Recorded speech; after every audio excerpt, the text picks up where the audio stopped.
Hey guys, what's up? It's Dan Baird with Great Mushrooms. How you guys doing today? We got another episode of Live in the Lab. I haven't done one in a few weeks, and I have a couple updates in my mushroom grow room and my mushroom lab and some other things that I've been working on.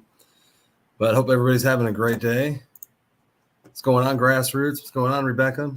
And I'm just going to share out here and get some people in here. And we'll as always, you can see at the bottom ticker there. I actually usually like to go live in the lab. On the weeks I go to the farmer's market, which I'll be there this Saturday, and we'll be talking more about that as we go along in this podcast. But I only go to the farmer's market about every 3 weeks because I don't have enough product yet. I sell to a local farm, and they actually buy a lot of the mushrooms I have. So I wish I could go more, but eventually I will as I start to grow more mushrooms. What's going on, Macy? How you doing? And like I said, I'm going to share a couple out here. You're welcome to as well. We'll go over some stuff today. If you've never seen how mushrooms actually grow, pretty interesting, to say the least. And why is this thing not working? And you're welcome to share as well. Hit that like button, get us up in the algorithm. I like to educate people about mushrooms, so it's a great way. Facebook is a great way to get people to learn more about mushrooms.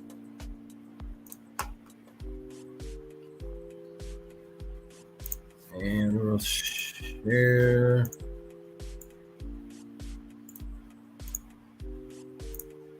Shared a few places here, then we'll get going. But thank you guys yesterday for joining the Mental Health Podcast. We had another great episode of Mental Health Monday about PTSD. We went on for 2.5 hours, talking about PTSD.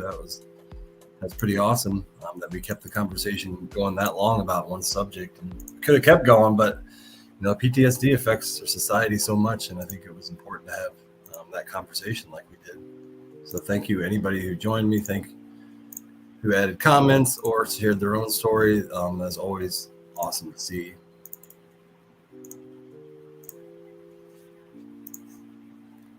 What's going on? Yeah, what's great, Grassroots Hobbies? What's going on? Well, I'm not high yet. I've been doing stuff around I did an estimate today for my construction company, and then I've been sterilizing some bags. So I haven't really sat down and smoked some cannabis yet. So I was going to do that here before I go down because it helps me focus a little more when I'm doing stuff like that, like I'm going to be doing in the next hour. And I got some coffee. I like drinking coffee even when it's 95 degrees out, but it's pretty cool in my house. So if I don't go outside, you're not in the heat. But it is really hot out. I stepped out on my back porch and it was hot. And luckily I do work construction, but I've been off this week and last week and then the week before doing my podcast, doing my great mushroom stuff, my herbal mushroom, and then working on estimates. So hopefully next week I'll be back to doing a construction project. I like to do a job and then kind of take a few weeks off because I do have other ways of collecting income, but construction is my main income. And I'll tag a few people in here. I wish it was easier. Oh man, it was easier to tag people. Tagging seems to work way better than sharing to groups. And I found that out yesterday. I shared to a couple groups, and I have a friend who's been my Facebook friend for a while, and she's never ever seen any of my material, any of my live feeds, or anything like that. So apparently Facebook just hides it from some people until you actually go to my page. And I wish that wasn't the case. I wish when you went live, like it was shown to everybody, but their algorithm is just really weird. Sometimes people do not ever see it at all unless they actually specifically go to your page. But I shared out with a friend. I actually started messaging people about my podcast. They had no idea. And I got like 2 more people that were very interested yesterday. And unfortunately, Facebook doesn't help me much. So tagging people definitely works a lot better.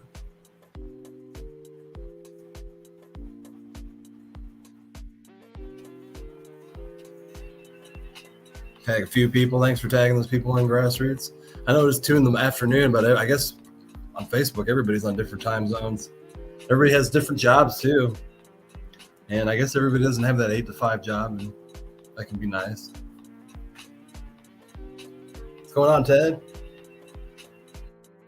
What's going on, Wayne? Yeah, StreamYard isn't share friendly. Yeah, for sure. That's why last night, with our podcast, we didn't get as much out there last night because I was more focusing on what I was going to say instead of sharing out, because when you talk about a lot of trauma, PTSD specifically, you have to go kind of deep sometimes into your brain to talk about it. Especially me, because my trauma comes from when I was a kid with CPTSD. So I hope you guys learned a lot. I had somebody message me and told me they had no idea that CPTSD existed. That they thought that PTSD was something that happened when an event happened and then you had some kind of trauma. But specifically CPTSD is, complex PTSD is mostly from your childhood. And I'm glad that we educated a couple people on that and helped them understand maybe their own trauma. And I found it very interesting. One of them said that she's gone to a therapist for over a decade, and the therapist has never ever mentioned CPTSD, and I find that kind of amazing. That discussion's not going on in therapist's office more. So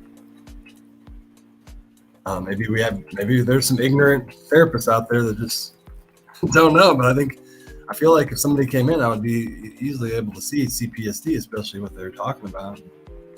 It's important to understand, all that.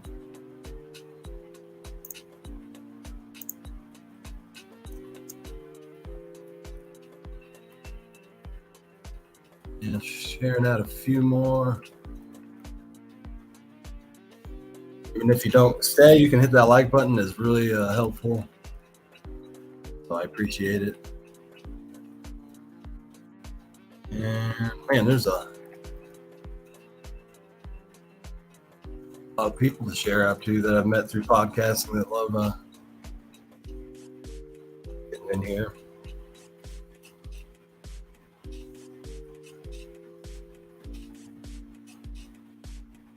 Pro fan.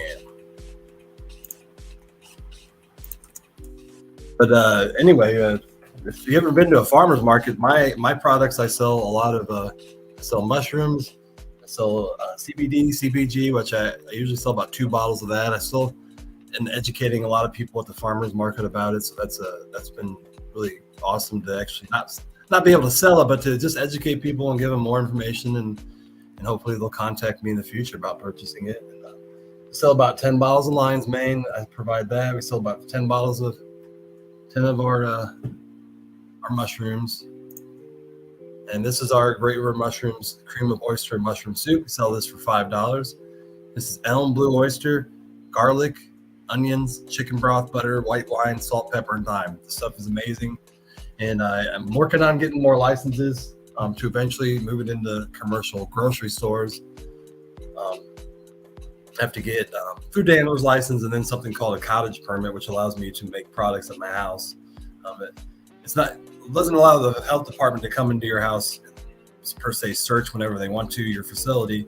But if something ever goes wrong, that gives them, they know that something's going on and they can, come in. But so far, I've just sold it kind of under the table without the proper licenses, and so far I've had no issues. But I do need to get that to eventually move it commercially. But the jars are all sterilized, and the great thing about mushrooms, if it goes bad, you will know, because when mushrooms go bad, they really, really smell bad. So that's pretty easy. If the product did go bad anyway, you would easily be able to tell, and I would easily replace it for you. But we also have that lion's mane, and we got 500 milligrams, 60 capsules. We did raise this another $1. This is now $13. Kind of getting more accurate costs of how much this stuff is. Still the lowest on the market by $2. Amazon sells a bottle like this for $15, so I still am lowest on the market. And then we sell the CBD, CBG. And we did raise the price on this $2. This is $32 now. I think that's pretty well we're going to set. This stuff is really awesome. If you buy this anywhere else, it's going to cost you $70.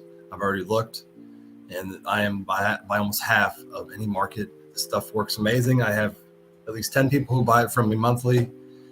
And some people, use it. It lasts for 2 months, which is actually what it's supposed to. An average person should consume about 16 milligrams of CBG per day, which is what is in each capsule. Larger people or people with faster systems in their body, need to consume more. But thanks for all them tags. Thanks, Melissa. What's going on, creative? You want to try some CBD or the soup? Yeah. Unfortunately, what sucks is the dang mail system. It costs $10 to ship this. So, if I shipped it, it'd be $15. So it's kind of pointless. I wish shipping was cheaper, but that's the way it is. And we got 16 people in here. Thank you guys for joining me. We're over live on the Rumble and YouTube as well. Yeah, we're live on YouTube. I usually don't go live to YouTube because you get more viewers if you actually put the podcast on after instead of live, because of the way they categorize it. But I don't do that with these. These are just kind of like open-ended podcasts. I don't, they're not like my other podcasts. And the other thing we sell is the mushrooms. I'm going to have pink oysters, yellow oysters, elm oysters, blue oysters, chestnuts, and I believe shiitake and lion's mane available at the farmer's market this week. So those are all the mushrooms I'll have available. And we also have this awesome pamphlet I provide if you buy medicine from me. And it has all the information you need to know about CBD, CBG, and lion's mane. I put into one pamphlet. There's actually nobody else in the market that has anything like this. And I do this stuff. I'm not, 100% factual on this stuff. A lot of the studies haven't been done. So I do mention that in here, that like some of the studies have only been done on animals and so forth. So it is important to know that. But if anybody doesn't know about lion's mane, it's an amazing mushroom.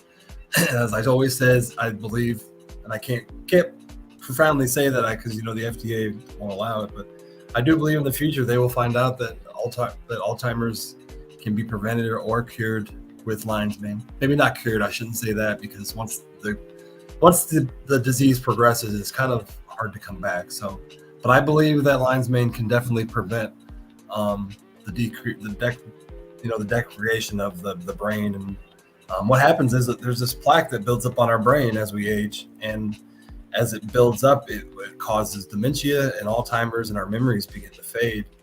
And but the lion's mane seems to keep the plaque from building in the first place. So that has actually been proven. Helps protect against memory problems caused by the buildup of amyloid beta, a substance that forms the brain plaques associated with Alzheimer's disease. And as I always say, the fact that we have pharmaceutical companies in this world, they will never ever do a study on lion's mane. There's no way that any company that relies on making billions of dollars off of people's health would ever prove that a $12 bottle could cure lion's mane. And I just know that. That's the kind of world we unfortunately live in, where money plays more than they care about curing us. And I like to educate people. We got another spammer in the comments there. But I like to educate people on the power of mushrooms, even though our Western society doesn't want to prove that these substances work. I'm proof. I've seen it in my own brain. It helps with my bipolar that I have. So I take both of these together, and when you combine them with also a good probiotic, it's very important to have a proper stomach diet, stomach bacteria, stomach gut, if you want to have a healthy life, actually be happy. That's probably one of the very most important things that you need to do to have a good mental health, is to have gut. And CBD also provides that too. So nice, Ted. What's going on? Oh man, that is an interesting name. Hokulan? I'm saying that right. What's going on, Blake? How you doing? Now here's that stupid spammer. Anytime I have anything about mushrooms, they come in over Migrate Over Mushrooms, and then they write these comments about coming over to Instagram. What's going on, Becca?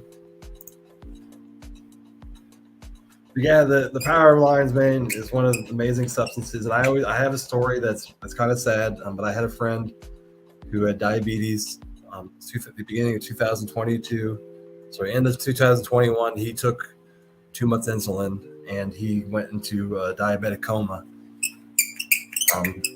Most people who go to insulin diabetic coma usually only live 15 days, and although he apparently went unconscious and lacked oxygen for hours, and they brought him to the hospital and he was still alive. But 2 to 3 weeks into this being in coma, we talked to doctors and his family. I'm friends with his family, and I have a friend who's an RN who also backed me up. And the doctors at this hospital allowed him to take 5,000 milligrams of lion's mane. So usually, the daily consumption is usually about 1,000, but we read plenty of studies. We actually gave these studies to the doctor about when you overwhelm the body with lion's mane, specifically the brain, neuroregeneration can happen. So basically dead neurons that are damaged from car accidents, trauma, or something like diabetic coma, when your brain lacks oxygen, can improve. And his family, his sister saw him she was in his bed for the whole 6 months. And she said that when he immediately started taking lion's mane, that there was a cognitive effect that happened, that she saw, that he seemed more aware. He seemed to come out of the coma a little bit more. And when I came in and visited him once, he woke up and he seemed to know that I was there. And it's pretty amazing. I mean, he was supposed to, die after 15 days, and he lived to 6 months. The reason he passed away is because he wasn't able to eat enough food, and he lost too much weight in his body. He just couldn't fight anymore. But his brain it seemed to help his brain, and it was pretty amazing, to actually see it firsthand. And he apparently there were a specialist in St. Louis that said that they've never seen anybody live that long. I've never seen anybody live that long who had the kind of damage that he had to his brain. I think that lion's mane truly had an effect of keeping him alive. And we need to study it more, and maybe mix it with something else. Maybe if we would have known, what this stuff does, we could have, mixed it with another medication, and eventually maybe we could have got him out of coma. Oh, there's more bots. It's all right, Becca. They just don't, even if you click on the link, I believe it is a real link. People literally sell psychedelics on Instagram, and Instagram does very little about it. These people come over here and they try to get you to buy psychedelics. Now, probably half of those links are probably really people who sell psychedelics, but obviously you don't want to buy stuff like that from some stranger. But because I've actually clicked on some of them, and they do take you to a real Instagram page, but they are really annoying.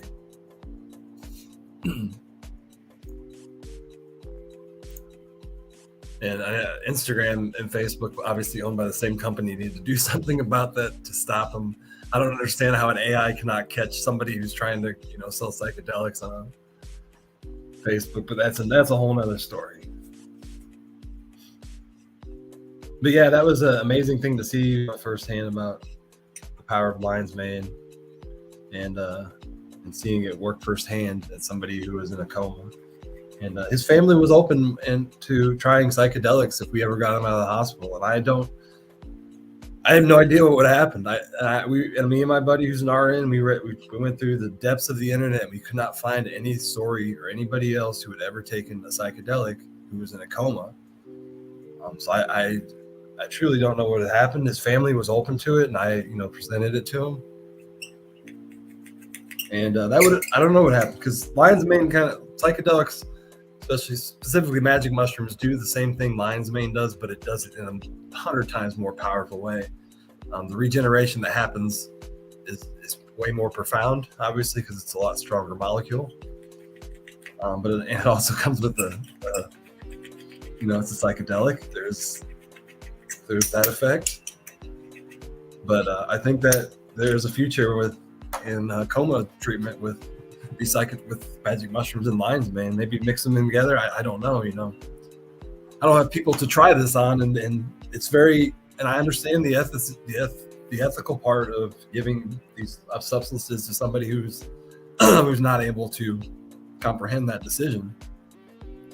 And we really thought about that, when I talked to my friend who's an RN, and because maybe it may send them into a worse place. Like maybe it'll make them more aware of their pain. I don't know, and that's the risk that nobody's ever willing to take. And I understand why they don't study that, because what if it does? That'd be horrible. But his family, they made his medical decisions, and they were written that way. And before he had passed, he actually had, will. He was in the military, so he had specific orders that his family would make, the medical decisions for him. And they were definitely open to that. But he passed away and didn't make it.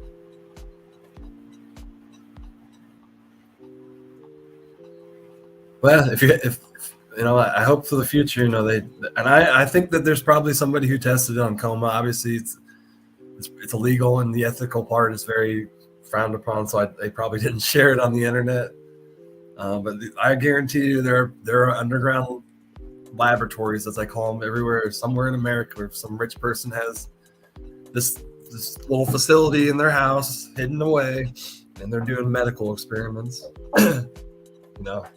There's a lot of secrets in this world.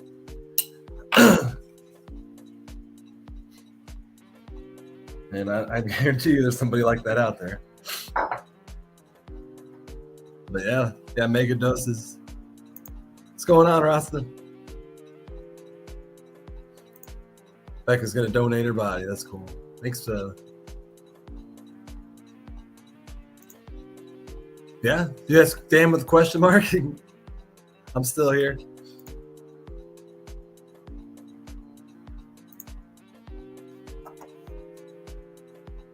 Yeah, white hair catching things, that would be a story. Hopefully everybody's having a great day. I know it's hot everywhere. And actually, the story yesterday was that it was apparently the hottest day ever on Earth. And they take the global temperatures and they kind of average them together. And apparently it was the hottest that we've ever experienced since we've been taking records 200 or 300 years ago. And I believe it's like 68 degrees average temperatures on Earth. And that's not a good thing. It's not a good fact to hear. And I understand that, the Earth goes through warming periods and we don't have much information for that. But this is not good for our planet. This is not good for the future. I'll look for my lighter. And it's definitely going to make farming a lot harder. And that's why even Whalen's show about indoor farming is going to be more important in the future, because indoor farming is going to become more important as the Earth continues to heat, and outdoor farming is going to become more difficult because this heat's not good. You go through a whole month of no rain and 90 plus degree temps. It's not good for any farmer anywhere. And that difficulty is going to get harder as we go through the next 10 years. And I tell people that until we reach 2030, the next 7 or 8 years are going to be a very difficult part for humankind as our world changes. And it begins to continues to heat up, and whatever the reason for it to heat up, it doesn't really matter. It's happening, and we have to change, and we have to evolve and do something about it, because it's going to affect our future. And there's a lot of stats out there that say that 60% by 2050, 60% of our food will come from indoor farms, because it'll become so much difficult to grow outdoors. And it'll especially happen when we get nuclear fusion and that we have limited power. Then we can make it worth it. But until then, a lot of these places that grow indoors, they don't produce any income. They're not profitable because the cost for lighting is, too much still. So as technologies continue to evolve, our indoor farming will definitely evolve, and we have an unlimited power source like nuclear fusion, which hopefully we have in the next 20 years. That'll really change a lot of things. So, people seem to forget that all this oil issues we have, all this stupid solar that is too expensive to build, all these other things is going to be obsolete when nuclear fusion is, when we discover that and we have that technology, and all this other stupid shit we fight and have wars over can stop. Well, almost. But oil causes a huge problem on Earth, not only for the atmosphere, but wars and global issues, domestic and all that stuff.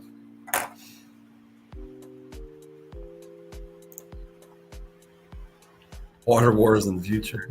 Yeah, I mean, hopefully once we develop a cheaper technology to desalinate salt water, because there's a lot of water out there.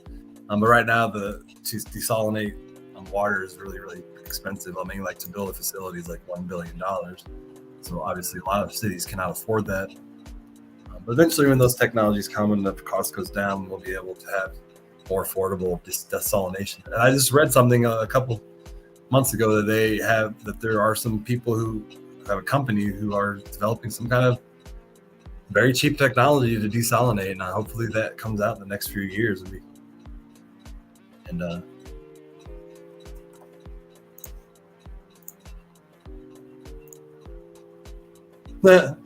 Somebody sent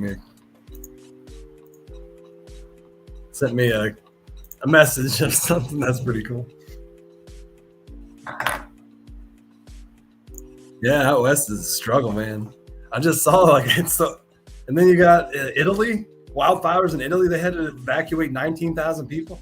I mean, that's like a volcano erupts. They have to evacuate. That's a huge amount of people. And the fires apparently in Italy have gotten so bad that they've had to evacuate that many people. The earth is burning, man. Go look at the global temps. Go look at them on the map on the whole globe. And the planet is burning. Australia is in their winter, and they're experiencing warm temps. I believe in their 60s, which it's a warm winter. Middle of Africa's frying. They're in just like the U.S. And the Sahara Desert's expanding. I mean, I could go on and on about the issues of the world that we're facing and that people just don't pay attention to. Yeah, Nostradamus predicted it, but I don't know if he predicted because of that. But oh man, they got more. They came in hard. All these spammers. They do the same thing when I catch them. They'll come in and leave 4 messages, all different users. I think they actually have different profiles they switch to, but it's the same person.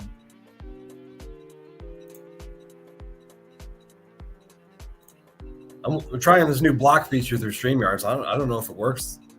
I've never seen it before until yesterday, but it allows you to block the user from in here and then delete their comment. Because sometimes it's hard to find where they're posting from.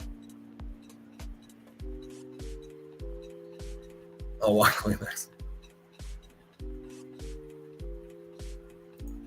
That's pretty cool. That's probably going to need it on other planets when we, because there's water content on Mars. Very little in the atmosphere, but I think there's probably enough to take out. And there's water, and they're finding water everywhere now. It's awesome. They thought the water was only on Earth, but now they're finding it through our solar system. Yeah, there's a possibility. Hopefully we're on other planets. I think that by 2040 we'll be a multi-planetary species. We'll live on the Mars. We'll live eventually on the moon, Mars, and then we'll start mining asteroids. And I think we'll build some kind of facility on maybe an asteroid or some kind of rock. That's why NASA is developing the technology to grab onto asteroids. There's also companies who are talking about wrangling one, as you call it, bringing it into orbit and mining it, because the resources on asteroids there's so many resources on them that we can use. And I believe the future of Earth, is going to be about mining these asteroids to have these resources for a planet that keeps growing in population.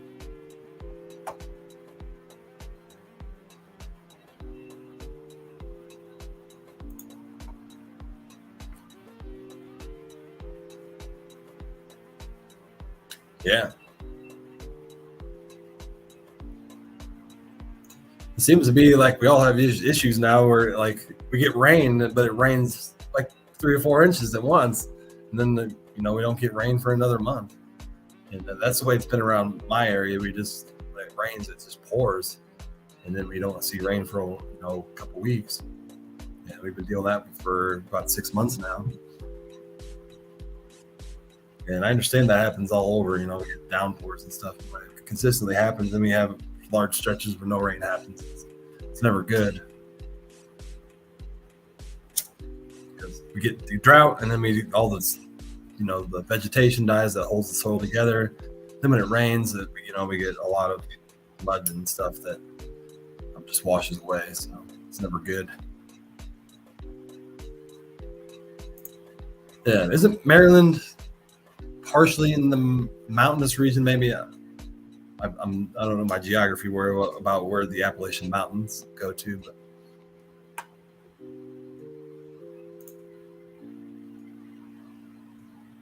yeah, we've gone through these periods where it's been hot, but everything's burning out. Also, I've never dealt with this wildfire smoke either. Like that's a new thing as well. And, I know we don't have it here anymore, but sometimes it blows down into Illinois, and sucks for air quality. It doesn't really bother me as much, but I know it bothers a lot of other people. But cheers, we're gonna smoke a little cannabis. Like I said, I got some I'm smoking some OG Kush today, mixed with a little bit of Pauhua. So cheers.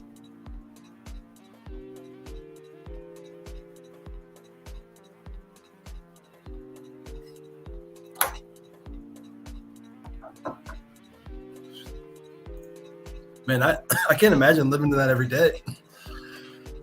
That would be hard to have that kind of air quality every day. I read this. Excuse me. I read the science on it, and somebody told me it was equal to like smoking 15 cigarettes a day. I was like, what? That sounds ridiculous. And I went and read it more, and apparently the CO2, or there's something in there that interacts with our body in a very bad way. There's actually been studies that have proven that. So, it's not very good.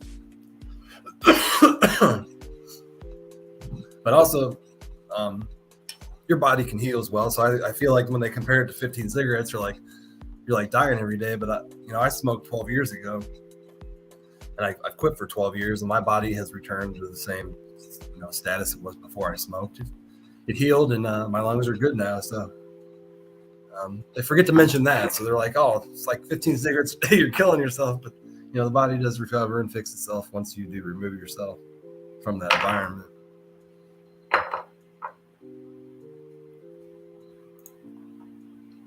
Yeah, it's weird. Live in a weird world now. It is weird. Think of 30 years ago to now, we are weird humans. Yeah, emphysema is never good, man.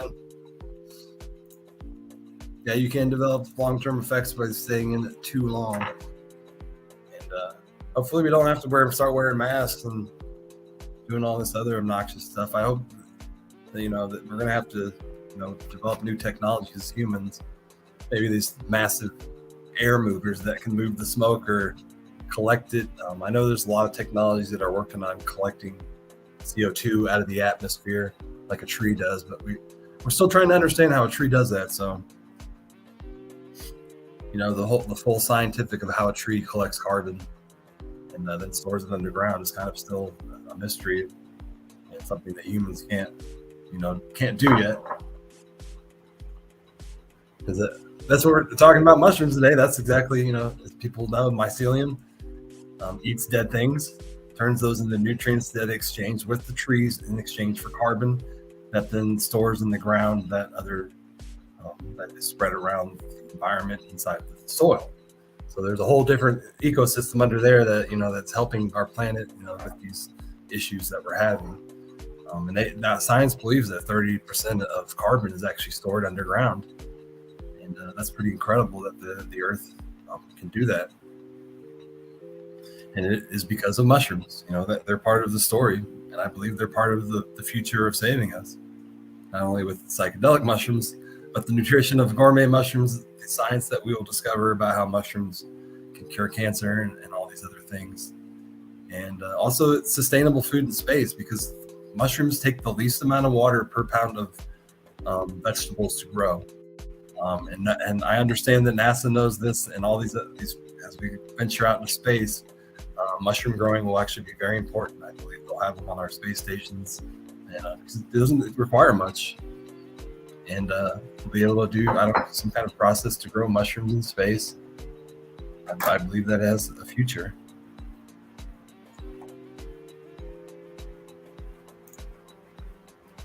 Yeah.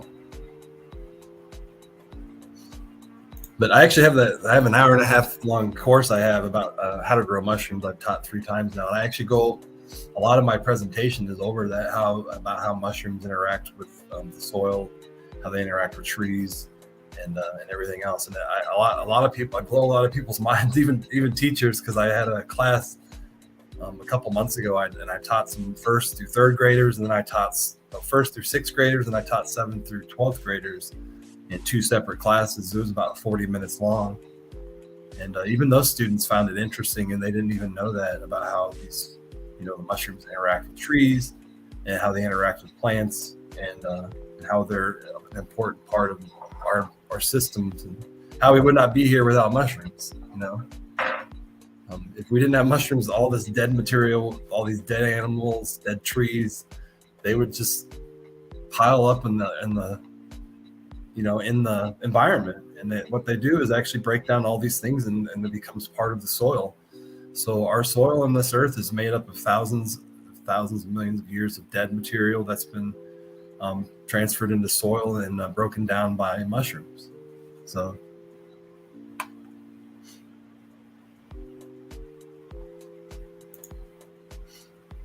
well, microdosing is magic mushrooms. There is no other way to microdose. So when the term is using microdosing, it does mean magic mushrooms. So when you hear that term, that's what it means. I don't know anybody. I think you can microdose LSD, but it's not as safe and it's not as effective, because LSD does have an effect on your heart. For those who don't know, if you ever do psychedelics and you have a heart issue, LSD can cause issues. Magic mushrooms do not. They have no effect on the heart at all, but I know that LSD does. But I do think that some people do microdose on LSD, but I'm not really familiar with it.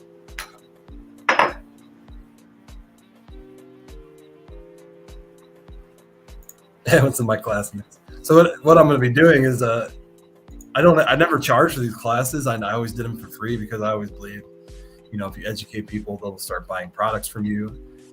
And next year, I'm gonna have to put my syllabus together, and there's a local community college that has non-credit courses that allows you to teach classes and actually get income from it. So they just charge you a flat fee per student, and then you can use their facility, their classrooms, and then they'll advertise for you as well. They'll put it in this magazine they mail out to everybody. But when I first started my construction business, I owned it with my dad and my brother. My dad taught classes out there, and it got us customers, because he taught some classes about like how to fix drywall and all these other kind of construction courses, and it gets customers, and he made some money. So I believe that they charge you like 20 to 30% fee, and then you make like 70% of what they charge the student. So you do make some money, and it's fun, and it's something that will offer, and then it'll actually be publicly sent out to mailers. Because the problem with the other classes, it was only, they could only average, couldn't get the word out to everybody. Like, how do you do that on Facebook when not everybody has it? But the one that I did for the university, I got asked by the University of Illinois Extension in Quincy to teach. It was called the Gardener's Palette, and they had like 9 people come in, and they have a whole day where they teach various courses about different things in gardening. and they asked me to teach a class about how to grow mushrooms and then how to cook mushrooms. And so I taught 2 of those classes. We had these were big classes. I had 30 people in the how to grow mushrooms, and I had like 22 people in the how to cook with mushrooms. And it was about an hour and a half long courses. So it was awesome. And I met a lot of people that now that I see out at my farmers markets or out in public, and they know me as Dan the Mushroom Man.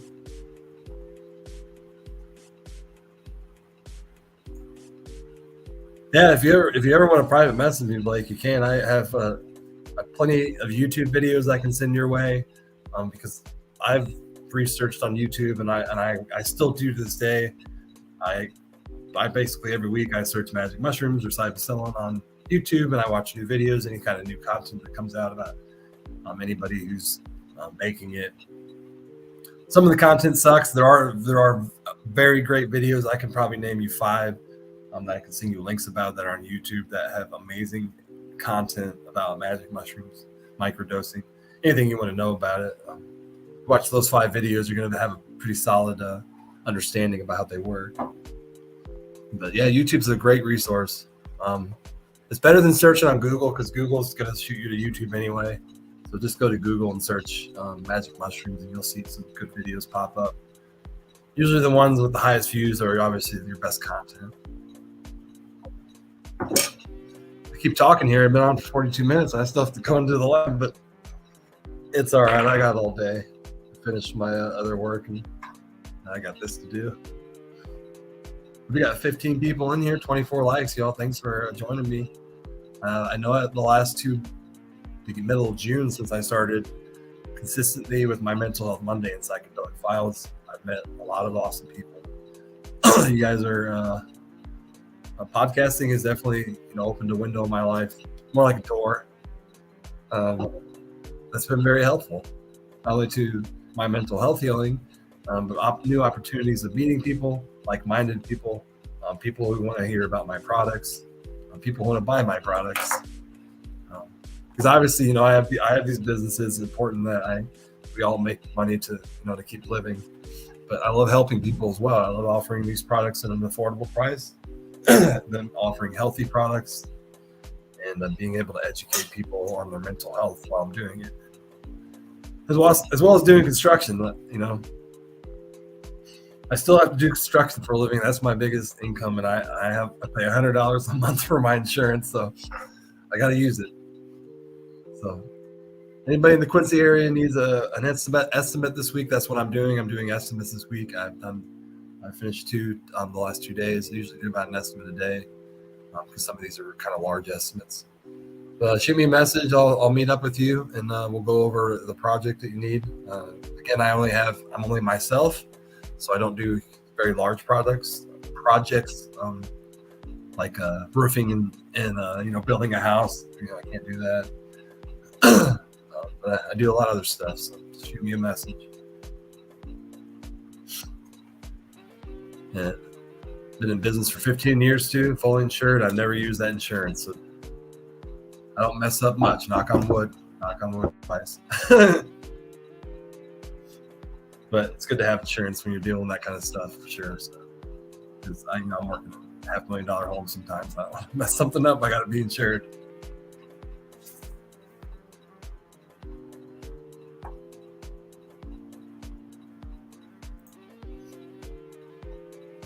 Yeah, that's why we have the psychedelic files too.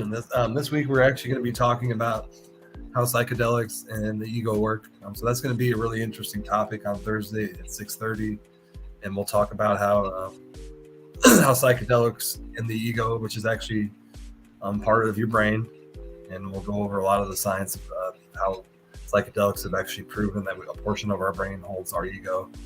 And magic mushrooms have really helped science understand our brains better because while you're on these substances, weird things happen in the brain. Stick people in MRIs, and then they begin to understand this process that happens when these psychedelics into your brain, and then how these neurons interact with each other in other ways that we don't understand on any other substance. So not only using psychedelics to study mental health, they're using it to study the brain. And a lot of people forget that LSD is actually how we discovered neurotransmitters. That was how we discovered neurotransmitters in the 50s. That's how we discovered serotonin. These people were given LSD, and these weird things happened, and that's when we discovered that we had these receptors and these chemicals that we call serotonin nowadays. So we discover a lot of interesting things when we mess with these weird molecules and that do weird things to our body.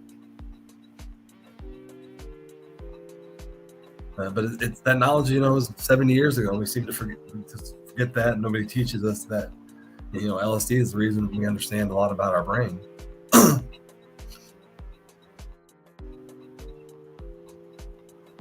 Yeah, 100%. And that's why when you first actually feel the mushrooms, a lot of times you yawn, and it's very like the out of nowhere yawn. It's actually your brain preparing for that 10% more. I've heard 25% more, 10 to 25% more use of your brain. And I'll yawn like so much before I'm about to go into the experience, because my brain's trying to catch up with that, trying to saturate the brain with oxygen that prepares and feeds more blood to the brain for this experience. And I also get really cold when it first hits, and I believe you get cold because your blood flushes to your brain, and you have less blood on the surface of your skin, which actually keeps you warm. But 2 hours into the experience, you're sweating really bad, and that's and I don't know why that is. I know a lot of people get really hot as they go through the experience, and maybe that's because our body is under these extreme circumstances, and it's working harder, and it's just hot.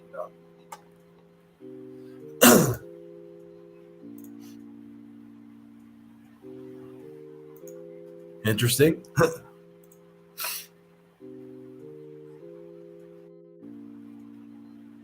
Definitely interesting.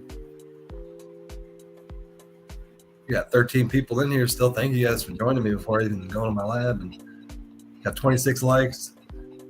But I guess just talking about mushrooms is a great subject to talk about. Everybody's always intrigued, and I'm intrigued when I first got mushrooms too. So, well, that's interesting. You need to buy some tickets. Interesting. I've also read the stories about people on a psychedelic laying in a bed, and they would put a number behind the curtain on the behind them, and while these people were in psychedelic experiences, they came back and told them the number, and like more times they did it correctly than none, and that was a weird study. But these people said they had out-of-body experiences, that they elevated above their body, looked over the curtain, saw the number, and that's how they were able to tell. Bizarre. I don't know what really happens in psychedelics. There are a lot of spiritual experiences that happen for sure, and mystical stuff that's really bizarre. Then when you can actually have experiments like that's even more bizarre.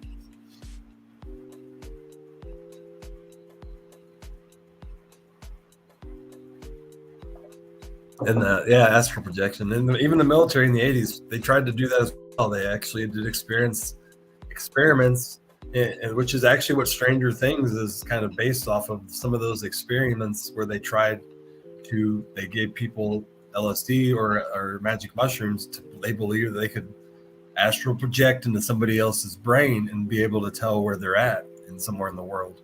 And they were trying to do that to spy on the Russians, as you know, in Stranger Things. That was kind of based on some truth. And I don't know about the tank, about putting them in water to do that, but there are definitely some similarities in real life in Stranger Things, the events they tried to explain that science fiction story. Obviously, the show is more based about what she discovers once she enters into that world being real.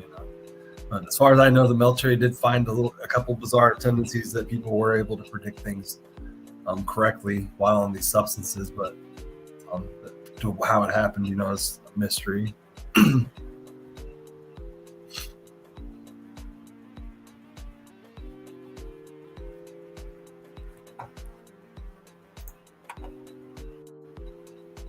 In the Amazon. You're in the Amazon now? Yeah, it's cool.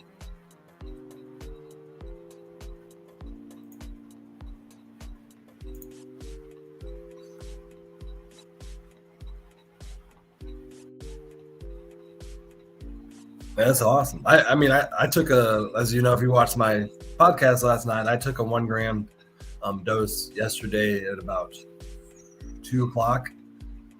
Today, my brain, as you can see, I'm talking very fluidly and bringing thoughts to words, but I always relate to how well your brain's working when you do it very fluidly.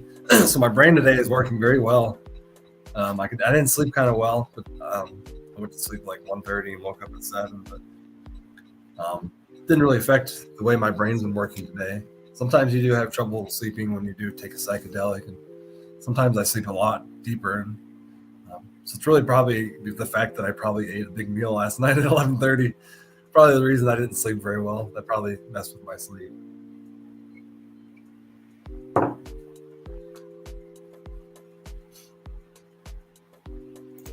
Oh yeah, the kids that were rescued. Yeah, the ones that lived for 60 days or 50 or 60 days in the Amazon, which that really didn't surprise me. I'm like, do you realize these people in third world countries know how to live out in nature like all the time? And the U.S. were so accustomed, like, oh my God, he was out in the wilderness for 60 days. Like they teach those kids, what foods in the forest to eat, and how to, they teach them skills to survive there, like unlike we do in America. So I actually heard they survived 50 days. I didn't find it very surprising. I'm like, well, these third world countries, they really teach their children how to survive and survive very well. Especially tribes, because they live off the forest. The forest is everyday part of their life. They teach, they don't have tablets and phones and stuff like we do. Their world is the forest. They don't, and I miss that part of our planet. I miss that part of the U.S.'s world that sucks. Our kids survive now on tablets instead of the forest. And I love parents who regulate their kids very strictly about, allowing how much access they have to pods, because it's important to regulate that and not give children unlimited access to it, to that. Because being connected to the forest is important to being happy and having a good mental health throughout your life.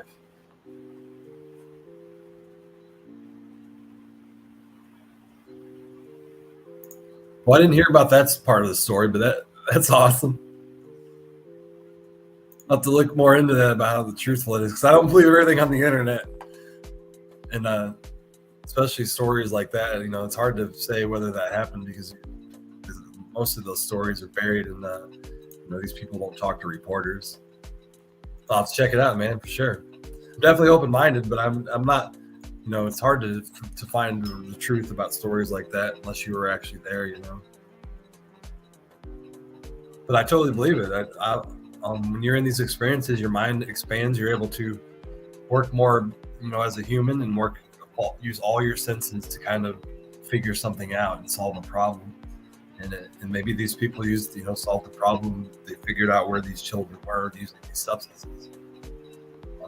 It's hard to know whether it's a higher power that's working, it's telling them something, but because I've had a lot of weird experiences too, so I'm definitely open-minded to all that. We did talk to him. It was on the news. What's going on, Mike? How you doing?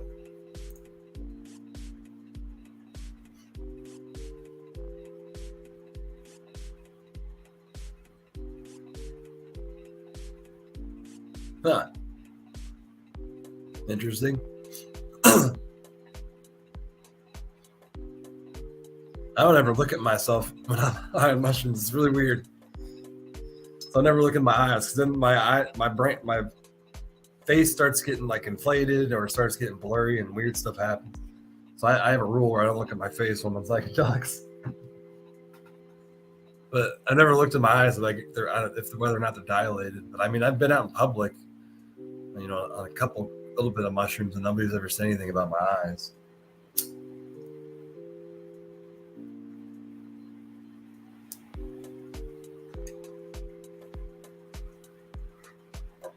Well, probably the most I've ever taken out left my house is and been in a public place is about 1 gram. I usually never take more than that because then you never know what's going to happen. I mean, once you take more than a gram, the experience is kind of a little more out of your control. So I like to be more in control when I'm out in public, and it's a little more grounded, I guess you could say, because when you take higher doses, the chances of becoming ungrounded or higher, as I call it. That's when I enact my emergency plan. It's called call a friend. So you call a friend and you feel ungrounded. It really helps ground me when I hear somebody else's voice. And I've had to do it on a few occasions where I've had to ground myself.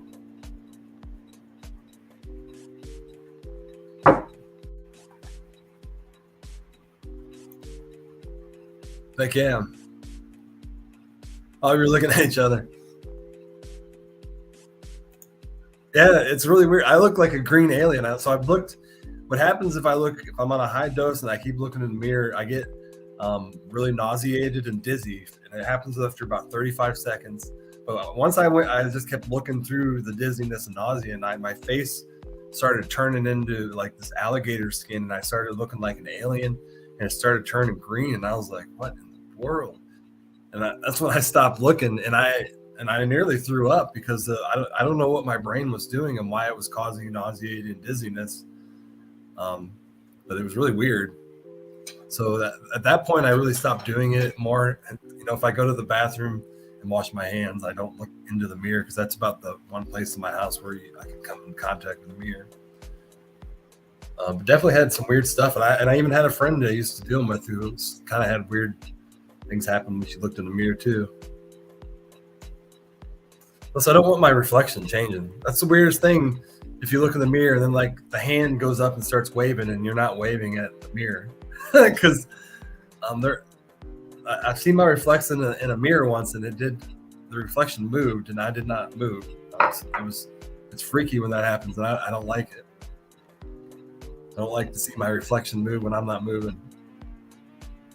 Yeah, the reptilian part. It's really weird. I don't really understand why our brains do that when we look at ourselves in the mirror. I think it's the fact I just don't know. It's something that we'll have to research more and actually figure out why our brains kind of do that. Because when I look at other people, they do the same, but they don't ever change an alien. Like their faces will become inflated, and they'll add a few extra pounds of their face, or they'll become pixelated, as I call it, or their face will become blurry. But I've never had them turn into an alien or anything.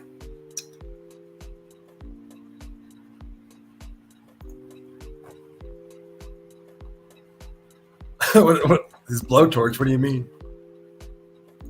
Facebook's broken.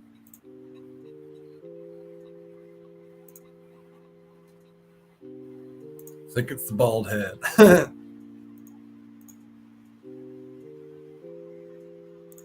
Yeah, it might be. I'll have to check that picture you sent me. I also sometimes believe, and this would totally make sense, that our body and our inside of our DNA holds the ancestral history of our ancestors. And I do believe that the reason our bodies would hold that information and knowledge is the fact that would be important to evolve, like for your DNA and your body to remember its relatives past would be important to the future of its evolution. And maybe that mushrooms actually give you access to this knowledge that lives in our DNA. And because I've felt it sometimes in trips where you're like connecting, you feel like you're connecting to ancestors, or you feel like you have this knowledge all of a sudden that was not there before about the past world. So I believe that totally makes sense, and that it's a totally plausible explanation to where a lot of that knowledge comes from. And maybe during our normal consciousness, we don't have access to what I would call the ancestor and history of our, that may be stored in our DNA or some portion of our brain. But it would totally make sense that our bodies would remember something like that in order to evolve, to continue to evolve as a species, or as the body moves forward, or as generations move forward. That's what I meant.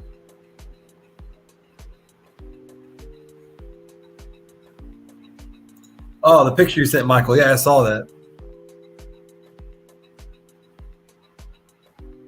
So I'm trying to understand, Lord, you were on a podcast on mushrooms and he was using his torch or something? Is that what you were telling me? I was trying to understand the story. Or were you on mushrooms?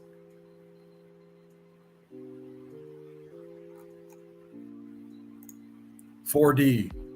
Yeah. I had explained 4D as being able to feel like I live in a 130-year-old house. And on some of these trips, I've felt some weird ass energy in this house. Like the house was effing alive. And I've sat in a quiet, like completely dead quiet room in my house for like an hour before, just like absorbing the energy of the house. So I mean, there are senses that I feel like we have when we're on mushrooms, and they heighten your 5 senses that you have, and then give you additional senses as well. Because my hearing improves a lot. I feel like my hearing improves about 25%. My vision becomes laser focus. And I think it's a strain I have that obviously, because I take a couple strains and I don't notice as much as an audio improvement on like this one strain I took yesterday. I can hear stuff blocks away. It's incredible. The other day I was on a couple weeks ago, I was on a high dose, and I could hear an owl that I believe was probably 6 blocks away from my house. So I would think that if you were ever hunting, that if you were on these tools, you're hunting, especially if you're not using a weapon, not a weapon, but a gun, per se, like in Native American times where you're actually using a bow and arrow, that kind of sense would be very important to have to hunt, you know?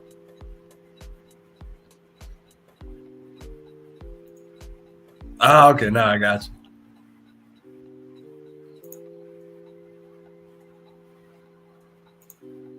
Hey, what's going on?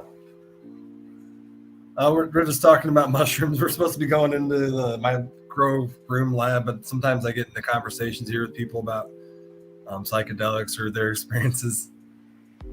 So that's what the Rumination podcast is about. We share weird. Well, actually, this is part of Gray Over Mushrooms, but people also know me as the Rumination podcast, where we talk about weird stuff. But there's a lot of medicinal value in psychedelics, and people have these profound experiences that change their life, and help them mentally, and help them navigate life in a more spiritual way. I feel like whatever you believe in is very important to your well-being. And I'm a pantheist, which means I believe in anything that science can prove. But as a pantheist, I also get into shamanism, and I believe, and I date people who are Catholic. I dated a girl who was Catholic for almost a year, and I believe it's part what you believe in is very important to your well-being. So it makes up who you are. So I think even if if I'm dating a girl who's Catholic, I think, and I don't believe in that, I think it's important for her to practice that. In fact, I encourage it, but I don't, she knows my beliefs, and I knew mine. So, we always laid that line down. And I shared some of my, Eastern kind of beliefs that I have. So with her, and she did open her mind up a little bit, because I was raised Catholic. I was, but eventually I left the Catholic Church with the events of the world that happened in it. And I left the Christian church and kind of started believing my own kind of thing. Which is a mix of kind of shamanism, science, and some spiritualism. Because I do have some crystals over here. Whether or not I fully believe that they work, I do believe that they are important to have in my house, as well as beautiful to look at. Crystals are beautiful. Awesome. That's awesome to hear, man.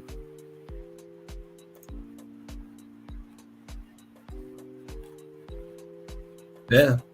Weird, different. I mean, I watch in 10, 15 years when psychedelics are fully legal, it won't be so weird anymore. We'll look back and be like, why the hell was this shit so legal?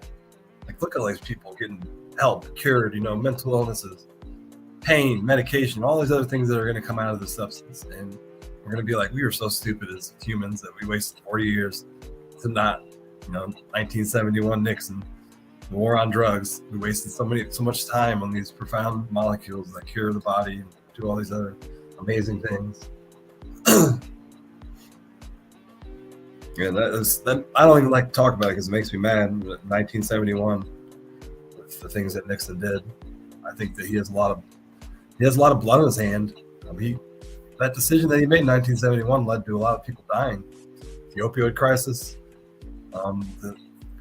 just everything. It was never a good thing for a society. The war on drugs. It was stupid. It didn't work.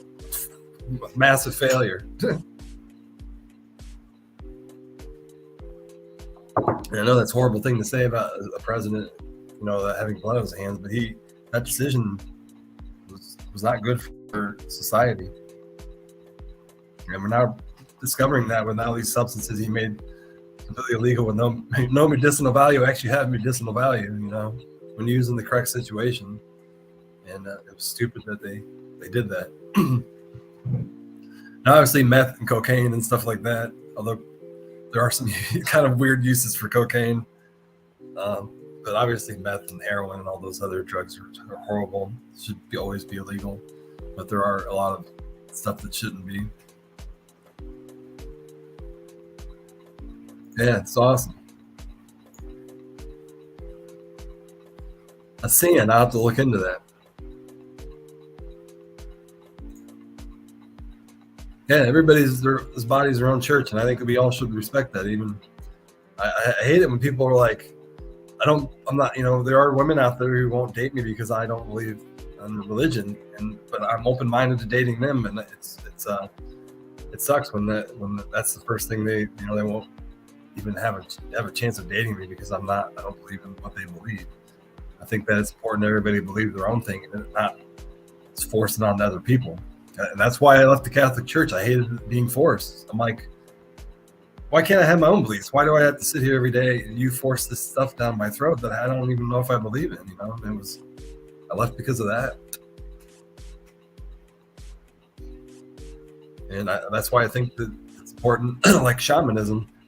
I have a couple shamanism books, and it's important to have that you can incorporate shamanism in any religion. Right? That's why I love about shamanism is they kind of teach you about finding yourself and then finding yourself and then believing what you want to believe, despite what the world tells you to. Anti-tribalism, as I call it. Get away from the tribal part of the world, figure out who you are, and then be yourself. That's why I hate when people bring their children to church every week and their children may hate it. I hated it as a child. And my mother drugged me there, and I felt like these beliefs shoved down my throat that I don't want to believe in. Even as a child, I understood that, and I guess that's called indoctrination of children. Making them forcing your beliefs upon them instead of being more open-minded about what they should believe. Because we all have a path, as you say, we all have path. Unless you figure out that spiritual part of who you are, you will never find that path.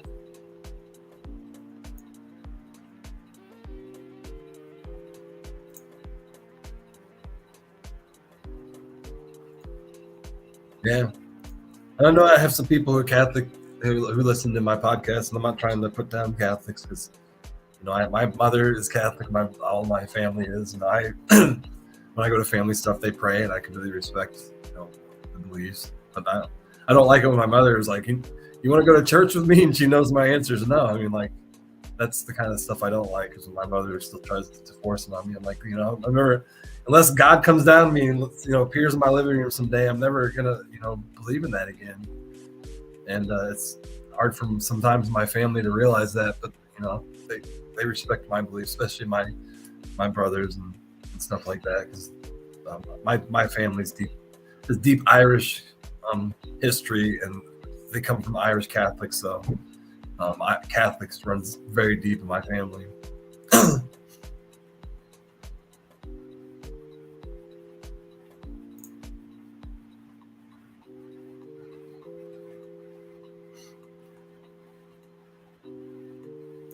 Awesome.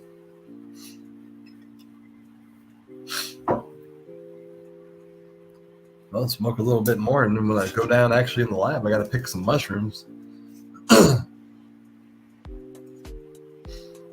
And And I've only been in my fruiting tent once this week, but there's a bunch of mushrooms ready that I was actually saving for this podcast. All hail. The family's Mormon. We are having some good conversations. I like having conversations about, being open-minded and using psychedelics to find yourself. And because there are a lot of people who are closed-minded to psychedelics and are like, oh, you're just doing a drug. But these are profound molecules that open your mind, expand your consciousness, and allow you to, connect to your spiritual side, whatever it is you believe in. Because they did that, if you remember, they did that study where they did like 50 ordained priests. They gave them psychedelics. Well, they actually gave some of them placebo, half of them psychedelic. And apparently the people who were on psychedelics years later were even more religious. They were more deeply into their beliefs. So it opens your mind, and then kind of, gives you the truth of your life, and then you can make a good decision about what you believe, about what happens when we die and what happens as we live. Yeah, anything to open your third eye. Like old school Mormons. Yeah, being open-minded is the way. That's, I live in a highly conservative Catholic city, so there's this finding people who are truly open-minded is hard. So I kind of like living in this city where I don't really belong in, because my beliefs don't really hold true to what the city believes and what was brought on. Anything to open your third eye, if that's the truth. I've never done that, but I actually, when I went to a therapist once, and I talked to him about psychedelics, and he was so intrigued that it was like the whole time we actually went over 20 minutes. He didn't charge me because he said he was asking so many questions. But he was so intrigued. He kept asking so many questions about, my psychedelic experience. And he was like, how do you know that? Because, it revealed truths about my trauma, about my past. He was so intrigued by what it had done. He's like a 65-year-old therapist. And apparently he had never in his life had anybody come into his office, claiming to use psychedelics to heal their mental health. So he was truly intrigued. He told me he would probably be retired by the time, they were used for therapy, but he was going to go home and research a lot more about these psychedelics. So he was really, really intrigued. And then I went to my general doctor once, and she had actually a woman with her that day. Some people, have doctors sometimes have somebody who follows them around who's the future, I guess, waiting to be an RN or a doctor. And they were both in the room, and I always tell my doctors the truth. You should, because you're doctor, patient privilege, so they're not going to reveal anything or share anything. You're you're safe under the law. And I told her that I use psychedelics to treat my mental health, and they sat there for 10 minutes as well, just asking a whole bunch of questions. Because it's an intriguing thing, especially if you're a doctor and you understand the brain, and then you have these people who use these molecules that work better than what the medicine that they have. And I have a very open-minded doctor. She she believes in cannabis, and she believes that prescriptions and antibiotics are overused, so she kind of limits stuff like that. But so it's nice to share that with a doctor, and then share that knowledge of your experiences with them, because you can educate them, because they don't have a lot of the stuff that they learn and then they have to keep their general education going isn't about psychedelics. So important to share that with them. Yeah, for sure. Pea spot and microdose. Although the longer I take these psychedelics, the less I actually take them, and because I'm really healing, the inner person inside of me, and healing my brain. So I rely on these molecules a lot less, and I I think that's important to realize as well, is that as you use these compounds, of course it's important to use them as you age, but I do use them less and less, because I truly find more healing, and I find more happiness in my normal consciousness, I guess you could say. But it's really nice to go into that different kind of level of consciousness and and feel that, and then learn from it and evolve as a human, which is what I use it for. I use it for guidance in my life. I use it by myself. I use it very seriously with intention. It's awesome. I'm glad that you openly talk about it, Michael. That's awesome. Not a lot of people, especially men, openly talk about seeing a psychiatrist. Appreciate it. Yeah, just do you. And that's why I read the shamanism books, because they actually teach a lot about what tribalism does to your brain and what your beliefs. And they talk about disconnecting from groups, like your religious group, and truly being who you are instead of following the crowd kind of thing. But of course, it's good to have groups and have those relationships with people who have the common thing, but always be open-minded that sometimes what they believe may not be what you believe, and go down your own road while continuing to have those people in your life. Interesting. What had dropped you, huh? Because you were sharing stories about psychedelics. Is that why you dropped it?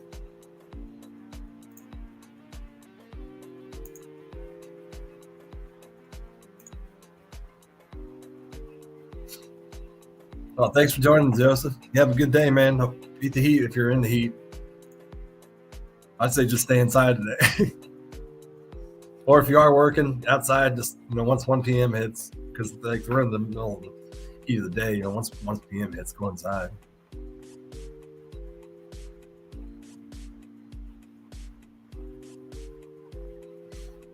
Yeah, so far there's no signs that shows that it affects your blood pressure. The only thing that affects your blood pressure during these experiences is the actual experience yourself. So if it's taking you into some traumatic situation, your blood pressure can rise because of that. But as far as the mushrooms actually increasing your blood pressure because of the mushrooms, I don't think it actually does that, because they do a lot of monitoring of blood pressures during these research studies, and they actually have a blood pressure cuff on the whole time. And it probably only increases when these people are going through these sometimes these harder experiences. Yeah, thanks, Michael, for sure.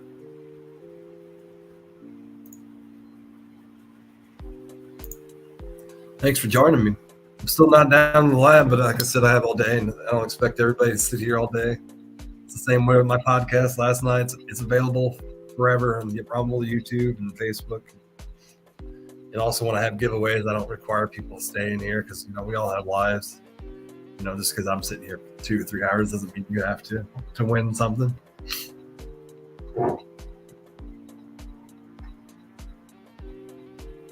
Yeah, we've been giving away that oil on the other podcast. It's been awesome getting that out, my oil I make out there, and seeing how it affects other people. So I really like to do that, seeing how that works. So I give away stuff sometimes for free, just to study it myself, because obviously I know how it works in my body, but when you see it in other people's body who have different issues, it can be an intriguing and learning experience for me.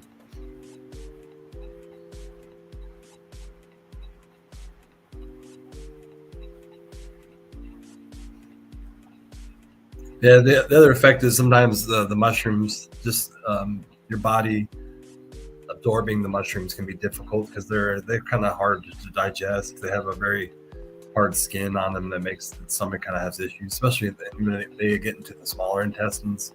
And I have that issue too. I had at the beginning when I first started that the mushrooms would actually go into my intestines and rub against some of the ulcers I have, and it was kind of painful, because they're kind of abrasive as they pass through that digestive system, and they can rub on that ulcer.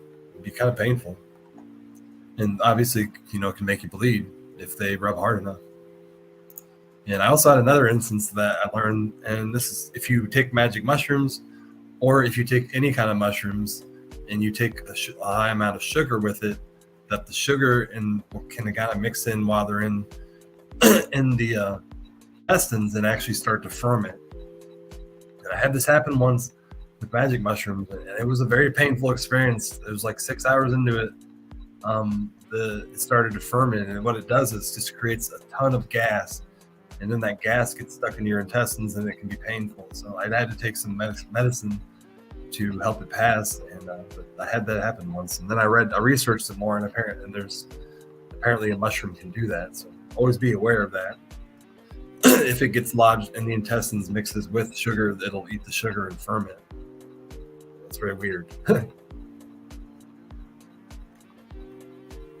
Yeah, it's the chitin. That's the thing. It doesn't break down easily. So that's the outer skin. That's why you have to cook a mushroom to get through the chitin. And but obviously you don't cook magic mushrooms. You just dry them out. So that chitin is still there, and it can be a little harsh. And that's why they have different ways of taking. Well, this turned into a whole education thing. I'm at mushrooms still alive from the lab, but hey, we're talking about something that can help people out. That's for sure. And I don't mind going live for 3 hours. Will probably happen.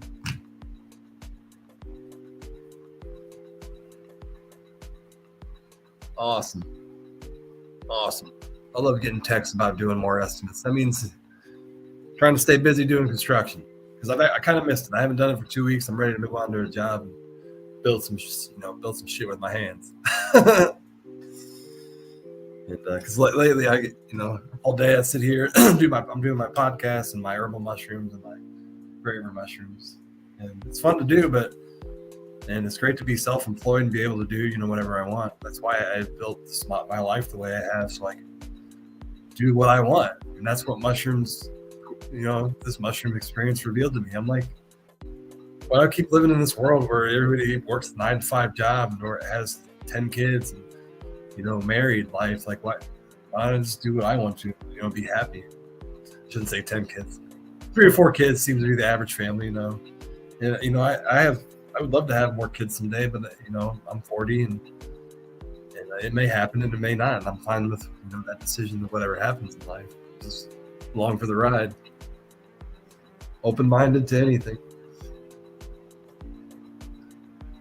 But I do have a child, and I don't talk about that a lot. She's 22 years old, and so she's not really a child anymore. And I had her between my junior and senior year in high school. I had her at a very young age.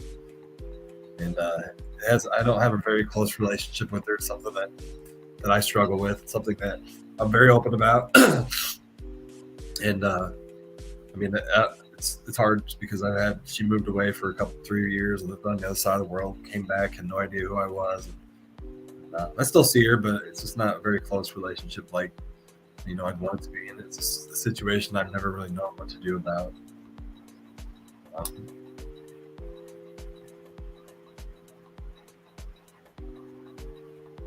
But she also lives 5 hours away, and she has very different beliefs than me. She's highly religious, and and I don't, there's nothing wrong with that, but it's something that I don't really believe in or go to or stuff like that. Go to church. So my mother goes to church and sees some of the stuff that she does. She's a very good singer, and she's doing great things in ministry, and she's going to affect a lot of people in life in a positive way.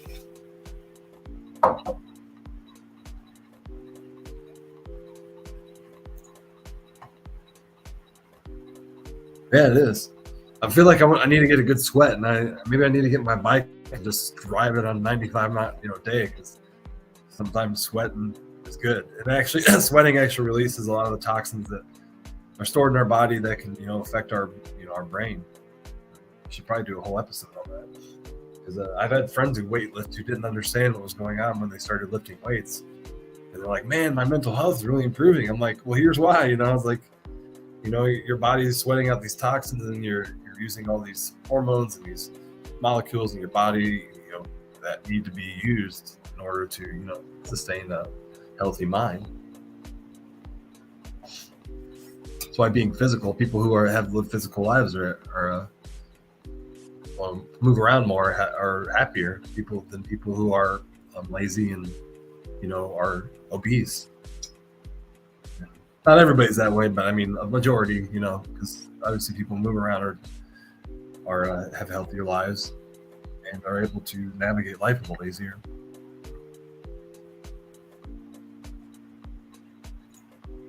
Yeah, good sweat's good. I guess that's why we have the sweat lodges, and we have the saunas, and I know a pro athlete who believes totally in the sweating part and the being cold part. So he'll take an ice bath and then he goes into his sauna and sweats, 5 minutes after that. And he's a pro athlete. He does a CrossFit professionally, and he lives in my town. And I've done a few projects for him. Massive guy. He's all muscle. Truly, he truly understands how the body works. So he does that, and he seems to have a lot of effect on his injuries and stuff.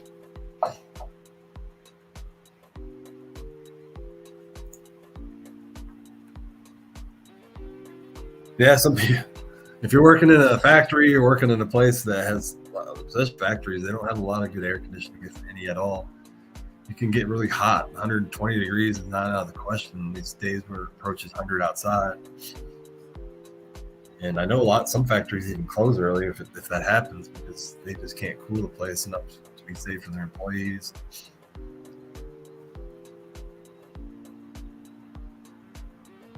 Man, it's a night job, man. You sweat, man. It's been hot at night. Last night it was really hot.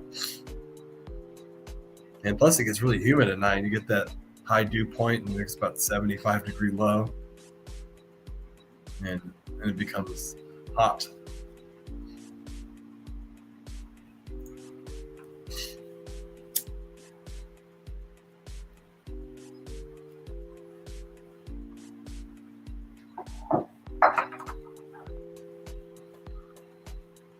I'm smoking on some Ophelia. OG Kush. And some Powhua. I need to throw some more Powhua here. It smells really gassy. Wish I could share the smell, but this is a strain that I grew that an awesome strain. If anybody ever had Powhua. And it's probably the fastest growing plant I've ever seen. Grows like a foot a week in hydroponics. I swear to God, it super aggressive plant, and it grows usually like at least 4 to 6 ounces. 8 to 10 if you have a very, very nice light.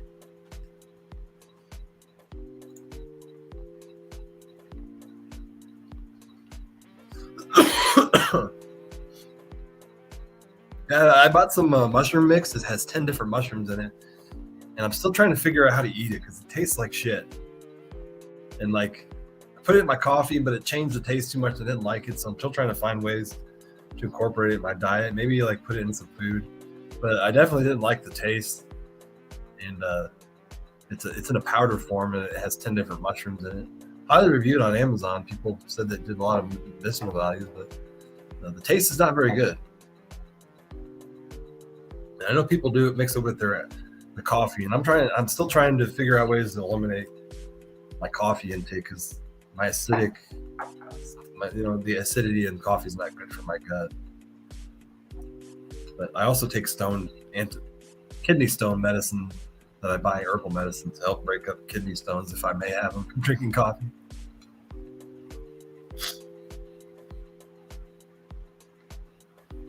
Oh, cook. Yeah, I was a cook at Ruby Tuesdays. I understand how that is. Yeah, and then they can't close the restaurant, because it's caught in the kitchen. But there were days where it was 100 out in that kitchen. Oh man, that's hard. And you can drink as much water as you want working in that kitchen. Your water, you can't ever drink enough, especially if you're working by the stove. Yeah, those days suck. That's when the air conditioner in the kitchen's running all day and it's still 90 or still 100 degrees in there.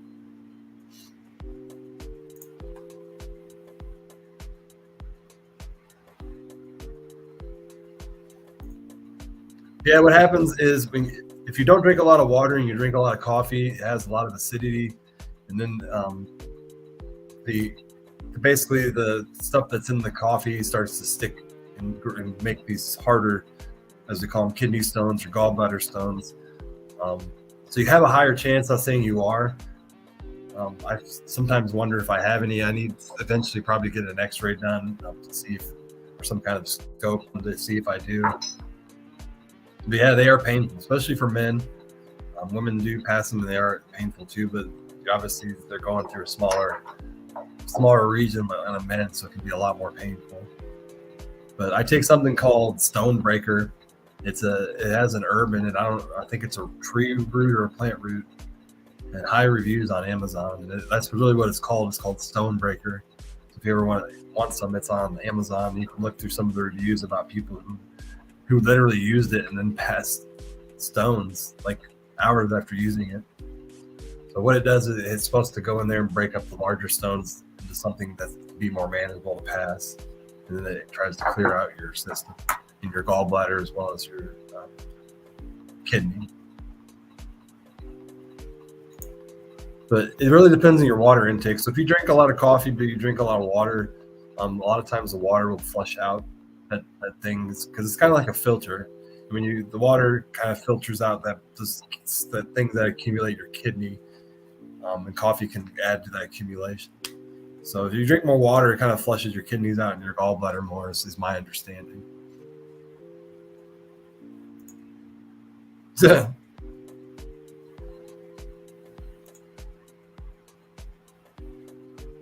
It's a good question. Migraines, I mean, microdosing in the future is going to be used for migraines. I know that there's studies going on for that, so that's important. And I can even shoot you some links. There's a lot of studies that apparently that people who did microdosing of magic mushrooms lessened their migraines and headaches by like 80%. And it's a very small study they did. It wasn't that many people, but they did a placebo and then they did people on the psychedelic, and it was a huge improvement with the placebo. So the stuff it eventually be on the low, and pharmaceutical companies are right now trying to make products. They're mixing it with other drugs, which eventually I think they'll try to use the magic mushroom, some kind of pharmaceutical drugs to make it work better. I'm not against that, because I think that someday they'll be able to do more things if they do that. But I don't like the price tag that comes with when they do that. We'll see what happens if they discover and science and more stuff comes out. And eventually, I believe they'll start mixing it with other substances and coming out with new products that specifically treat stuff. Yeah, they definitely have an effect on migraines. And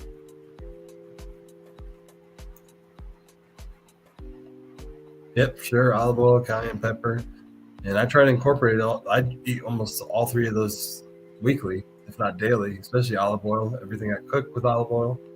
I add a little cayenne pepper. I like red pepper, whatever you call it, the grounded red pepper flakes, a lot in my diet as well. Those are really good for your gut.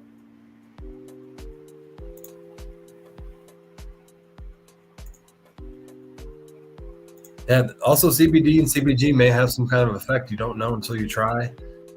Sometimes CBG and CBD can make your headaches worse. Sometimes they can improve it, because really you have to find that right dose. Because the side effect of taking too much CBD is actually a headache, and that's when you know you took too much. So if you ever get a headache when you take CBD, you just need to lower the dosage, because you can get a headache when you take too much. But experiment with stuff like that, CBD, CBG. And if you talk to me, I can even give you some samples. Keep reminding people that I do give out 7-day samples of CBG. You can take it for a whole week and see what it does. And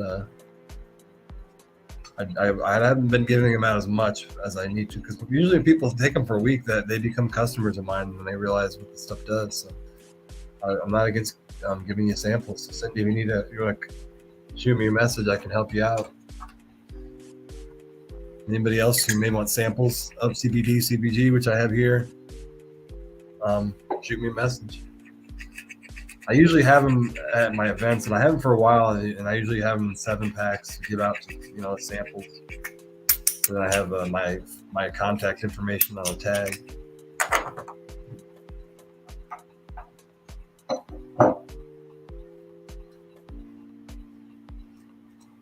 Well, olive oil is just good for your diet. It's better than butter. So cooking with olive oil it actually has a lot of uses in your body. It has a lot of good nutrients that your body needs. It also lubricates your digestive system kind of in a way, and better obviously than butter. But yeah, olive oil, you can Google search it. Olive oil has a lot of good benefits. And actually, the virgin olive oil than high temp olive oil is better because they actually, a lot of times when you cook with it, it can burn off if you're using one that is cheaper or one that doesn't have a high temp tolerance. And I find that out, when you buy cheap olive oil and then buy some of the more premium stuff that costs a little more, and you'll see a huge difference when you cook with it and the quality. Yes, it is kind of expensive, but a $10 bottle can last you months. I know when you see that jar at the store, it's like $10. It seems kind of expensive, but it can last you. It lasts you a long time, so just remember that.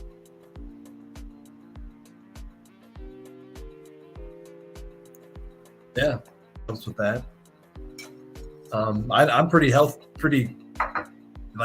use a lot of it, so I'm never like, hey, I can't use too much olive oil because it's good you can even get a couple tablespoons a day of it. That's what you really want.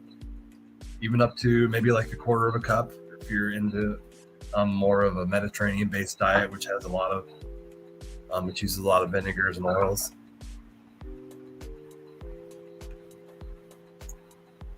Yep, huge difference in taste. Yeah, that's true too. Yeah, the higher quality ones are extracted from really good olives. They're grown in obviously Italy, at least probably one of the biggest producers of olive oil. I'm not sure if that's a fact, but I know a lot of the bottles say made in Italy, some of the higher end stuff.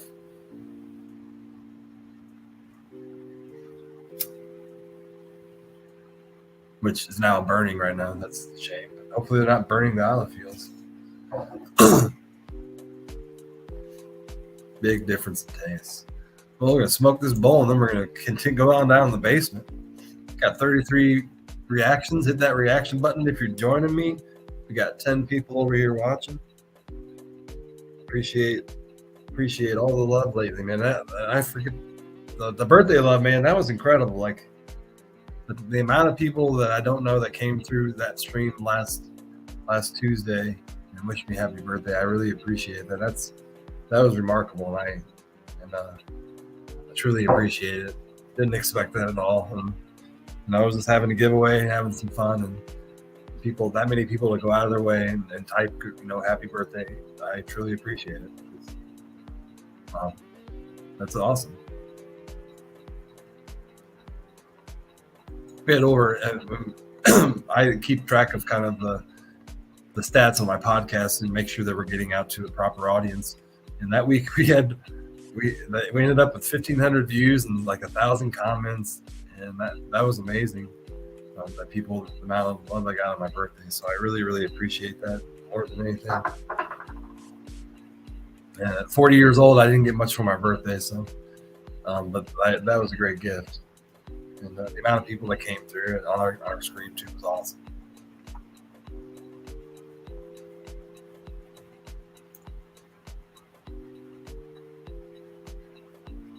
Yeah, I used to do that, Jimmy, and then I had what I thought last year was I thought I was having an appendicitis, and I actually went to the doctor. They ran a whole bunch of tests. Everything came back normal, but I used to take that regularly, and then I stopped. But actually, it was Mother of Earth, apple cider vinegar, lemon juice, cayenne pepper, cinnamon, and there was lemon juice. I didn't mention that. It had 5 ingredients in it, but I used to make it every morning, and I would take it it was only like a cup drink, and I would shoot it, and then when the one day I actually had this happen, I took it, and then I had what felt like appendicitis, but that might have actually been the stone moving around, so I don't know. All the tests came back normal. They did a whole bunch of blood tests, and I was healthy as an ox. And it happens sometimes still. I get this huge pain inside of me, and still can't figure out what it is. It only happens. It's probably mostly something I eat that inflames maybe my gallbladder. Is my guess. So that's why I've been trying to eat healthier lately. I think that it may be also acidic too with the coffee that may be causing it. But eventually, as I get older, I need to get some more tests done.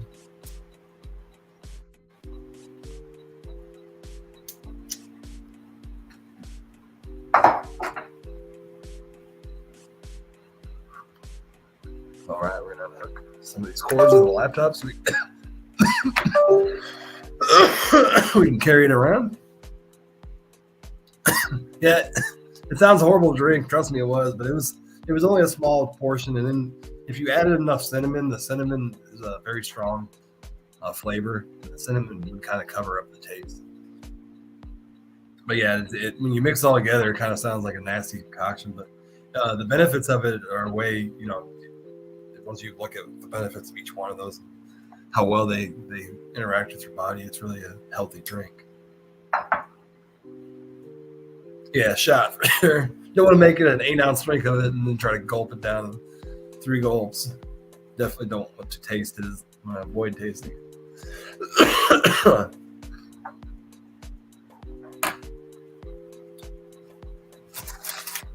You got some RSO oil too. Problem is, I took too much CBG yesterday. That cannabis really has a little effect on me. Need to get a toothpick here.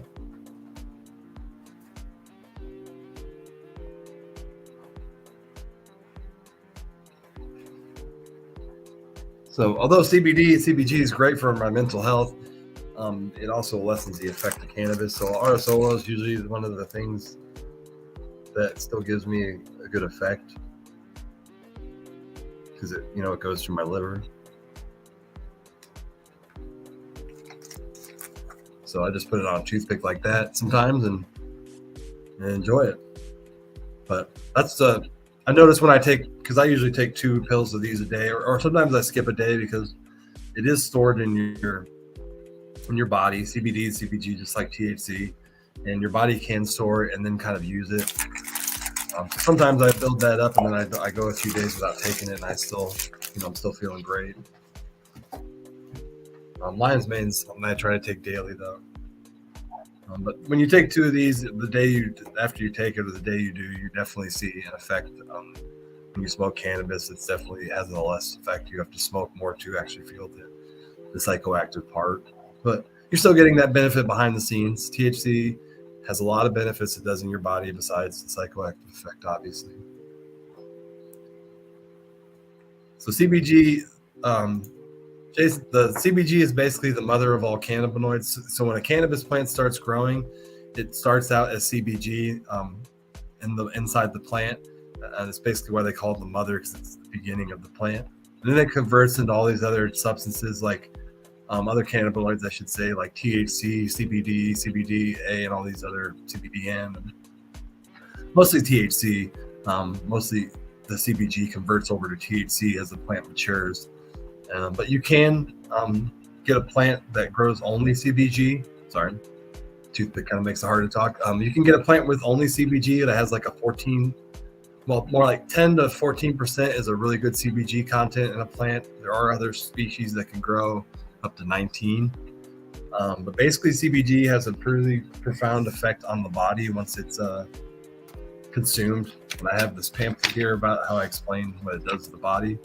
The benefits of CBG has pain relief, has strong pain relieving properties. In fact, it actually has a more effective at treating pain than even the likes of THC.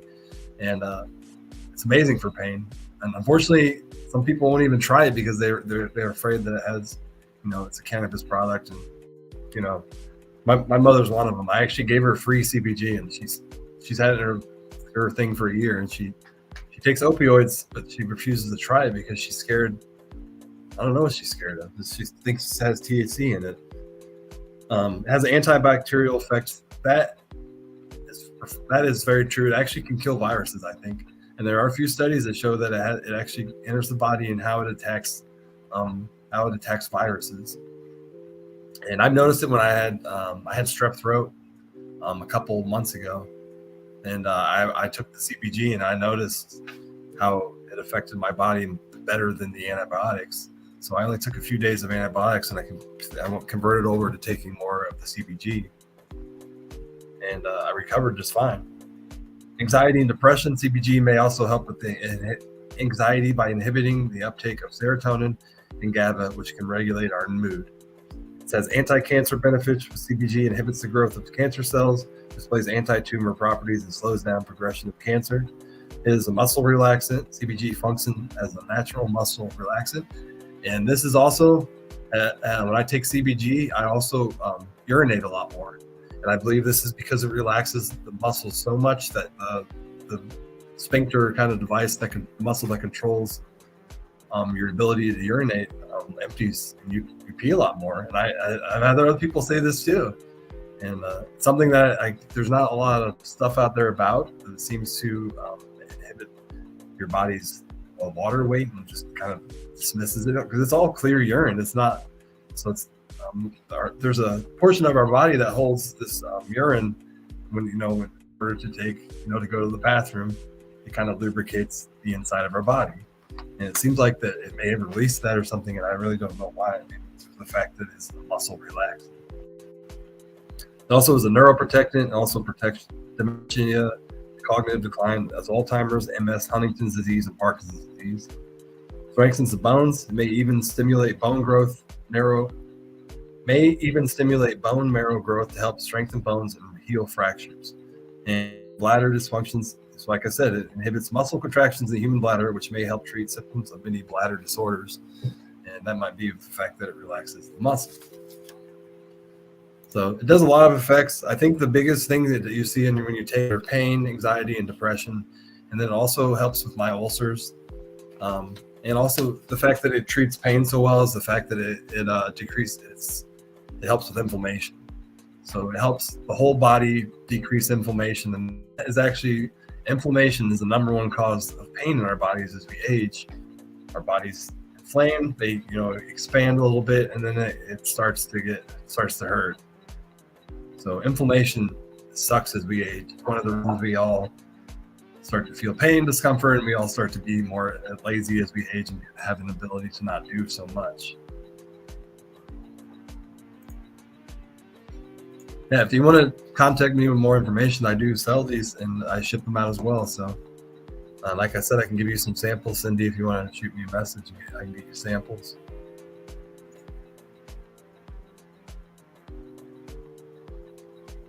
Yeah, Chris, for sure. Just give me a message. I love about your show on Tuesday, and I can actually catch it because I don't have a show either. So Talk It Out Tuesday with Chris Fisher. Check him out tonight on Grow Fam, I believe.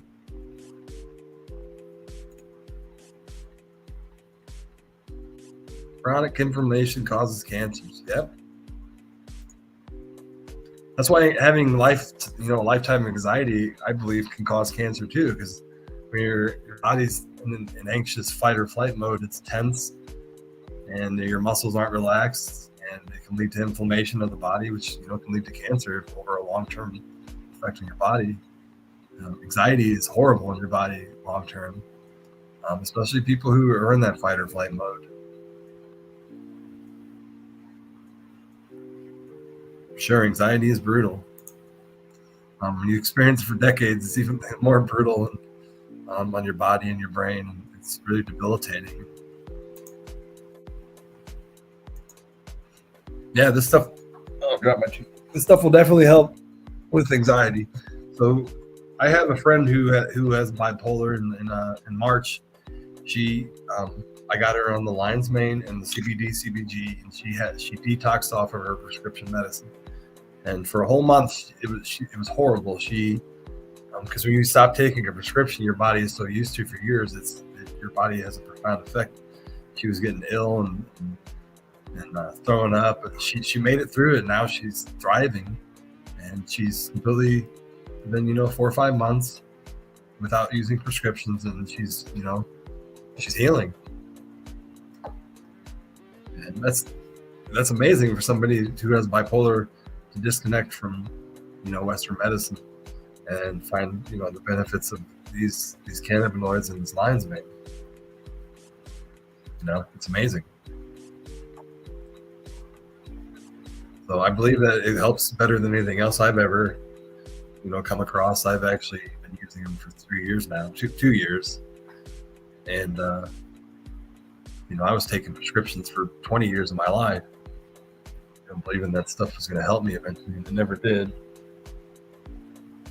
And that's why I gave up. That's why I have these podcasts. I'm trying to educate people. There's a whole other world out there of healing that nature provides.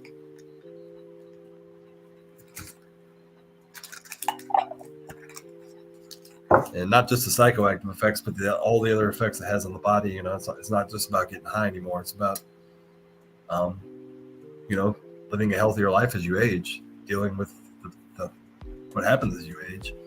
And these cannabinoids interact with your body very well. We have, endocannabinoids.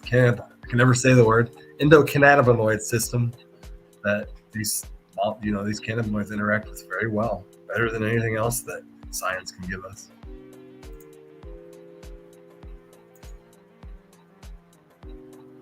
Jimmy, I don't know if I ever gave you any samples or if you've tried any of that CBD. Oh, you take a different product, that's right, of CBD. If I remember you telling me right. Or do you smoke it? Because I don't ever smoke it. I buy my CBG by the pound. So I have like a crap load of flour, but I never like smoking it. It's too harsh. Plus some of it's years old. I only want the CBD out of it, so I never like, when I infuse it into something else, I'm only taking that out of it. I'm not taking the harshness with it. But I even get it tested. I've had CBD now that was 3 years old. Took it in to get it tested, and it only dropped 1%. So as CBD ages, even for half a decade, I don't think it loses any of its medicinal value. I've even tested it to prove that. Nice. Yep, that's the way to go. You can buy it very cheaply, and whoever wants to buy pounds of it, hit up with Adams Hemp. Like I said, he may sell you cheap stuff that's pretty cheap because it's years old, but it does not lose its medicinal value. If you're extracting it, it still has all that CBD in it, or CBG, whatever you're buying. And you can get CBD by the pound or CBG for $100 if you get it straight from the farmer. That's about the going rate. Up to 150, depends on the premium, what product it is, because there are certain strains that are more expensive. But anywhere from 100 to 150 per pound of CBG. CBG is the pretty going rate around here in Illinois. Somebody grows it locally in my county, and then I buy it from them, and then I infuse it into oil, coconut oil specifically, and that's how I infuse it. I have this machine that I use. I make it in small batches, so it's a lot more potent. That's why I believe it's potent, and it's a full spectrum extract. So you're not only getting the CBD, but there are a lot of cannabinoids in it that are very useful to the body. So it's a full spectrum extraction. Unlike some other companies, their CBD products may only have CBD in it or something. So yeah, to get a full extraction, you really have to apply heat to it, a lower temp for a long time. And I do it in small batches, and it's about 2-hour process inside of a machine that heats it up to 150 degrees, and it stirs it around every minute. So it works very well. It makes very potent medicine, and I can see that by the customers that buy it and new people who try it. Some of the hardest part is just getting people to try it. There are some people who are very stubborn, just won't try it at all. Would rather go to their doctor still. So.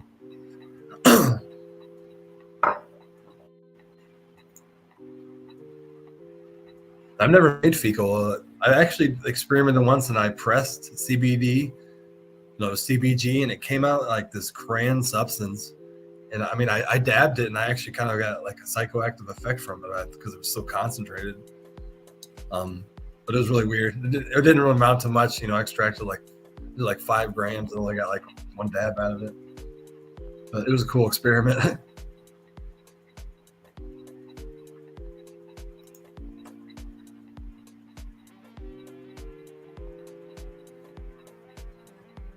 Yeah, I've never.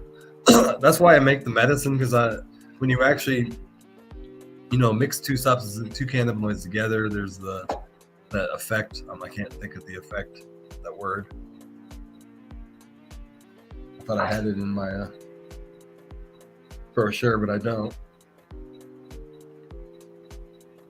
But basically, there's an effect that happens when you take two cannabinoids at once, and they strengthen the entourage effect. There you go. Thank you.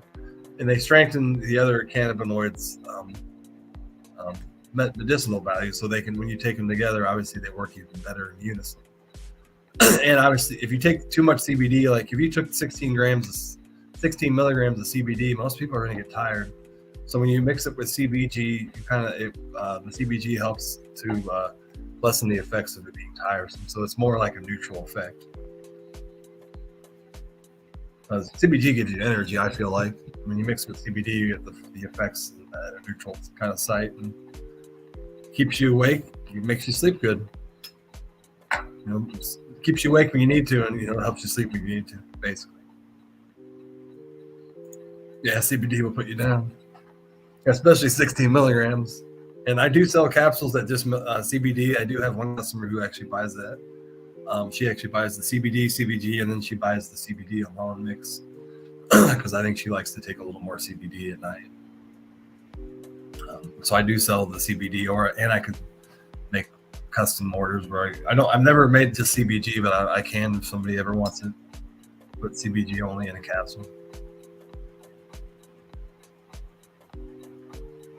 Yeah, CBG works fine with the other medications, as far as I know. It'll help you actually take less medications.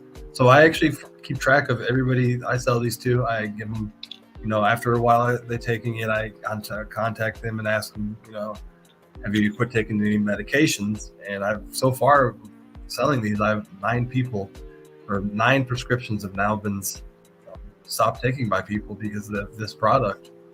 And I've only been selling it for 8 months. I started selling it December of last year.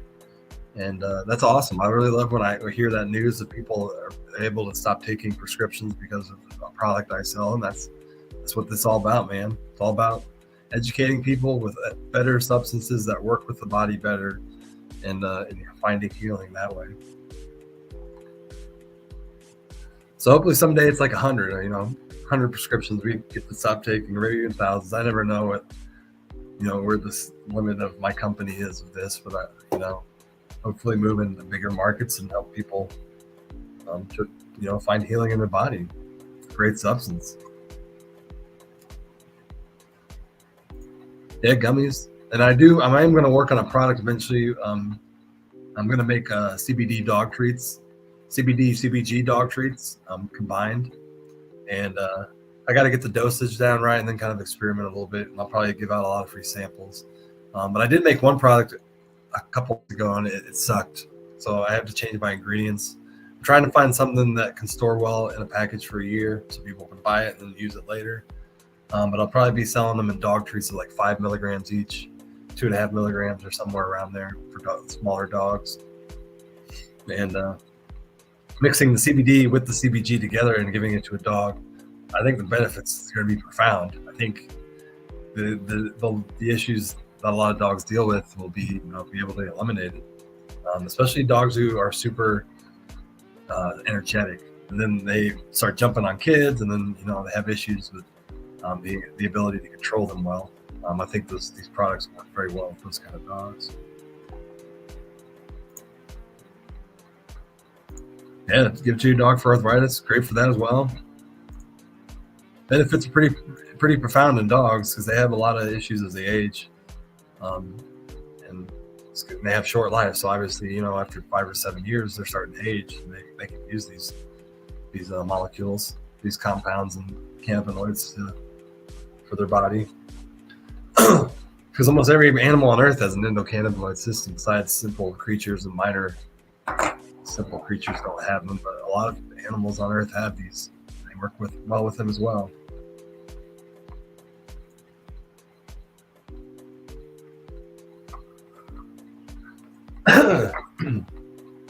For sure.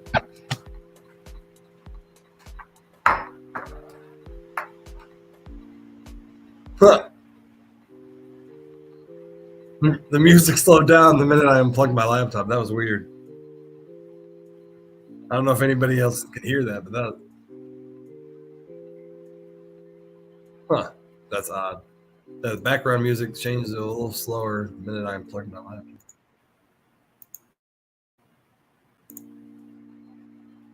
That's odd.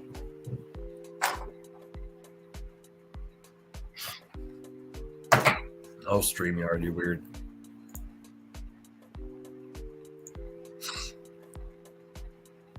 Have you been outside, Ross? Is that what you've been gardening? I forgot the fecal oil can give you cotton mouth really bad. A little cotton mouth.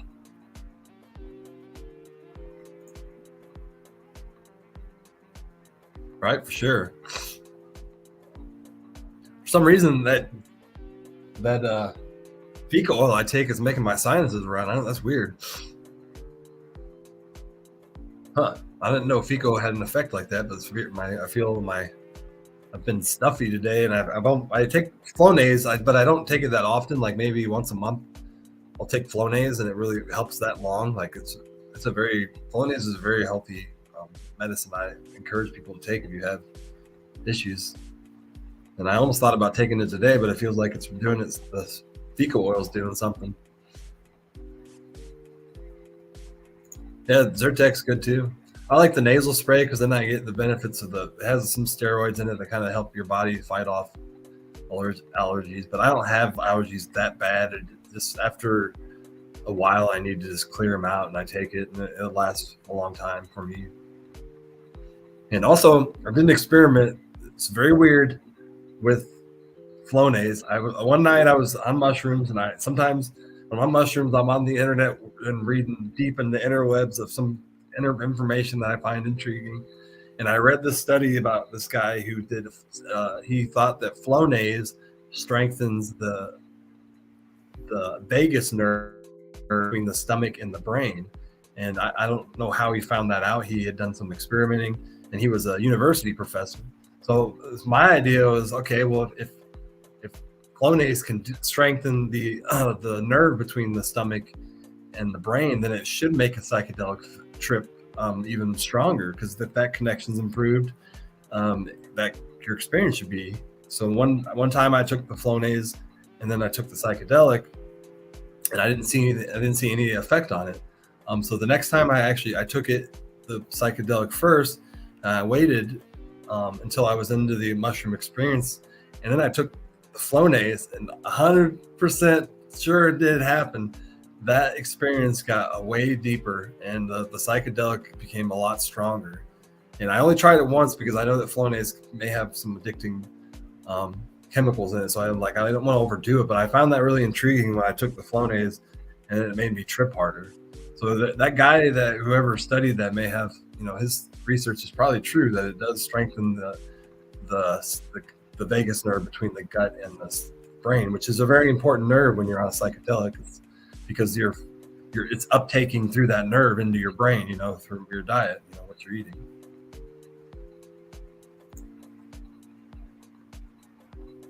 Maybe Flonase can, Jimmy. I don't know. Like I said, it was sometimes I read stuff on the internet, and I found that intriguing, and I experimented myself, and I 100% saw an effect when I was on the psychedelic. And there was definitely an effect when I took the Flonase.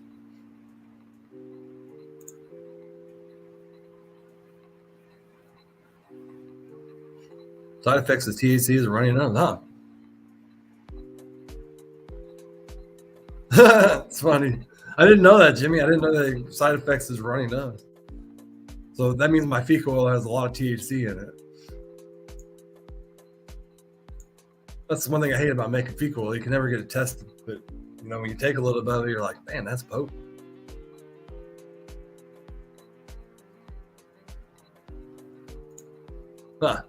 Well, see, take some Flonase. It can't hurt you. Just don't overdo it. But that's why I need to do that experiment more with other people. And I've told other people, I'm like, you ever tried Flonase while you're on a mushroom and see what happens, and see if it actually increases the experience?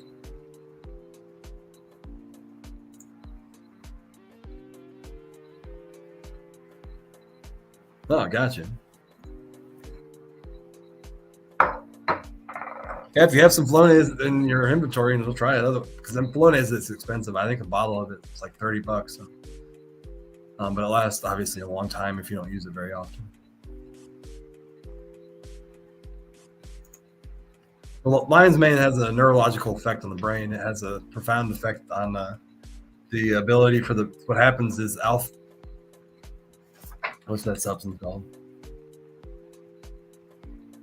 Uh, Amyloid beta is a substance that forms on our brains as we age, and the lion's mane keeps that from accumulating, and basically decreasing the chances of getting Alzheimer's or dementia. It also helps with anxiety and depression. The benefits of lion's mane for relieving depression and anxiety are mainly due to its action on stimulating nerve growth factor, or NGF. And that's kind of a whole different complex subject. If you want to read more into NGF, the nerve growth factor, you can find that on Google. Maybe I'll do some kind of episode on it in the future, but it's a very complex system in our body. It also works great with diabetes and enhanced memory and brain function. So it helps really with brain fog a lot. When you experience brain fog, ADHD symptoms, especially that cause brain fog when you're actually experiencing heavy ADHD and you're kind of like stuck. It really helps with that.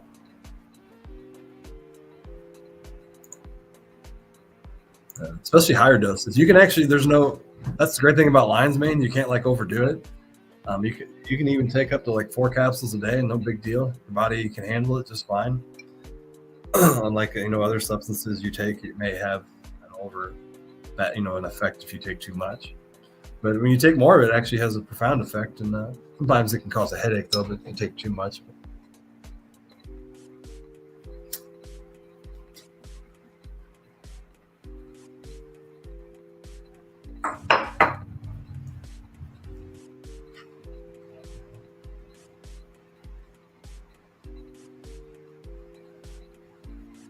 All right.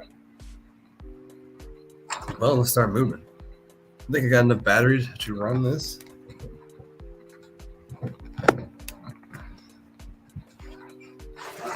But I'm going to wash my hands first in my kitchen because I'm about to go down to my mushroom lab.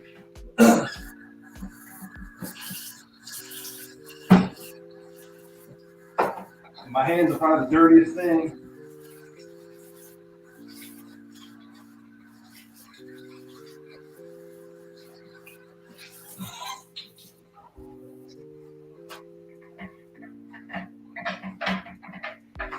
But this is also part of my mushroom lab, I guess, because this is where I sterilize all my bags. So I had my pressure cooker running this morning, and I did some grain bags. But they're not ready to use that because they're still too hot. So we have a lot of stuff to do downstairs. Which is where we'll head now.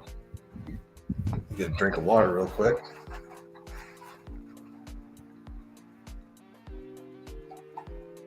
And if you didn't know, I grow gourmet mushrooms, cannabis in my basement here. That's where I'm heading. And this is a really old house. But I have a concrete basement and concrete walls, drywall in some areas. This is the laundry room. And then we're into where I grow where my garden is. And we're in front of the fruiting tent now, and I have some mushrooms I need to pick. So I'm going to pick those first. And this time I'm actually going to put some gloves on because I am dealing with a couple contamination issues in here. But the mushrooms still do grow, even if contaminations appear. It's just this tent is not the most sterile tent in my grow, and it doesn't have to be. So I still deal with contamination sometimes, and there are some in this tent. And we don't want to spread that. The trim is controlled by, air controlled and everything. So we have some mushrooms in here right now. You can see they're ready to pick. And we're going to pick some of them. And I forgot my shoes real quick. Hold on. Is it wet in there?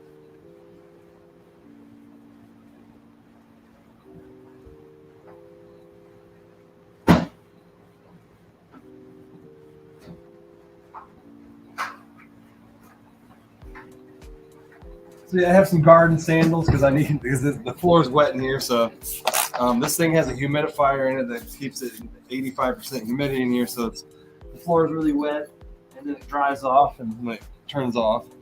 We're gonna go in here and pick some mushrooms. But we got some blue oysters growing up top.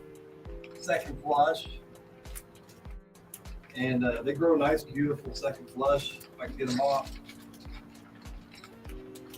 And we'll be selling these at the farmer's market. There's a nice cluster of blues.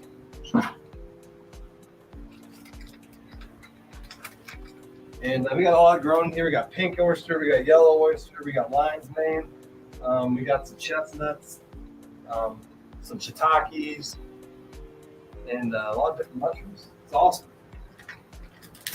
And these bags usually grow, these bigger bags grow about 4 to 5, 6 pounds of mushrooms. Another nice little cluster here, second flush. They'll have 3 flushes and grow, a good amount of mushrooms. Check out this beautiful, delicate yellow oyster. Beautiful mushroom.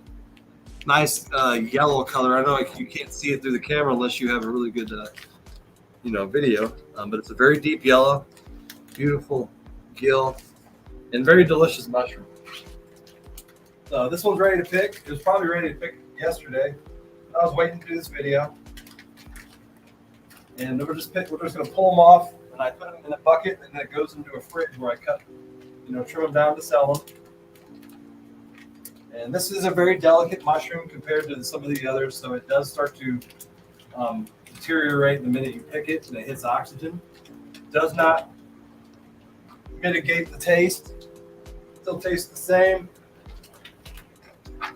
We're trying to pull it off the block without damaging it the most, And hopefully you guys can hear me. Yeah, you guys can. Good.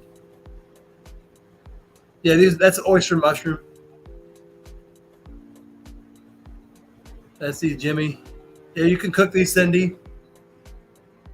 Yeah, these are the ones you cook that you actually have to cook to actually get the medicinal value.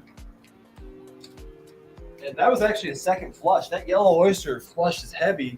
So I already got a flush that was like a 2-pound flush. It's like another 1.5 pounds. And I'll probably get another pound flush here in a week. And some of them don't grow very well on the second flush. It really depends on the air in here. So I'm trying to get better at moving the air around. As you can see, I have a system up here. This thing up here that actually distributes the humidity that comes out of this machine over here. And it just kicked on. Not yet, but it will kick on. But it basically keeps the room at a constant humidity at 85% without me having to fill anything up. It's connected to the water in my house, so it has a device that fills it up as needed. Another big cluster of mushrooms, second flush, another big blue oyster. Probably about 2 pounds there.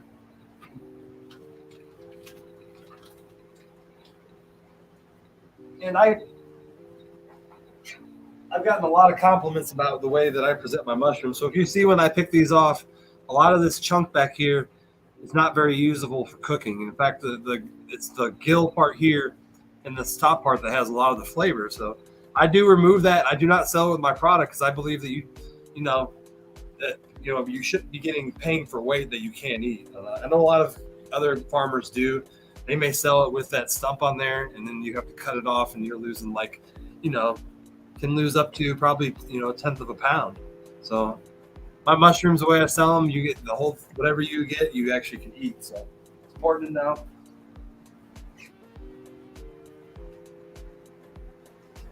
And then we have it's not done yet, but we have a flush of lion's mane coming through here. And this is what lion's mane looks like, so it's growing. It needs to be a little hairier, and I'm still working on that. It really has to do with your growing environment. But it really still tastes great. It's a delicious mushroom, but you do want it to make it look presentable and better at commercial setting. I need it to grow hairier. So still working on that. But we do have a couple lion's mane growing in here, so a lot of different mushrooms over here. Got some more elm oysters. And the best thing I actually do is a lot of people like buying the mixed pack, so I sell them. The way I present at the mushroom farms, the farmers market, is I'll line up all my mushrooms, and then I'll give you a price, and then you can mix whatever you want. And then my oyster species are all $12 to a pound. You can mix whatever you want in that pound. My shiitakes are $10 for a half a pound. And I also sell the like oyster mushrooms in quarter and half pounds. Quarter pound, $4, half pound, $8. My chestnuts are also $10 for a half pound, and that's a limited quantity. And then my lion's mane are also $10 for a half pound. And the oyster species that I offer are elm pink, blue oyster, the yellow oyster, and I think that's it. We got taking second flushes. Third flush is over here. There's some mushrooms that have been growing for months.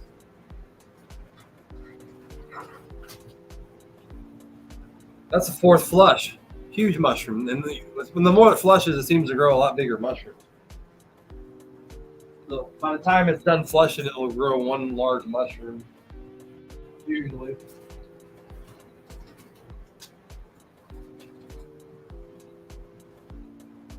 Got some pink oyster. And some of this stuff has grown too long and it's probably not good. Some of these bags are ready to come out.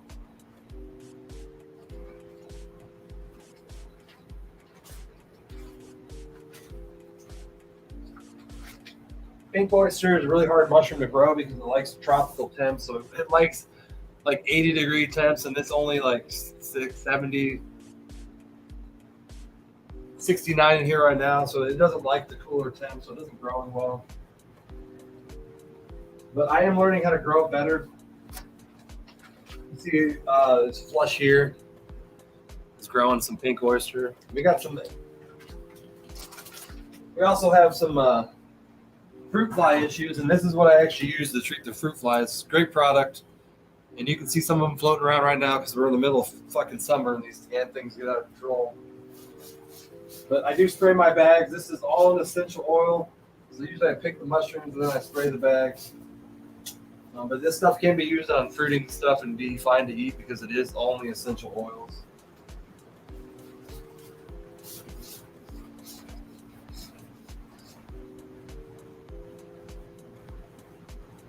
But yeah, stuff works great, especially when these fruit flies get, they really like mycelium, so they get out of control really fast.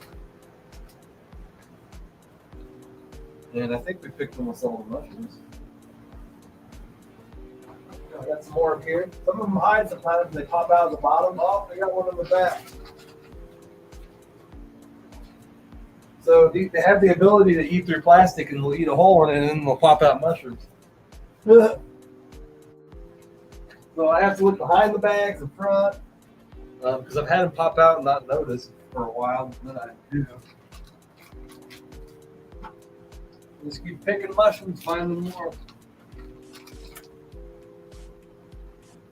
And now we got some chestnuts. This is actually a second flush. So this is very interesting. Oh my lord! Popping out the bottom, like I said.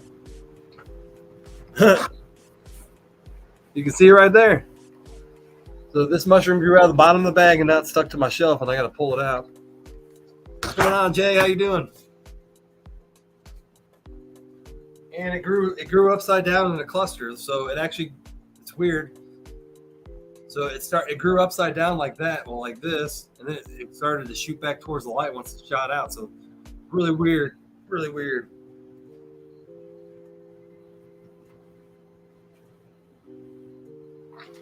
Surprising sometimes. So this is it probably dried out too much. This is a second flush of some of these chestnuts, but they actually look still good. I'm gonna lay them out here in the ground because this bag's probably done. Because the bag's turning to dust. Chestnuts store very well though. They actually last weeks, and they're an interesting mushroom. They have an interesting taste. And this bag's probably done now. It's growing all the mushrooms it could. But we're going to take it out of our inventory, put it to the side. Yeah, we had a nice little cluster there. So probably got Out of that bag, I probably got 5 pounds of chestnuts. I mean, it had a 3.5 pound flush. It was incredible the first time. Huge flush. And I think then we got to check underneath the bags because they're popping out everywhere.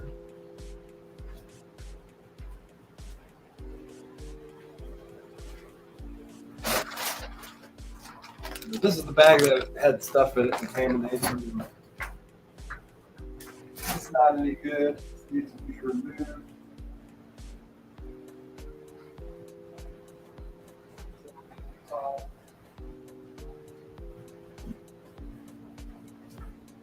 So you can see this line's mane had a little bit more hair on it, and you can see how the hair kind of sticks out. But it's getting better the way it looks. It dried up a little bit, probably because I held too long.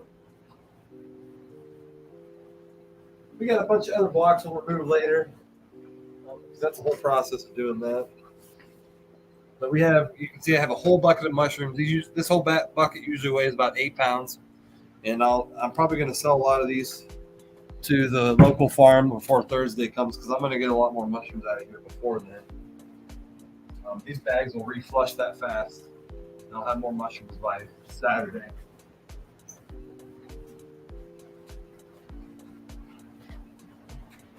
But damn, these damn gnats are stupid, crazy. They grow so fast, you know. You don't treat them very much. See some more down here.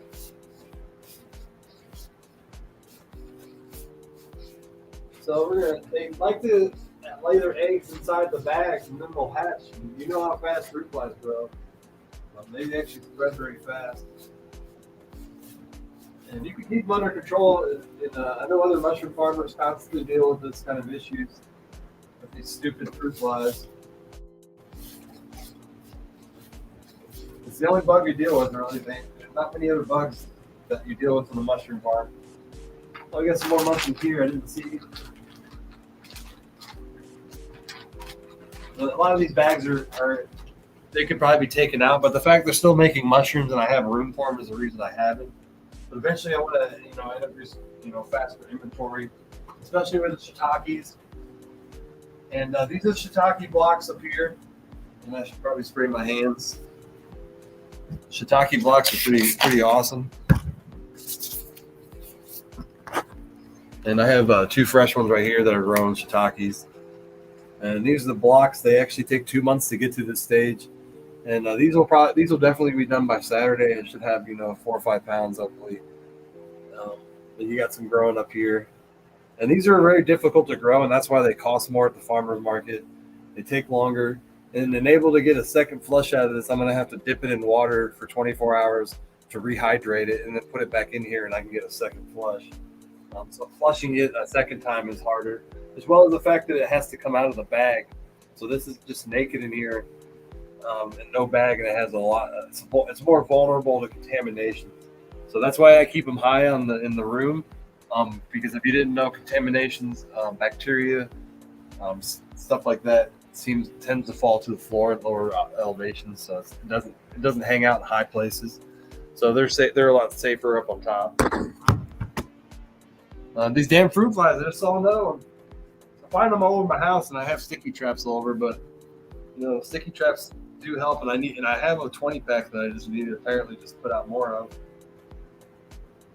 and truly attack them. Those are assholes.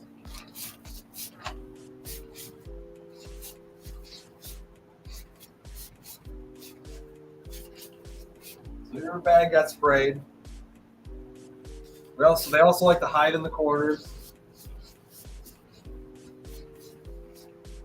So one of the mushrooms in here dropped spores and they made a mess. So what happens is you can see when the spores drop, they actually make this black stuff on the top of this lid. And it's not like mold or anything. It's just it's spore droplets, so it'll appear black. And there's all specks down here on the floor. But this room gets cleaned every week or two. I spray it out with hot water, so it gets really clean. But that's what happens when you let the mushrooms sit in here too long, and they'll drop spores. So we are done in here. We got everything we needed in there. I'm gonna close the tent back up.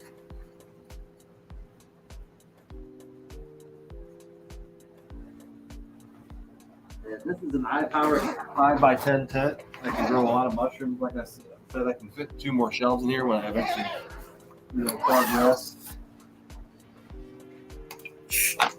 And we just have to do one more thing out here before we go into the lab.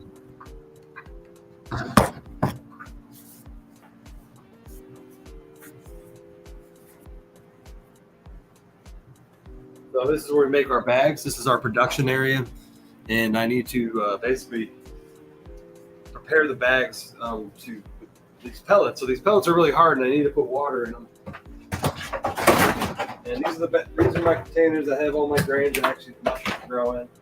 So I got soy hull pellets, and then I got hardwood pellets. And if I sit them in water for an hour before I mix them, they absorb water better, and then they break down. So I like to soak them in hot water for an hour. So I'm gonna fill these buckets up with some of the grain, put some hot water in it, and let it sit here.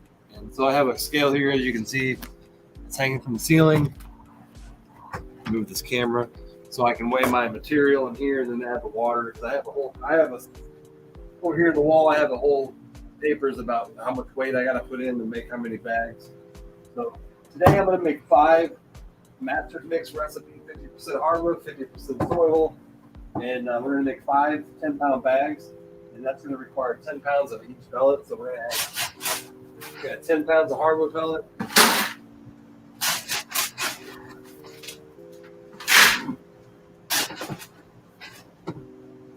I hope that's not a mouse. Sure is. That's gross.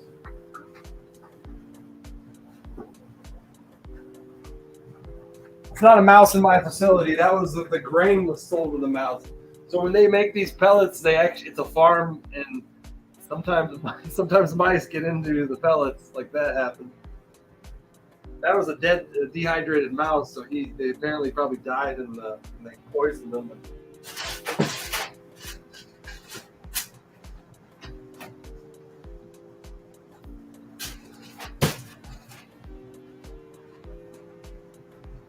I've never seen mice in my house. I actually have mouse traps to monitor mice, so I've never seen. I've lived here for 15 years, and I've caught 2 mice. But that's gross. They apparently sold that with the bags. But tell them, man, I guarantee you, a mouse got into their bagging machine, and got dumped in with it.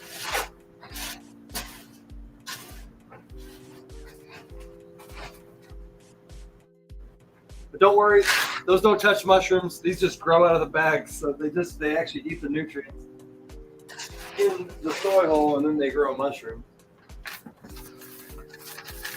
But I get this grain from Pittsfield at a grain facility, really cheap. I get like 500 pounds of it for $80. And you can see it's like sold in pellets. It's all pelletized, soy hull. And we got 10 pounds there. And then we're gonna add water. This is gonna get 5 bags. It's gonna get 30 pounds of water. So we're gonna put 15 pounds of water in here. And this is steaming hot water. I have a hot water hose down here. And we're gonna run it for a second to get the hot water going. But this hot water hose right over here, this thing works amazing. If you have a garden in your house, add a hot water hose because it fucking cleans shit like no other when you apply hot water when you need it to clean or when you have pellets that need broken down. When I added this hot water hose, it really helped. It really helped a lot with the ability to be able to clean things better, and because I have a drain over here, and that's where I do all the dishes down here. We're gonna add 10 pounds of water. Sorry, 15 pounds of water. And with 15 pounds of water is like a gallon and a half. A gallon of water weighs about 9 pounds. But I do everything by weight, so it's more accurate than you're going by gallons. And these pellets take a while, especially the soy hull to break down. So this is going to sit in here and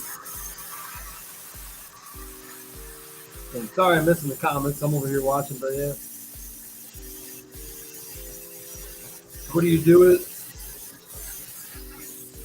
So what do I do with those bags? I make them into garden nutrients, but if they have a contamination in it, they go out into my garden. I dump them in my garden.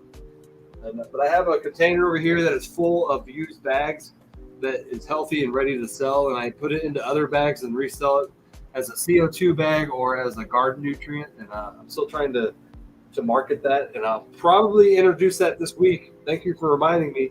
At the farmers market, I will have my first product of garden additive, and you can even add garden nutrients like mycelium at the end of the year because it will progress through the rest of the year, and then it'll be useful next year in your gardening season.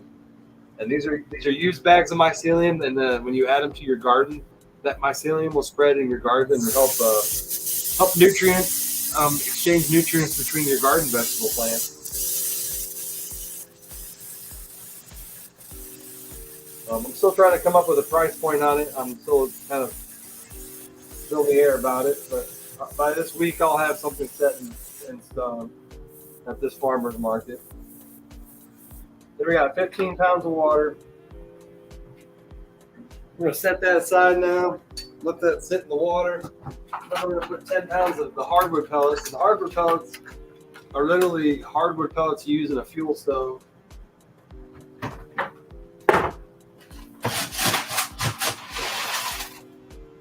And we're going to go add 10 pounds of this. And these are dirt cheap. I buy them in 40-pound bags for $5 at Menards. Menards sells this stuff pretty cheaply. And it's just hardwood species they mix together and then they pelletize. But it has to be a hardwood species pellet. Hardwood species, only.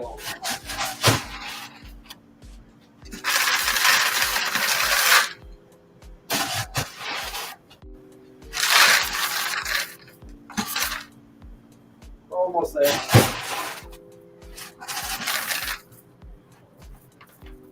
We got 10 pounds now. Put our lid back on.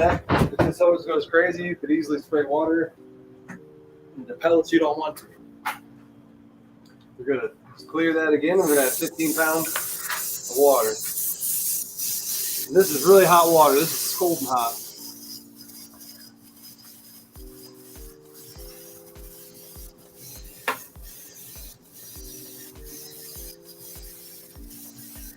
So this will allow it to sit in here while I go into the lab and do some work.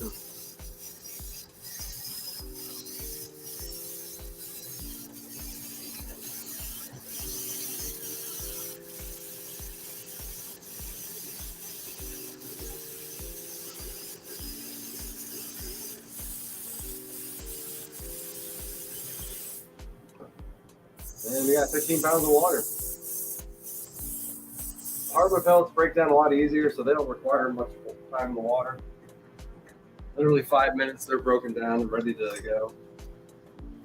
So we'll set those aside now, and that's all we're doing with those. Then we're going to move into the actual lab. And I'm probably going to have to use the bathroom here because I did drink too much coffee. So I'll put the camera in the lab, and then I'm going to go take a break. But you can see this is actually where my marijuana grow is as well. I just harvested two plants here. I got some Pauhua and some Ophelia. It's probably ready to trim up, but it dries down here in another gnat. It dries down here in my open environment. There's an air conditioner up here. There's a fan over here that's not blowing right on it, but it stays at 55% humidity out here, so it's perfect to dry my marijuana out here. I just don't have the light on, so the light does go off because the light, especially UV light, can destroy your trichomes as it's drying. So I just have it on the hanging rack here, and it moves around wherever I need to. But this is going to be a project I do this upcoming week. It's the trim jail. Start trimming some plants up. But I also have, this is something that I made this week, and this is, let me turn that light on. Somewhere. There it is. I just made this whole shelf. I'll see it from the distance. This whole shelf now I made 2 weeks ago, and it can hold, I believe, 80 bags. This is my new storage kind of facility. We're outside of my lab here, my lab tent, which I go in here and we're going to do some work.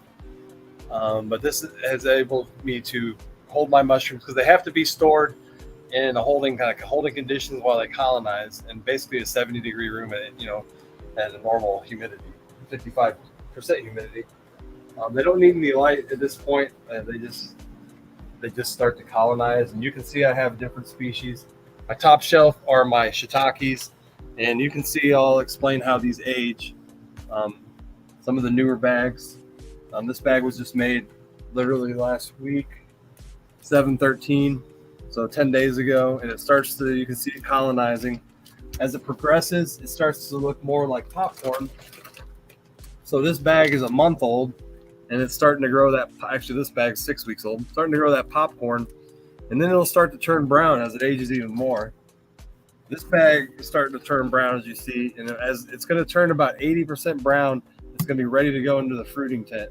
So I'm going to take the whole thing out of here, expose it, put it in the fruiting tent, and then within a week, it's going to start growing shiitake mushrooms. But this browning is very important. That's how you know it's maturing. It's one of the only species that grows this really brown color as it ages. But it takes 2 months sitting here. Well, 7 weeks more accurately. It takes about 7 weeks in this little storage room here that I have before it's ready to fruit.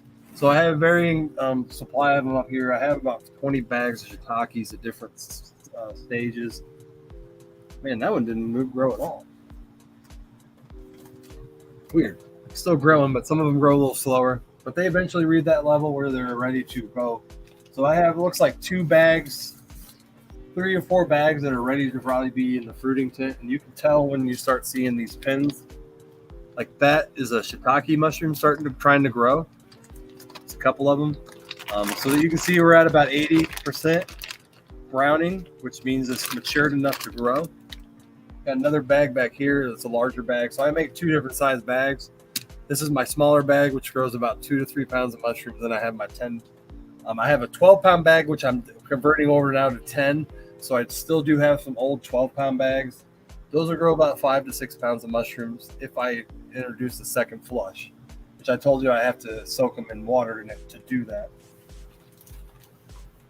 But yeah, there's different stages. And then my bottom shelf here is my oyster species.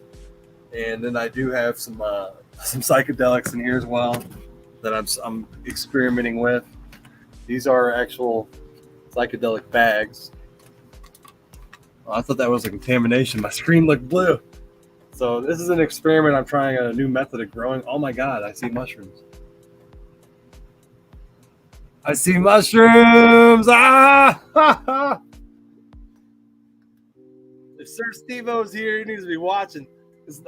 That's incredible. This is the first time I've ever tried it out of bags. It's like this, because I've had issues growing, man. Like it's hard to grow magic mushrooms. They're a lot more sensitive to growing conditions. So this bag method may solve all my problems. And a lot of people who do this don't use them in bags because they don't have access to the equipment that I have or like the lab. And it's really weird. People who get into gourmet mushrooms don't get into psychedelics, but I don't know why. Because if I got into gourmet mushrooms, I was like, what are these other mushrooms? What do they do? You know, intriguiness would hold me on. But if you see right here, where's my camera? Well, right where the end of my finger is, you can see the top of the cap. There's 3 mushrooms growing. And when you see a pinning, this is the B+ species, you see the pinning happen, it's ready to go. So what I'm going to do with these is I'm going to put them in a plastic container with vermiculite and introduce pinning. Because if you expose them in the air, they'll grow out of the whole lump here instead of if I open the bag, they're just going to grow out the top. So I'm going to have to put them in a container with vermiculite base and then set these on top of the vermiculite.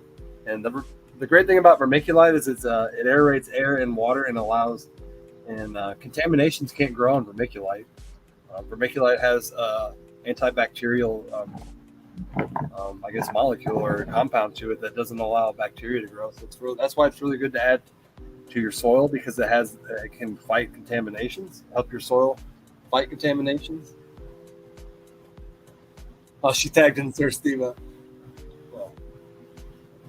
Yeah, when summer hit, my psychedelic strains hit. Fuck, like I had some serious issues because when summer hits, trichodermia is in the air, 100 times fold over, compared to winter. So winter mold spores decrease substantially. Summer hits when the temperature reaches 76 degrees. Mold spores multiply by hundreds. That's the core temp that most mold spores like. When 76 degrees or above hits, especially trichodermia, it fucks everything, and it becomes a lot more in the air. And I had huge trichodermia breakout, and lost a lot of my containers. And I've been trying different methods because trichodermia is hard. I'm basically fighting shit I can't see, man. And when you're fighting stuff you can't see, it's really hard to understand it or fight it or be able to not let it happen anymore. But I still do deal with trichodermia. I don't have it in this room now. That's the most important thing, is this is the room that needs to stay clean. So that's why I wore gloves when I was in the other tent. So now they're not on my skin. But yeah. And we got some other bags down here, as you can see. So we got some blue, some lion's mane, some pink oyster, and these will sit here. Some of them actually are ready to go. There are a couple lion's mane that can probably go into the fruiting tent. And then there's a room behind me that actually some of the bags do get contaminated, but they still do produce mushrooms. So I have them in a separate room. And sometimes they do eventually fight the contamination off, and then they will grow mushrooms, but it takes a lot longer. And I like to keep them separated. What's going on, Doris? What's going on, Diana? Creative Collectibles, thank you all for joining me. We've still got 9 people in here and have been live for 2 hours and 45 minutes. So I appreciate you joining me. Don't forget to hit that like button. I'm debating whether I need to go to the bathroom before I get in here, but I think I'm good. And we're here inside the fruiting tent, not the fruiting tent, the lab now. So there's a fan running in here, but you shouldn't be able to hear it because I've listened to. Well, it's off now. I have it on a timer, but when I come in here, I need to turn it on the whole time. And we do have some gnats in here too. I just see one, but they can't get anything in here. Nothing's open, so sometimes they just come in here and they're looking for shit. But yeah, this is all my whole mushroom facility in here. All these bags can grow. These bags can grow 30 pounds of mushroom each. So this is my inventory that helps me produce mushrooms. So this is the most important room. I have spores here, not spores, but I have mycelium and agar. See, I have some L moisture mycelium, and we have psychedelic species. I have in here. I have some Jedi mindfuck. Never grown it out though. I've had issues with growing it, but I eventually will get better at it. And we got some golden teachers, L moistures, sperm. This is chicken of the woods, still dried up, but you got the mycelium. And then I have some in liquid agar. Those are in these containers here. So, but yeah. And today we're going to work on this is my inventory down here that needs to be done. All these bags are empty and they need to be filled with mushrooms, mycelium, and I think, I got a whole bunch because I got more over here, more down here. So I think I got like 12 bags to do.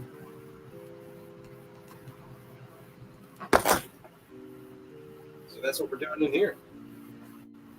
And I gotta grab my alcohol. I forgot that. My spray bottles.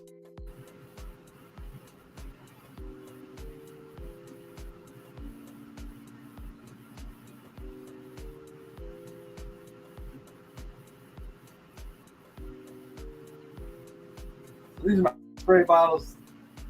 This is 90. This is 70% alcohol, and then hydrogen peroxide.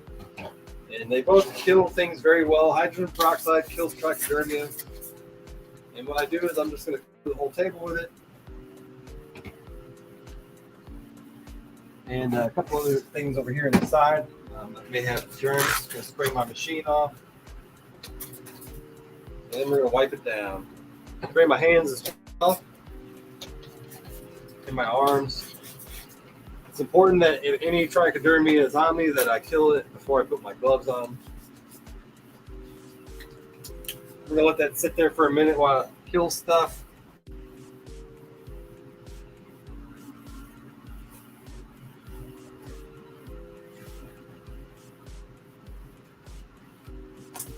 Start putting their gloves on.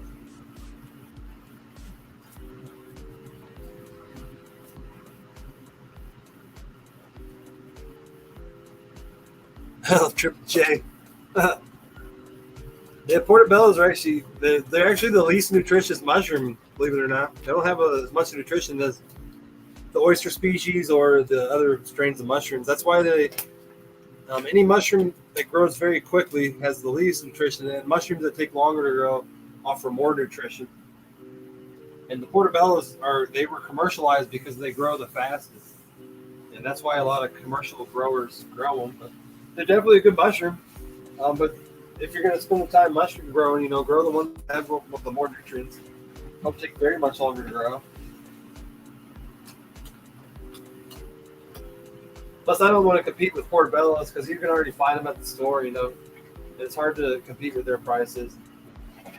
They're cheaper mushrooms. Although their prices are relatively the same when you look at the price of a pound of oyster mushrooms. So everything's wiped down now. Now it's time to put the lab jacket on.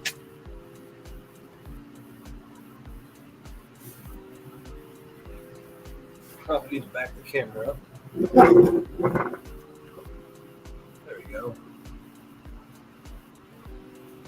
And this is my flow hood. I'm working in front of this device. You can see here. So this thing's gonna blow sterile air on me. This thing runs outside this head. It has a pre-filter, a carbon pre-filter. It's huge. And it runs an 8-inch line over here through this fan that runs at 745 CFMs. Really fast fan. I'm sorry, feet per cubic. It runs a lot of air through here. Pushing air through here into this box and then coming out the front through a filter here. So I'm working with sterile air, and I can do all my bagging and stuff in front of the sterile air. So it's on right now. It's kind of loud in here, but I know that you can't really hear it as well on the podcast, which is good. There also is a UV light inside of here that I can turn on, but if you don't know, UV is actually poisonous, and if I'm around it, so I only turn that on when I'm not in here for up to 5 minutes, and it's going to kill any germs inside this box. It uses a UV light, and it also makes the smell that it's kind of nauseating, so I don't like to do it. You can see I have a UV light switch here. Turns it on inside the box so I can kill all those germs as well inside the box with UV light, which I eventually want to put a UV light inside this tent on top and then turn it on every once in a while, and because it kills contaminations with lights. So it's very effective, and science actually proves it too. Yeah, ozone light. Makes UV once burning, I guess. It smells like a kind of a burn. I don't know. The first time I did it, I ran it for 10 minutes, and it smelled funky in here. And it was the UV light. So we really expanded our shiitake inventory. So I got a lot of shiitake mushrooms I need to start getting going. And this bag needs to be used. It's actually starting to age and turn brown. So we're going to break this up and mix it into our shiitake bag. So here's what I'm going to do is break it up really good, these grains up. It's actually grain inside of here, and I can break it up into smaller pieces. So the browning in here is not a contamination. It's actually the aging of the shiitake mycelium. So it's running out of things to eat in here. So we're going to spray this off really well. We usually just use our alcohol. Make sure it's nice and clean.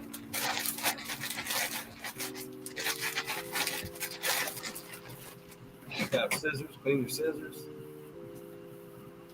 And then we also have this. This is a plastic film sealer that we're going to use to seal our bags. That has to be cleaned as well. So we're going to take some of our empty inventory, shiitake bags, clean them off really well, set this to the side.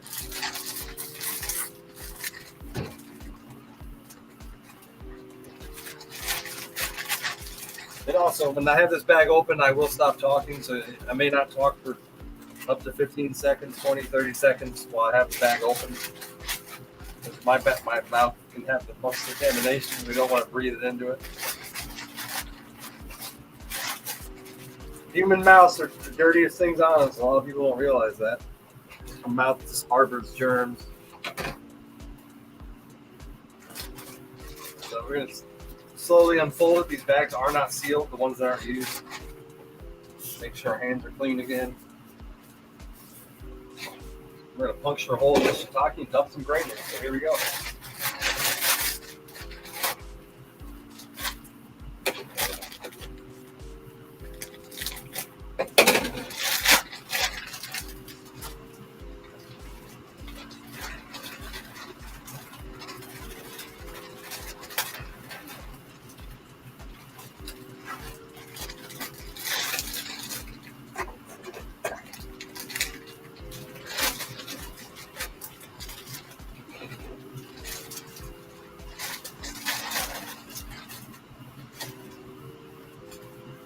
And we're sealed. And basically, you're going to put about half a pound to 3/4 of grain in there to fully get an inoculation. The more you put in there, the less chance you have of contamination. But obviously, I need to use this to do a couple bags. And I usually do 2 seals. My film sealer is kind of falling apart, and I need to buy a new one. And I probably will next week. It's not sealing as well, so I do have clothespins I use as well. But this seems to be working okay today. It just seems to it has a thing on it that seems to break down easier.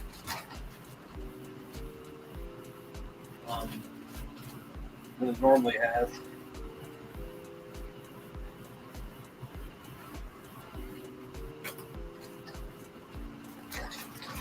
So 3 seals, and we got a good seal. And I usually check it like that, and then I'm going to set these aside, and I'm going to shake them up here after the bag cools off a little. And we're going to grab another one and do the same thing.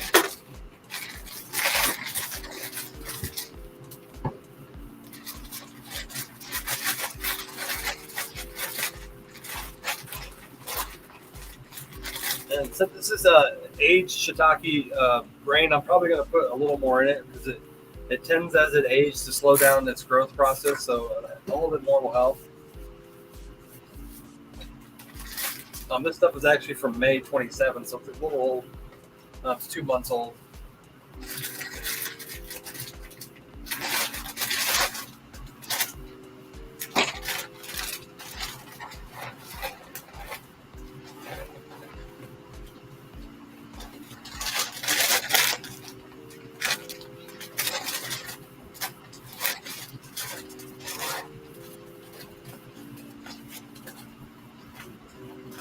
Smells very healthy though. Shiitake has a distinct smell, so it smells very healthy, even though it's aged. And that's how you know that you have some healthy mycelium is when you have the bag open, is to smell it. Because every mycelium has its own distinct smell.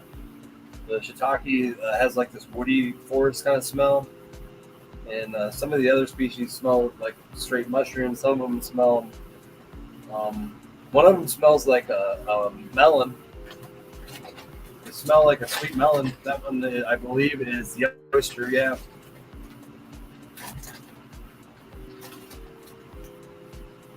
So it's really interesting how they all have different odors.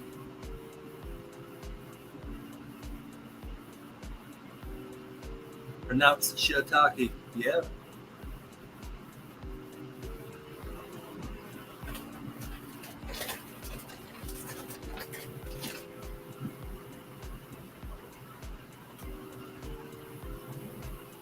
Jay, I don't know where to get gourmet mushrooms in the UK, but I can help you tell you which ones are, But man, it's a whole different world over there.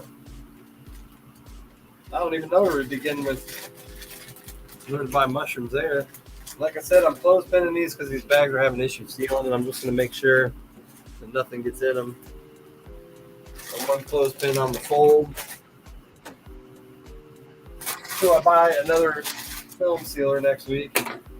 Well, I need to buy one that's about $60. These are 28. It broke down in about a year.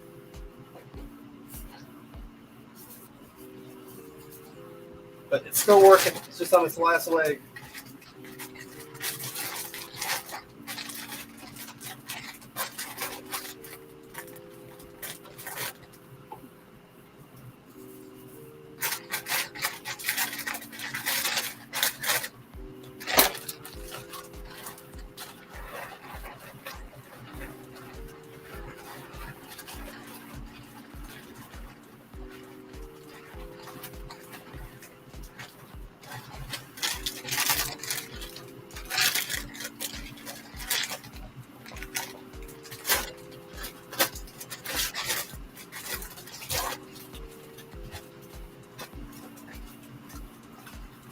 They seem to be sealing by the fact they've been in the lab for a week. They actually dry out slightly enough on top because the water is what really helps. Doesn't help seal the bag. If there's moisture inside where it's sealing, you know.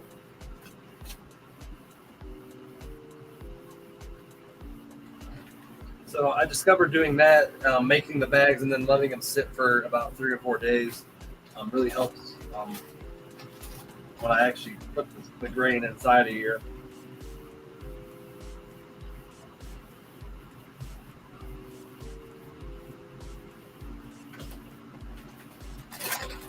Triple sealed it.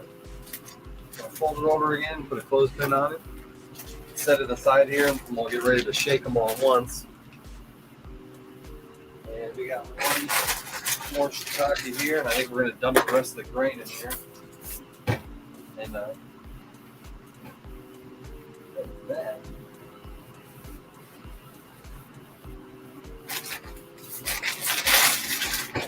Like always, spray the bag off. We're going to get in between the seams, make sure nothing fell on it. Any kind of bacteria. Just going to clean this off again, make sure it didn't get in there. And then when we open the bag up, we're actually going to open from the side so we don't touch the inside. My hands have something on it, and I put my hands on the inside to open the bag. That contamination can get into the bag. You want to open it up away from you. You know.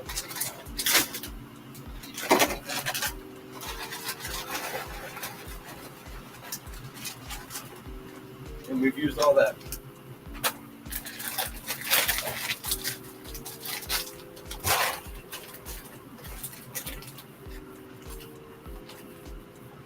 And I have a trash can in here with a lid on it that I put the bags in, and the floor does get a little messy. I bleach clean the floor once a week, so I'll probably, after I do all this today, tomorrow I'm going to bleach it. And I just come in here with my hands and do a little sponge on the floor to clean anything that falls on it and to keep any contaminations out. This room also, I only go in after taking a shower. So I took a shower like 20 minutes before I did the podcast today because I need to be clean in here. I'm the biggest carrier of contamination into this room.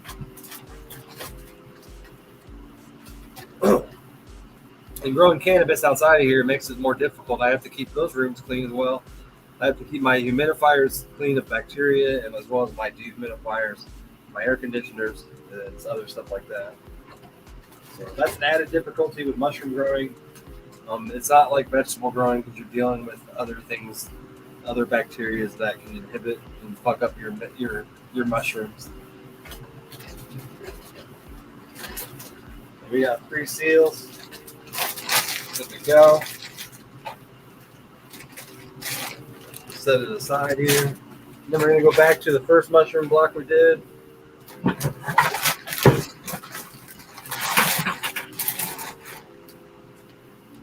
Stinks in there. That's why I have a sealed lid here. The garbage can stink. Put stuff in front of it.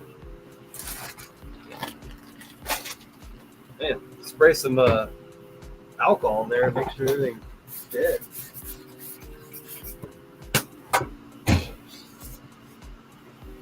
got a chair in here. We're gonna take a seat. We're gonna shake these bags up. So what I need to do is get the grain all the way, into the bag. I need to mix it very well. And I just converted over to 10-pound bags. This is making this so much easier. They used to be 12-pound bags, but 2 pounds less. It's so much easier to shake. I'm really glad that I made that decision to go to 10 pounds. I did a lot of research and found out that 10 pounds produces more mushrooms per pound of substrate. So it's a lot more economy, decision to go with a 10 pound over 12. So what we do is we're going to pull the side away and we're going to fit that grain to the bottom. We need the grain to be fully mixed evenly throughout the substrate, especially at the bottom. We need the grain. Each grain has mycelium on it and it will spread on the substrate. Usually, once I get a better sealer, I'll be able to shake the shit out of these and really mix it. But right now, it's not sealing the best. I don't want to risk dumping substrate all over. But I can mix it really good, just gently massaging it. And the clothespin usually does fall off.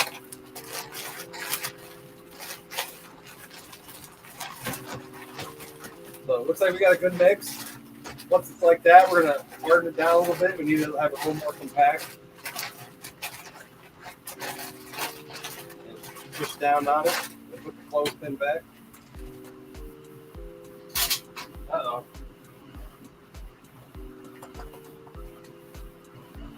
Apparently I left the cap off my black marker. But I need to go get a black marker because it's important I write the date on it. So give me 1 second.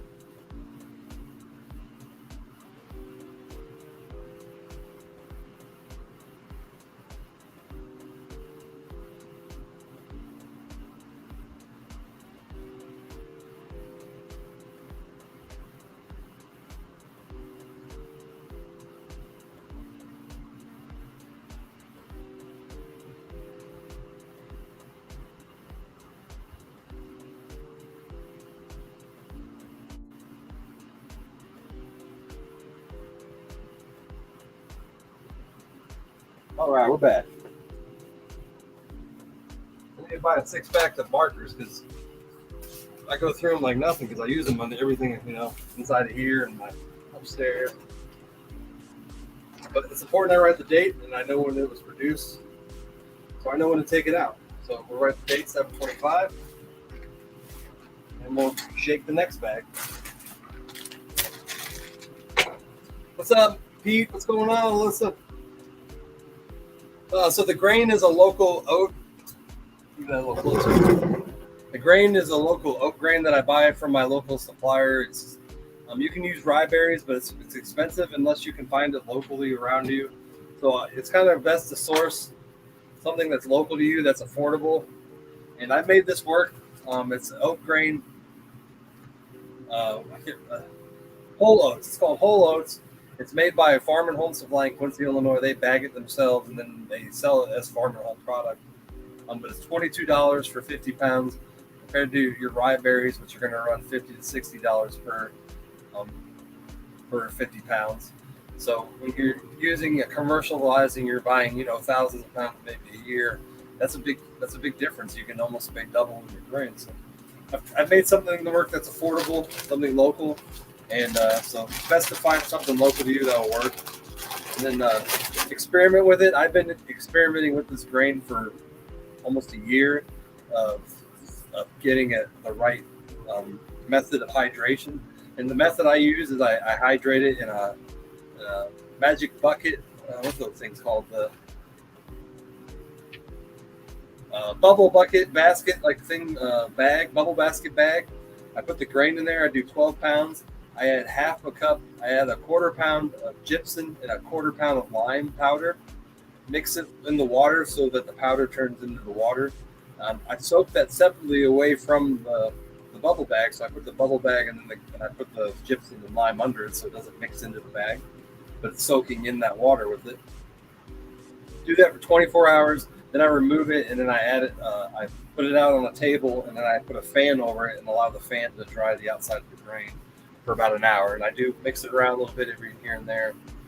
And It seems to work so far. I get a good hydration. The lime seems to kill a lot of contaminations that I was having issues with. Because the issues with grain is you can deal with black mold. I did a lot of research on this black mold that is deep inside of a lot of grains, and even sterilizing at 200 degrees for 2 hours can kill a lot of it. So I started adding the lime, and the lime seemed to start to eliminate that issue. So far that I've seen. In the bags that I've done with the lime, I have not seen any black mold yet. So that's a good thing. So sometimes that black mold was coming out of the grain and it was contaminating shit. It wasn't anything I was doing wrong. It was just deep, hidden deep inside the grain. So the lime actually kills it by pasteurization kind of thing, I believe. With my understanding. And then I add heat to it to kill everything else.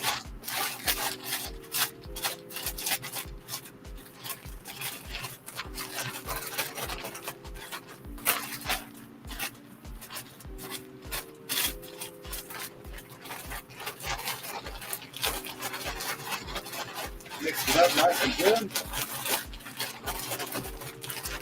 This block's ready to go. There's not much more work into going now to make this grow mushrooms. Just moving it around a few places.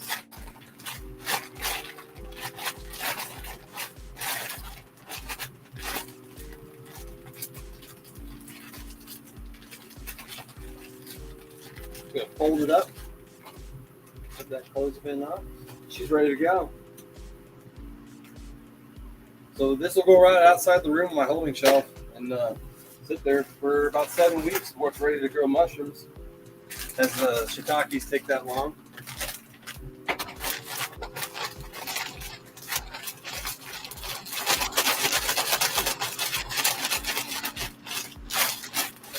So that will be producing mushrooms, and I'll be selling them at farmers market in about September, if you think about it now. So, I'm eventually going to move into restaurants too, so I have restaurants supplied through the winter. So that's the goal by the end of the year is to be selling to 2 restaurants consistently. So that's why I'm growing out these shiitakes more. This is a strain. This is a mushroom that many restaurants can use, not only because it has a long shelf life, because it tastes like a steak. And I can easily sell them to a restaurant, and I believe a restaurant can easily sell them to their customers.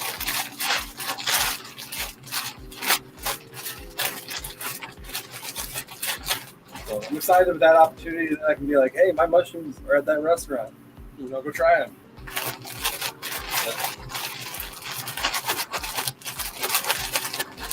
It's been the ultimate goal for a while, but I feel like I've been selling to the farmers market and my Terrapin farms, and I've been able to grow a lot and learn things at a commercialized level.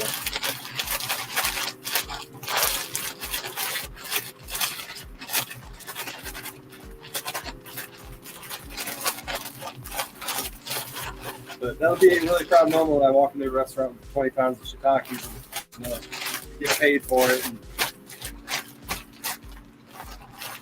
that's working baby step goals. And that's how you make a big company someday. I can't imagine what I'll be in 5 years, man. There's nothing stopping me. Yeah, they taste like steak. I brought them to a party. I brought a pound of shiitakes, and we cooked them on a grill at a party. It was like 60 people there at a 4th of July party. And it was like the talk of the party for an hour because everybody's like, "Did you try those shiitakes?" Like people literally ate them and they literally died almost because they never knew that something like that existed. And all we did was we put butter and pepper on them, and we cooked them in the grill, and then just served them like that, and they were incredible. So that's where I had the wow factor of food, and people don't realize these things exist. And then like a 50-year-old guy who had no idea there's a mushroom that tasted like a steak. Shock his mind.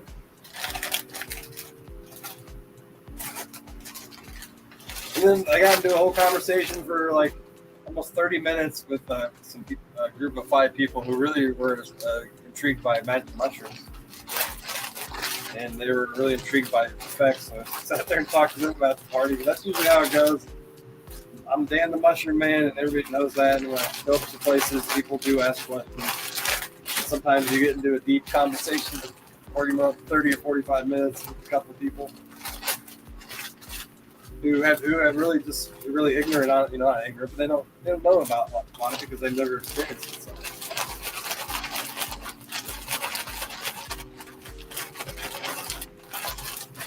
But there wasn't a lot of marijuana use at the party, but that was because the person who had the party doesn't like cannabis. I respect the rules. So I went back to my vehicle to smoke weed.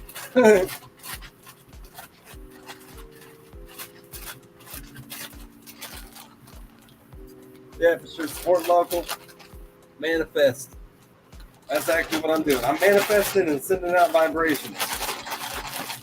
And that's why I have this podcast to send out those vibrations, attract the right people into my life.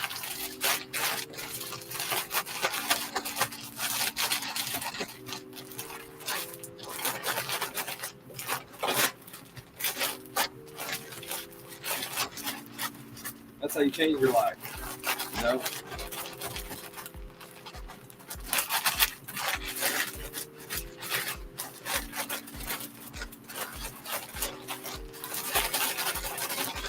There we go. We got some grain everywhere now.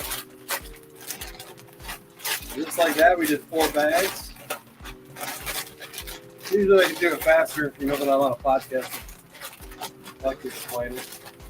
But I can usually do about 4 bags in 10 minutes, shake them, and do about 15 bags in an hour. And that's a lot of mushrooms. So each bag of these, is going to grow 3 to 5 pounds. If I rehydrate the shiitakes, which I'm going to learn how to do. The oyster species can grow 4 to 5 pounds, so 10-pound bags. We got lion's mane, golden oysters.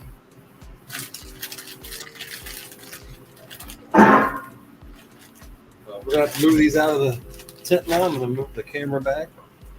And these are just going to go out on the shelf out right outside the tent.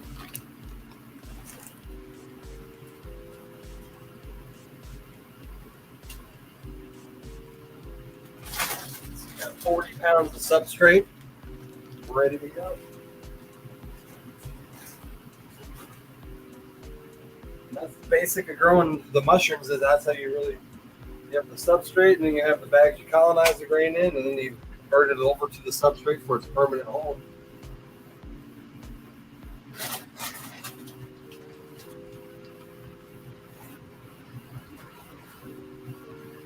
But we have a lot of more shiitake. I think there's like 8 more shiitake blocks. But we're going to do some regular blocks. We got the Master's Mix. And then we also have, this is how you grow psychedelic mushrooms. They actually have a whole different mix. I do sell that as well. And I sell it cheaper than most. Than on Etsy, so obviously I don't ship it because it costs a lot to ship. If you live local to Quincy, I do sell the psychedelic substrate for $35 for this whole bag. This is actually 12 quarts, sterilized cocoa, vermiculite, and gypsum. This is a substrate that grows about 99% of magic mushrooms. So I've actually been putting it in the bags like this, like I showed you outside, where the mycelium into here and actually grow it in here. But you can dump this into a container and use your container method to grow it, which is you basically dump it in a container put a layer of mycelium over it and then another layer of this. But this bag will actually do probably 2 or 3 containers if you do the standard size shoot. Well, some of those containers are pretty big. Got a spider in here. Oh man, that is a funky looking spider. But I am in my basement and we're in the middle of a heat wave, so these spiders try to come in. I treat it with neem oil every week, and neem oil kills spiders, and I do use a couple other chemicals. Not chemicals, but essential oils.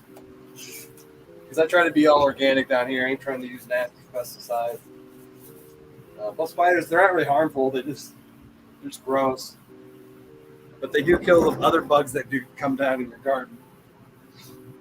But man, the wolf spiders this year, they've been coming in like no other. I've never seen wolf spiders this bad inside. They're not, they're not much. They're not a species of spiders that live inside typically. So we got a couple decisions to make. We got a lot of lion's mane. So we're probably going to do a couple lion's mane bags.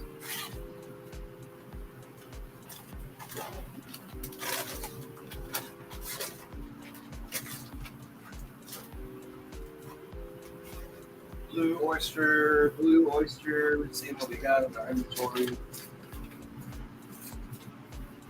So we'll do a blue oyster bags because that's one of my main sellers. This blue oyster mycelium. This is from a month ago, and you can see as it starts to yellow, it's an enzyme that kills any kind of contaminations that may try to come in it.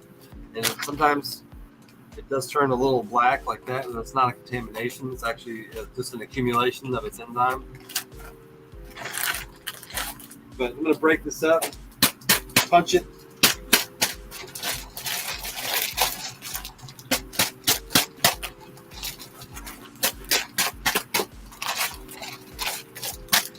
The strain does, after a month, it does get kind of hard.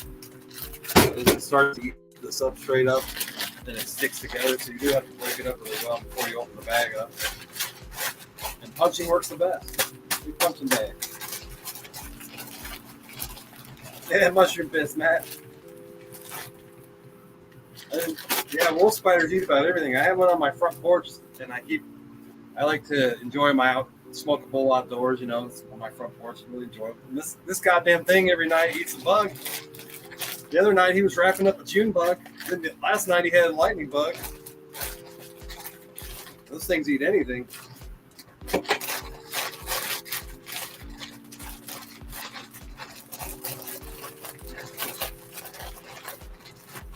And they eat the whole thing in a night. I think he ate that beetle in one night, and then he was ready for another firefly the other day.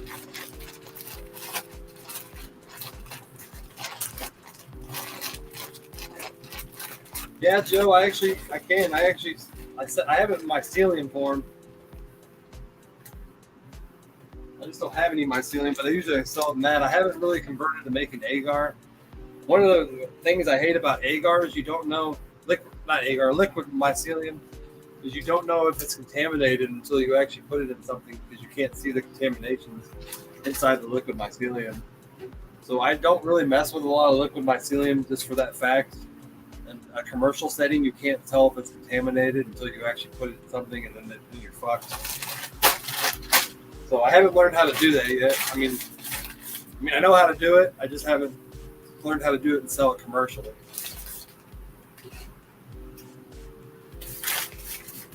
But I can do agar dishes, ship agar dishes. I have mycelium in it. Ain't nobody gonna know what it is, but it's not illegal because it has no psilocybin in it. So there are some psychedelic species you can't eat the mycelium, but you're not gonna get high off of it, but you may get a little medicinal value. It has to grow mushrooms.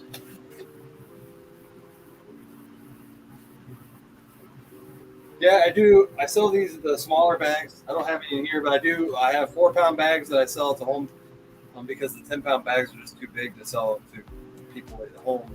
But yeah, I sell the bags, and you can grow them species at homes. I've had people grow huge 1.5 pound, 2 pound flushes out of their 4-pound bags. So I sell them.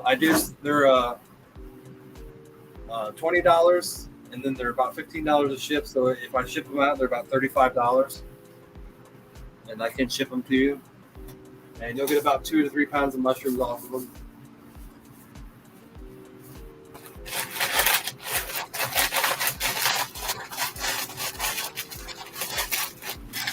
Got that all broken up, printed off enough, and now we're ready to go. Spray our tape off again, make sure it doesn't get anything on it.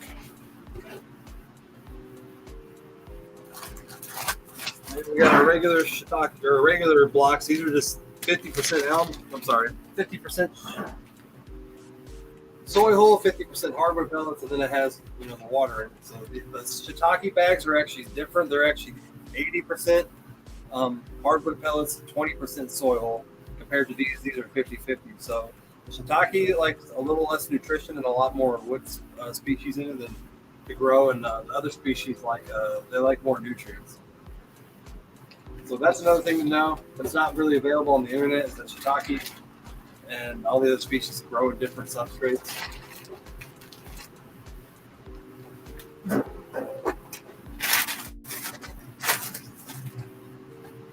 But I actually contacted another mushroom company on Instagram, and they gave me the recipe.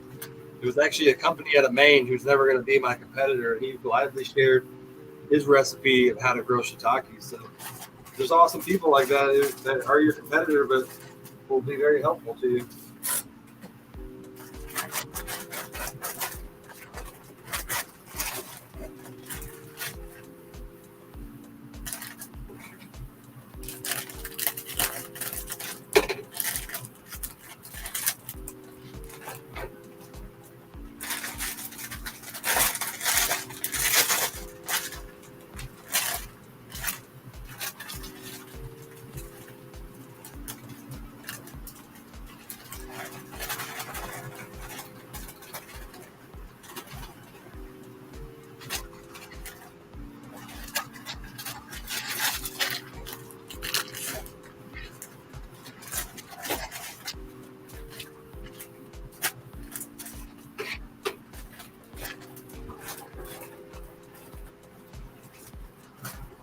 And we're sealed.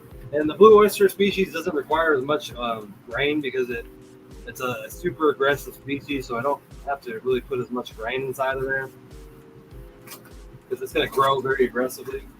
These bags actually will colonize in 10 days, and I'll have mushrooms in 17 days. That's how fast the oyster species grow. Super fast. I mean, you can have produce that fast, a couple pounds of mushrooms.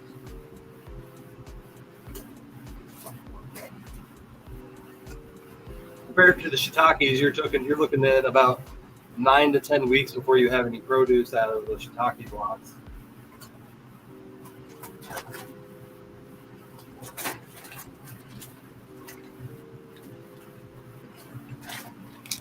Sharing is caring, for sure.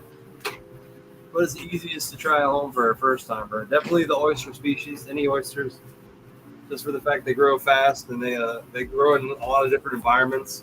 They really just like a really good air exchange. So if you have like a room, they just like a good oxygen exchange, a CO2 kind of the air returns do that very well, especially modern HVAC systems. So they'll move oxygen, fresh oxygen into an area, which is really what mushrooms like. So I had a friend who grew them in his kitchen. He had the biggest flush I've ever seen. It was nearly a 2-pound flush. And I think it was because his house is very modern. He had a very good airflow through his kitchen, but threw a nice flush of the blue oysters.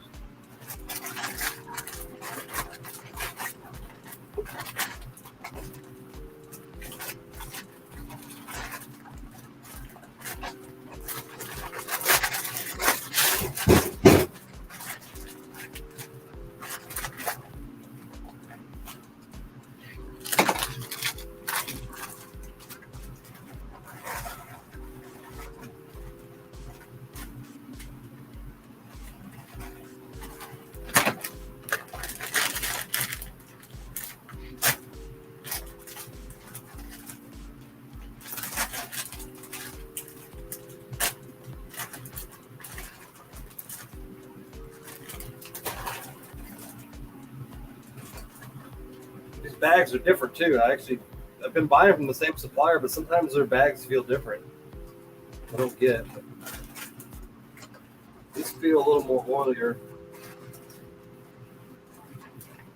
So these bags I buy them pre-built with a filter in them on Amazon, and they're about 60 to 75 cents per bag, depending on the size.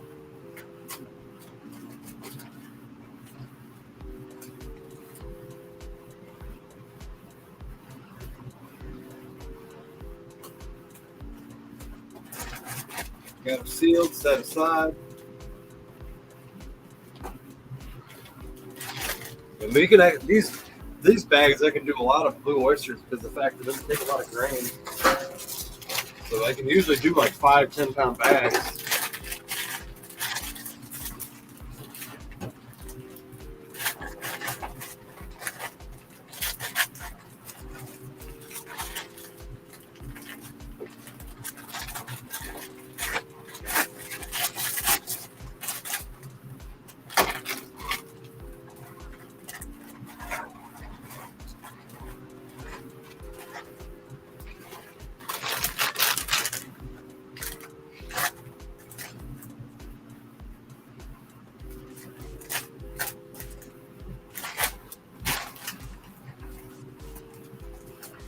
I don't know if that was my computer. Heard a weird noise.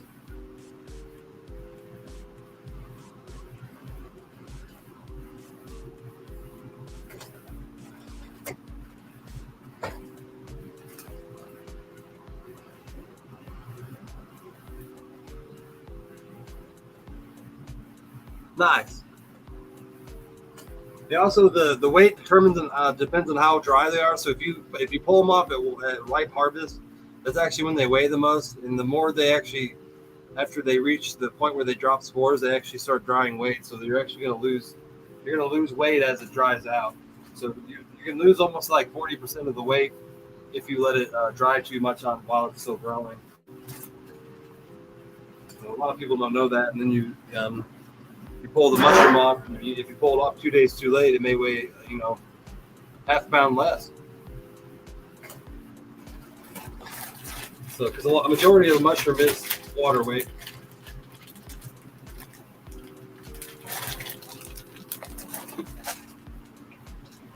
And we've used all the regular bags. Let's see if I got any more over here. So here's a regular shiitake bag. Which my lab is too full and I had them all sitting over here. I'll move these over here now.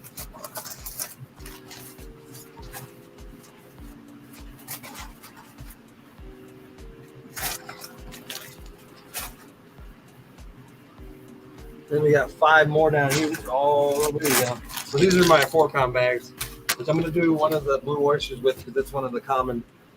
And if you want to buy that creative collectible, I can do it right now and make you a bag. But I usually make these to sell in the local store as well as ship out too. So smaller bags. We'll do a small bag. I forgot that I had one.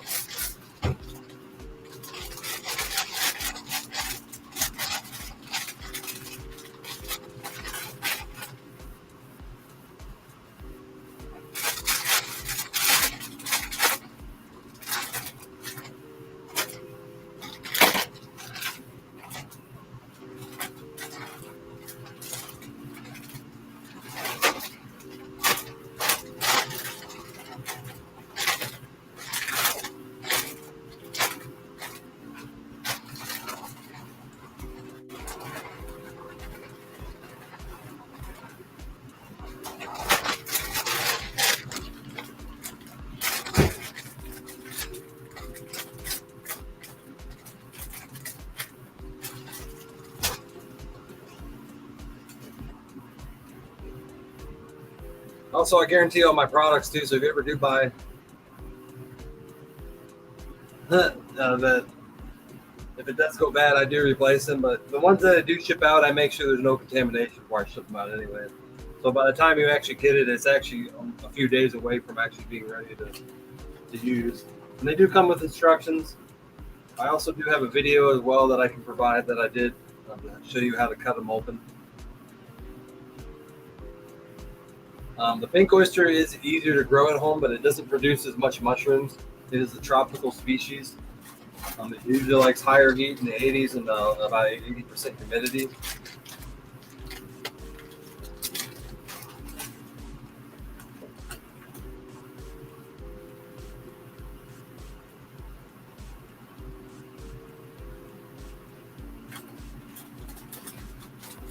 And the seal. I think we do one more blue oyster. like I said, blue oysters and a lot of the stuff that I grow, because I use it in my soup too.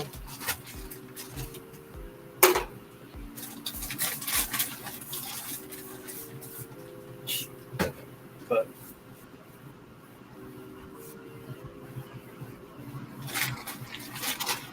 probably actually need to make another grain bag. So what I do is I need, in order to replace this grain bag, I have more grain bags. So here's an empty grain bag. So usually at the end of I'm using one, I dump that extra into here to keep another species growing, because I have 2 bags up here, but I like to keep 3 in inventory. So I have allow it to grow, and then I can use it my next time I do this in a couple days.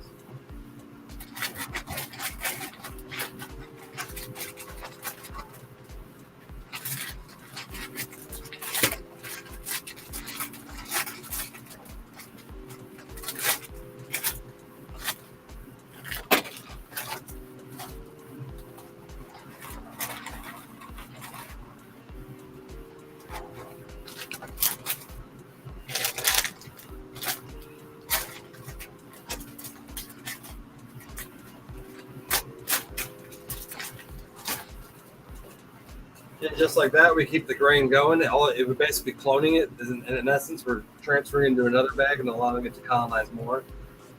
And it's easy as that to keep the strain going. Blue and pink oyster just taste differently. The pink oyster tastes more like fish. Blue oyster is a lot more meatier tasting. It tastes more like a meat.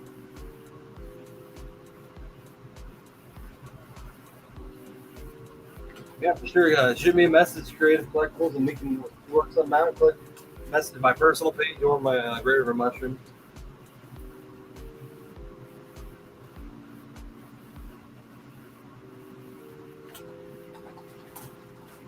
Yeah, it's cool. It's actually cool too, Matt, if you have kids. Kids are definitely intrigued by the way mushrooms grow. So you can also grow your own food as well as make it, kind of a science experiment for kids to see as well. And probably got any more small bags? I don't think I do. We got a little bit of grain left, and I don't have anywhere to really put it. What I'm going to probably do is just close it out and use it next time.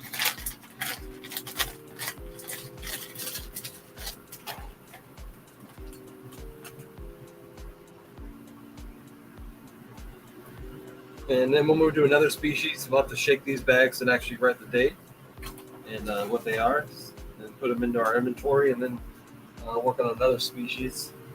And I have a couple bags of shiitake left, and then some. Probably do a couple lion's mane. We have a lot of the elm oyster in inventory too. We got elm. And these are the pink oysters. You can see the mycelium is actually pink. Pretty cool. It's actually grown. It tries to produce some fruits on top, but they're not. It doesn't have enough stability to grow them.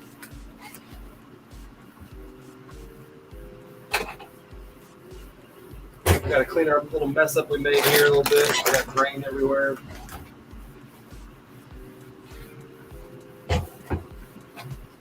I'm not the cleanest sometimes in here. Sometimes we dump grain all over. And then we dump it into this trash can here.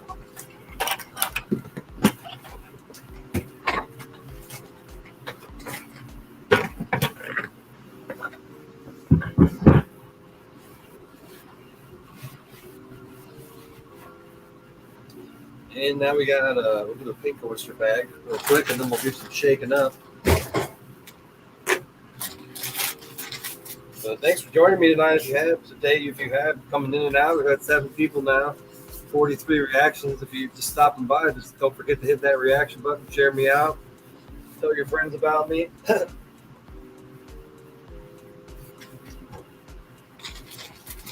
We've been on for 3.5 hours, talking a lot about different things.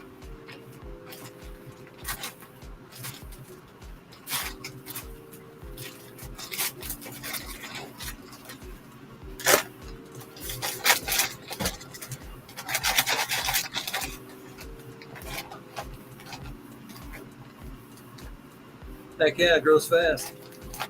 The grain I use is actually whole oats that I buy from a local farm and home supply. And I've been using it for about 2 years now, and I've gotten down pretty good about how to hydrate it and everything. But it's like it's almost half the price of rye berries, so it's very affordable. Because everybody thinks you got to use rye berries to grow mushrooms, but that's like the premium stuff to use. But you can find more affordable things.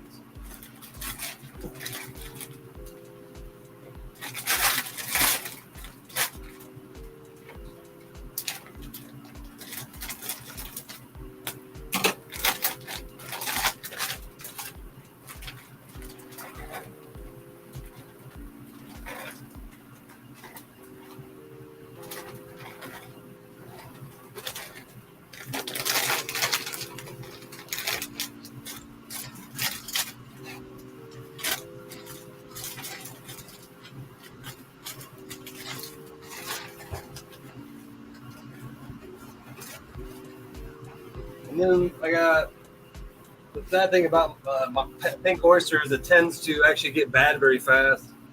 So you can't keep too much of it around because it starts to look really funky.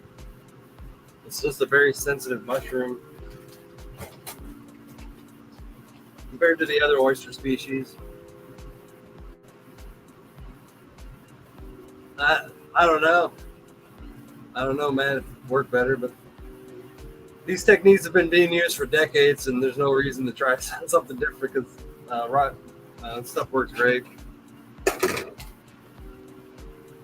I'm sure people have tried a lot of different things. And I've seen a lot of weird stuff in Facebook groups of mushroom growers trying different stuff.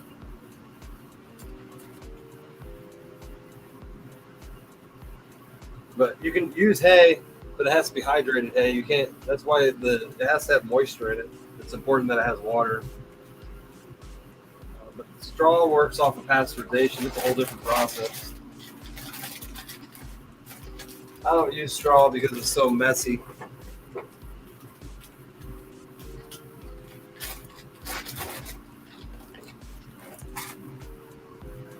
And we'll just do 2 pink oysters. Well, you see what I mean? How it looks really funky sometimes. I'm probably going to break this up just to make it not look so funky. You can break the grain up and let it re-energize, kind of, not use it. It's trying to grow mushrooms inside the bag, and it just grows these fat, weird things in there. And those things can get contaminated. You can also see this. This is a month old, and for some reason it didn't colonize the bottom. So I'm going to shake it up.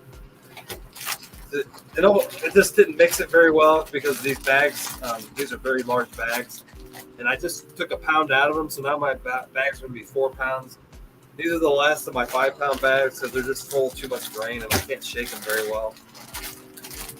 So this is just because I didn't mix the grain up very well. And now I just put a hole in it.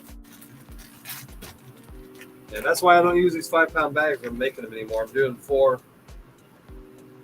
But I probably need to use some of that so I can close that bag back up.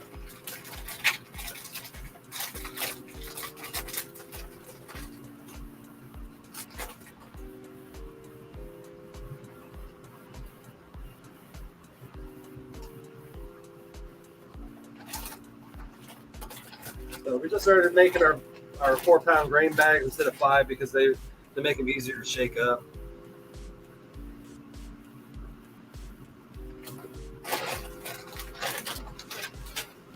So we'll do one more pink oyster bag because I just blew that bag open.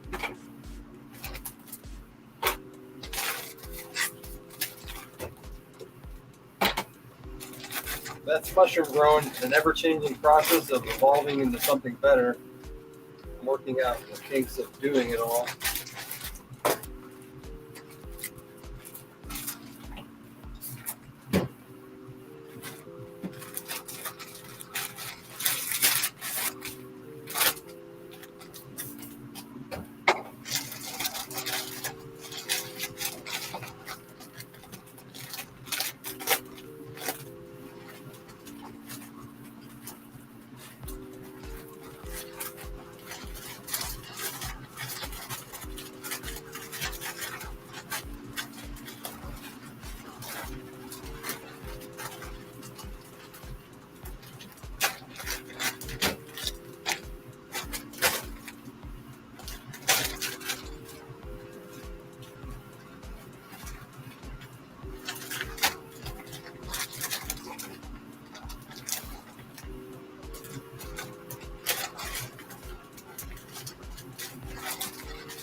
I just made a mess. Dumped a couple grain on the top of here.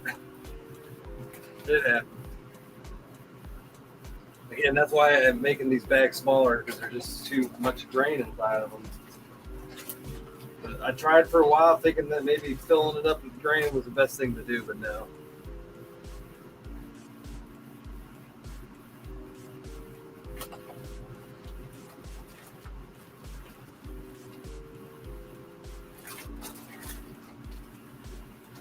And there goes my machine, acting up. Burned a little hole in it, but seal it up again.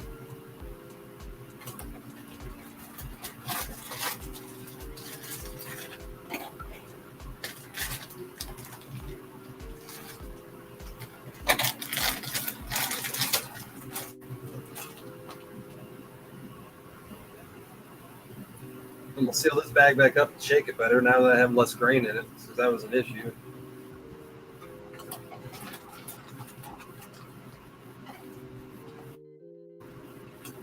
And the great thing is that if the mycelium is colonized, it actually has an immune system then.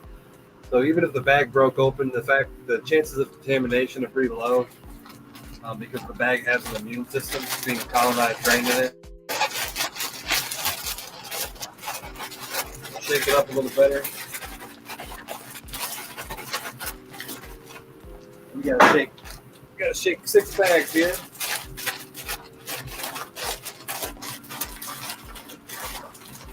And then since we're growing more shiitakes, we'll probably go back to shiitakes. I do have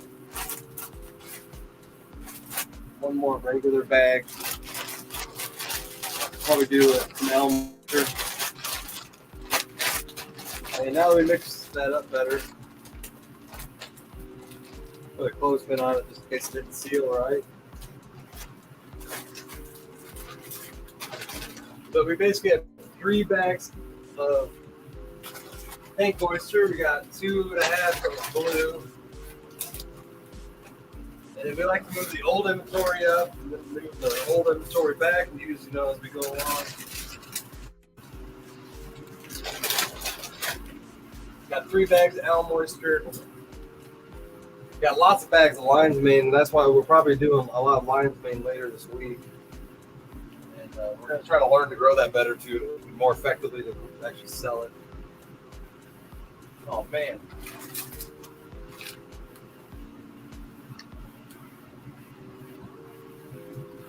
A little contamination in that bag, so we'll move that out of our inventory. Luckily, we have a lot of lion's mane. That's why we make extra bags. Just 1 bag. And we'll do some. We'll do 1 bag of elm oyster now. Well, actually, we need to shake the rest of these up, which we'll do right now. Okay, this is pretty easy. A little squeeze on the side. The grain falls to the bottom. Technique that took me a while to learn because I was so struggling to mix this up, and then I realized about how to, technique of squeezing it, and then the grain will fall down the sides.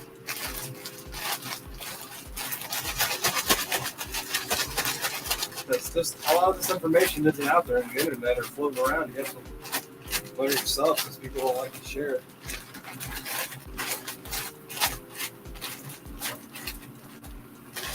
Even the same with the pressure cooker. There's a lot like rules to pressure cooking that they don't even explain the directions that aren't on the internet either.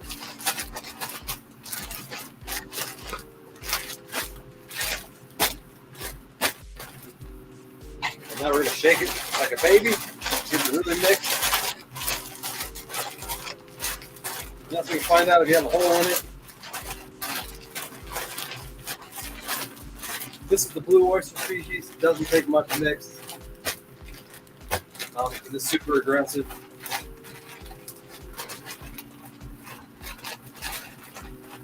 Again, we're going to press compact it down. We're going to write the date on it as well as the initials for the species, which is BO for blue oyster. Set it aside.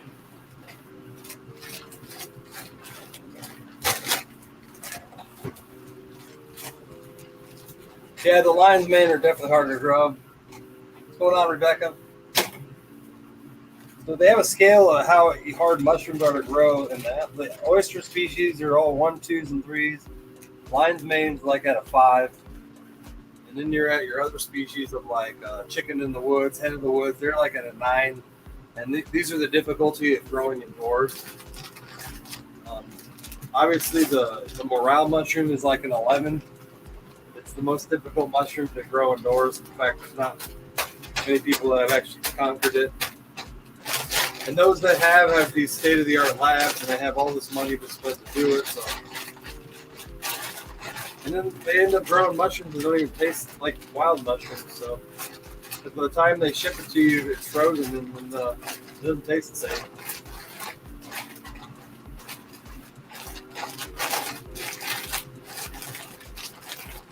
The lion's mane. Oh man, what's that?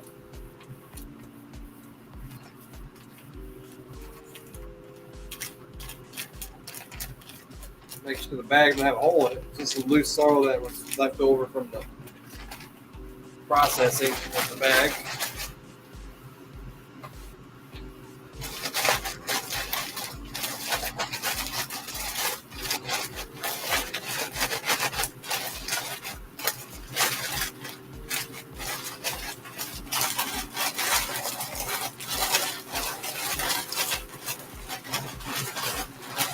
Give it a nice, good shake.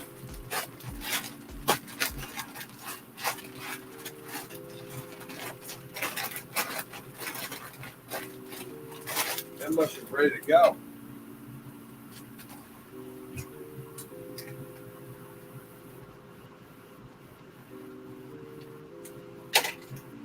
$7.25 and food BO is what I write on it. We got another grain bag here. Let's do this the same way.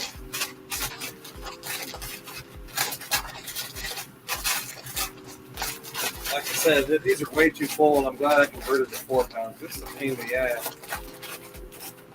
The bag is so full that I can't even shake it.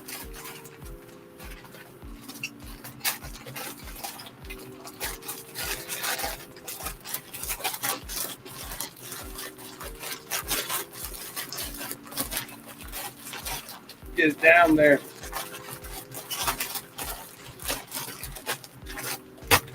Good enough. If I can reshake these, that's the great thing about the grain bags.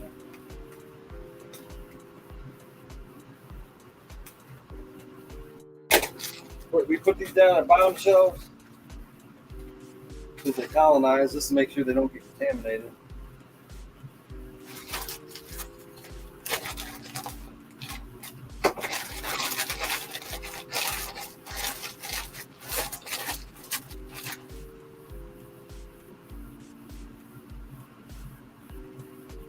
Nice. Sprouting off the food streets. Oh, that's pretty cool.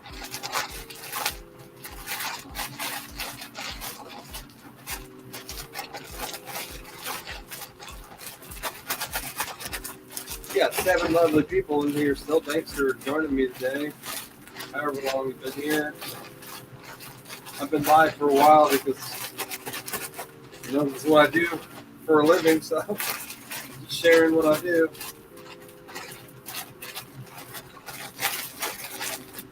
Well, not for a living yet. I do it for some good side money, but eventually it'll be a full-time job.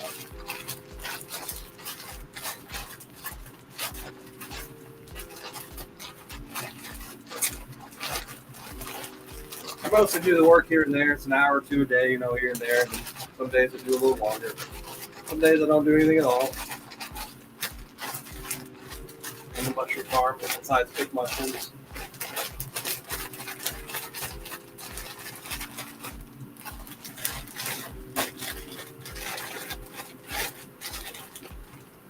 I believe that was that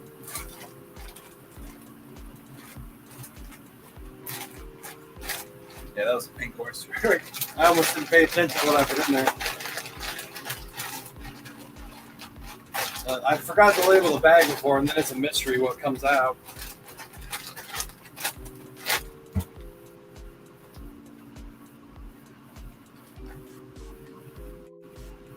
Oh, I wrote the wrong thing on it. Pink oyster.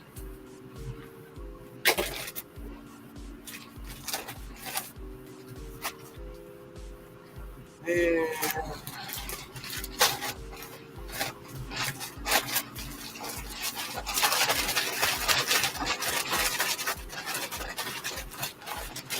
I like to put a lot of extra grain in the pink oyster bags. The fact that they tend to just be finicky when they're colonizing. Sometimes they just stop colonizing. It's really weird. So I like to put more grain in there to eliminate that. And I believe it's probably because of the temperature. Like I said, they like warmer temps, and I like all the other species I grow like cooler temps, so it's kind of harder to grow.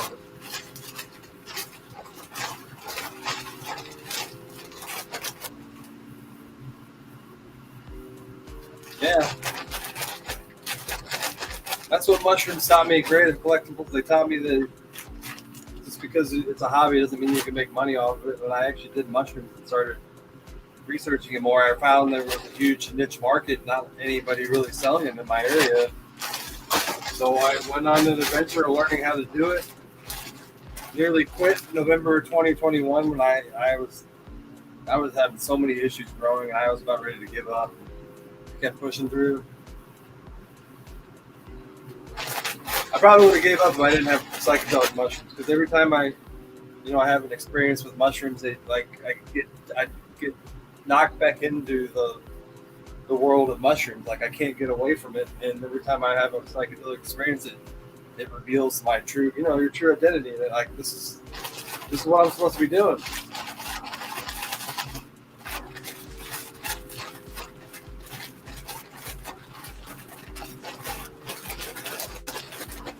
Just had a very late start on it. 40 years old, starting a mushroom company, but you can do whatever you want in your life. Don't forget that. However old you are.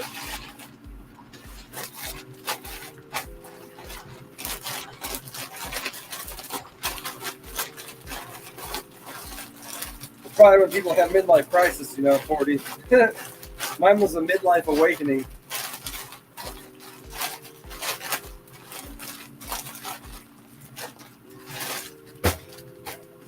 And pink oyster again. I almost didn't pay attention to that shit.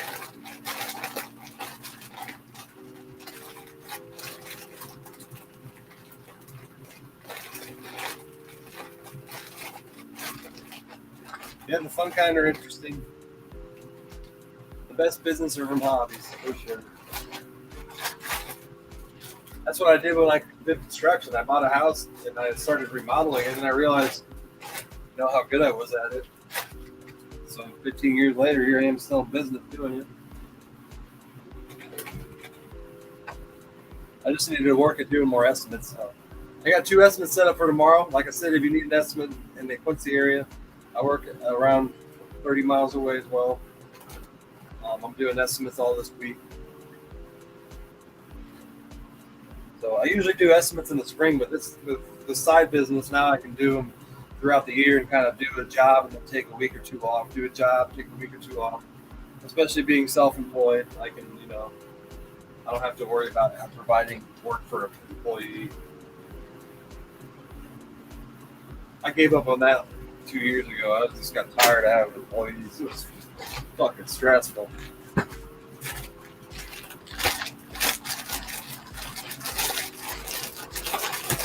Much stress for me. I'll eventually have maybe an employee for mushroom farming, but that's a lot easier to teach somebody than trying to teach them a skill like construction.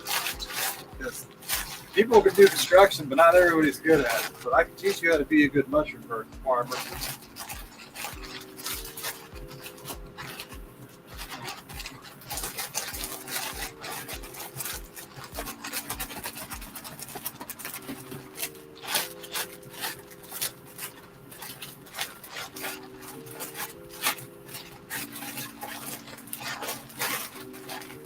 Definitely the longest live I've ever been on, 4 hours. I didn't even think I'd go this long, but I don't have anything else to do but work and people in here, so why not?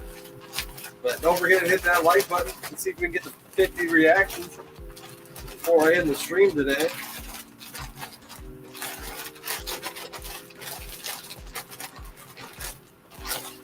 I see some new faces in here too. That was nice. Like Facebook algorithms apparently working a little better today.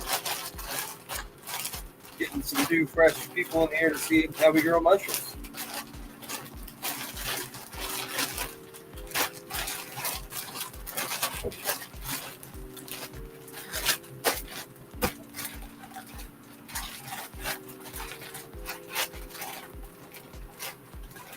Thank you for sharing. Thank you, Creative.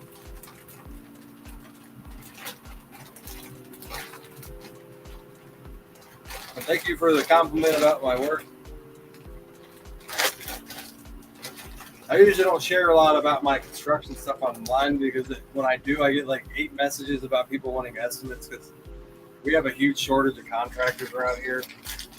So usually when I do post, I'm more open to getting estimates unless, like, there are times during the year I'm literally booked for months if I'm doing a big project by myself, you know.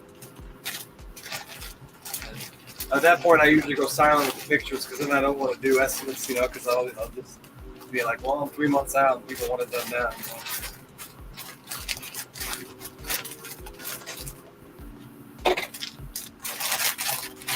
But it's been happening over the last 5 years. There seems to be less contractors and a lot more work in my area, especially, which is good for me. But it's not good for customers who are looking for work. And I decline sometimes, almost 60 to 70% of the jobs that are offered to me. I decline because I just don't have the time, especially when I'm booked, for a while.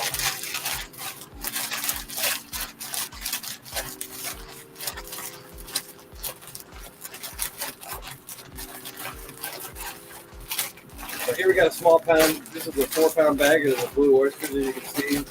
These are the ones that actually sell and ship out. And this bag will colonize very quickly. 7 to 10 days, it'll be ready to fruit. And literally all you do is you actually, when it's ready to fruit, you'll cut a slit in it, let all the air out, and then turn it upside down and cut a slit in it. It'll actually grow mushrooms right out of the slit.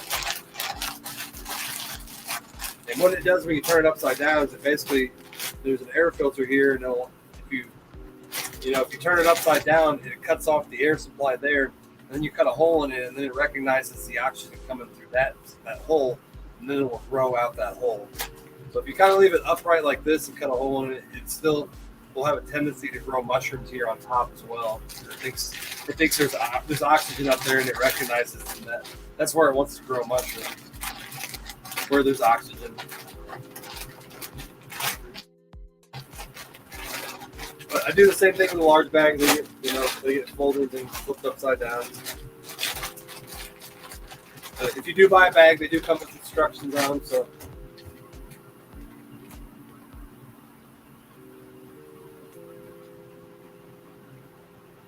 and we're going with, why am I writing that date on there? May 25th. I wish it was May 25th. That means we'd just be starting summer. I feel like summer's flying by. And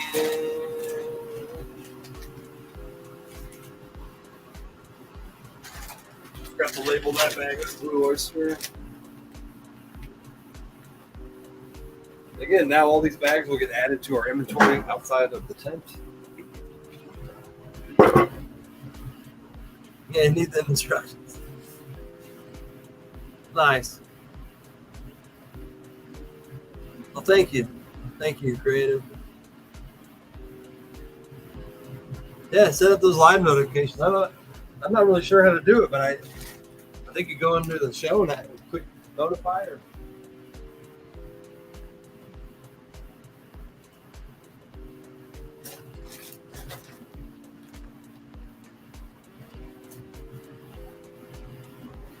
I don't even think I've actually turned on notifications on anybody else's show. I think they just pop up by themselves normally. But I think you can select it,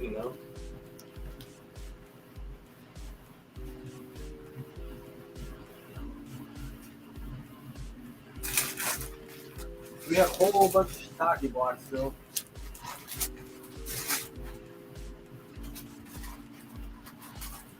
Oh, never mind. We got one regular.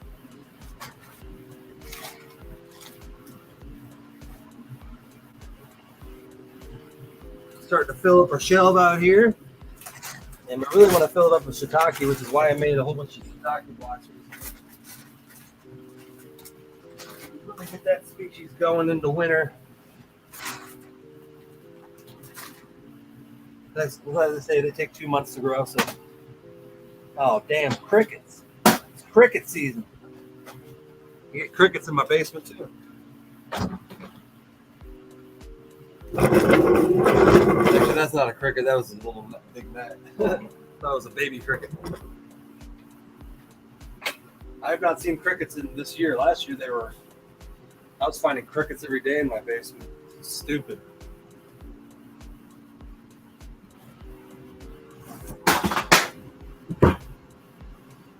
I'll just throw the grain on the floor. There's already grain all over.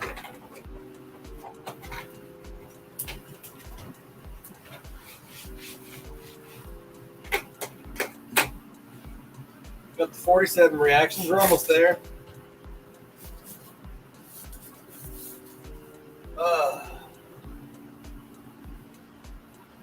Well, we do have one bag regular and the rest is shiitake.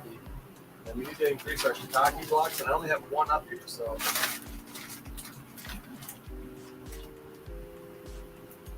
Oh, we got two. So we got a beautiful, this is a fresh shiitake block done a week ago, and that's already fully colonized. Look at that. Very fast. Still has a few parts over here, but it's pretty much. So that'll be our next block. We know we have inventory, and now we're going to work on this one and convert this over to other bags as well as these other 2 grain bags. We're going to make shiitake blocks.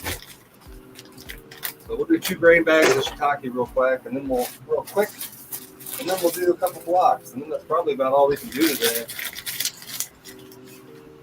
Man, I filled these up too much, really.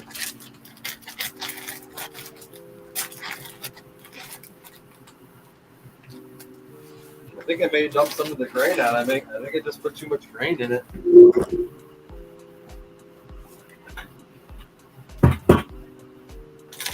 It's really hard to shake when you have all that grain in there.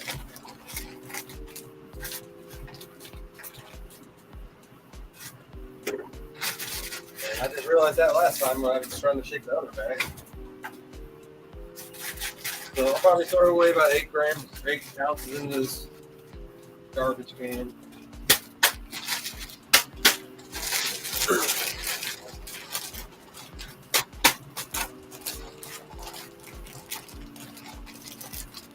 Thanks, Joe. How's it going, Macy? You came in earlier. Yeah, I'm still alive. You came in early about 3 hours ago, didn't you, Macy?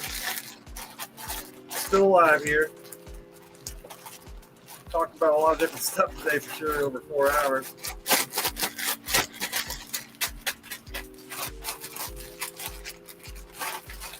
Educational the whole time. Very little marijuana smoking. Now we got the grain all broken up. Dump some of this out in this garbage can.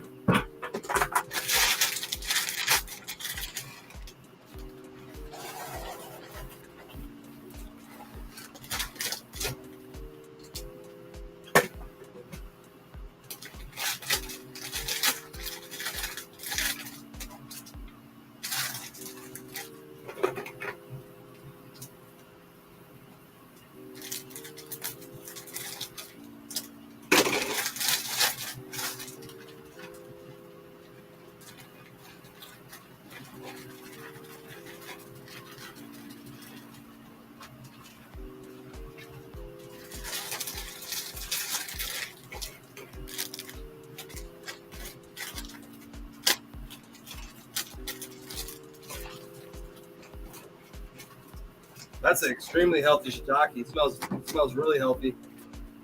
Sometimes the odor is a little, you can smell the enzymes in it, but that's a really strong smelling shiitake.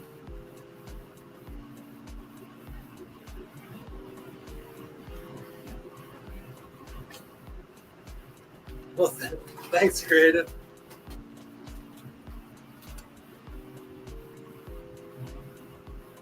Like to be intriguing in my podcast. That's why we have mental health Mental Health Monday with Rasta. We talk a lot about interesting stuff on there. Last night we went 2.5 hours about PTSD.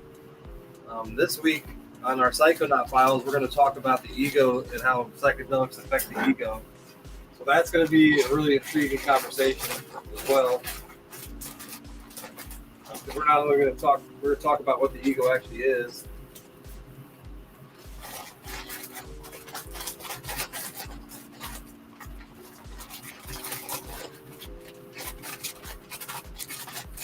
But we also have a show called The Ruminating Gardener, and I'm going to start doing, I've only done one episode, and that'll be a complete episode where we actually go over more specific gardening in the mushroom chamber or mushroom treating pit as well as my cannabis grow. We'll have guests on as well. They talk about different kinds of gardening. So that'll be one where actually we can have guests on the show. So it'll be a lot more open and fun instead of me sitting in a lab. But this is more like a learning, educational kind of a podcast, and just chilling.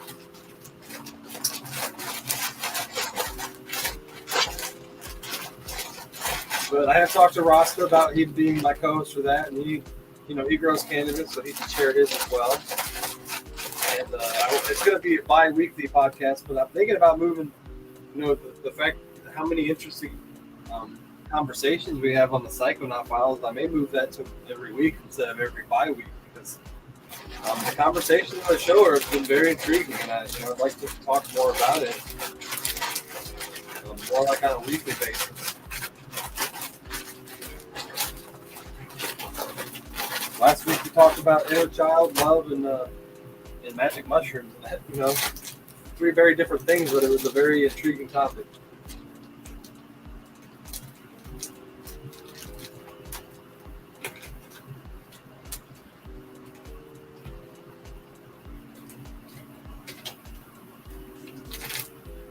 But I appreciate the love for sure.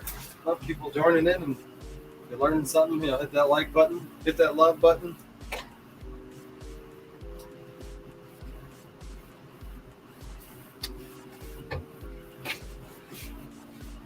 We're doing 2 bags of these. We're going to get another one.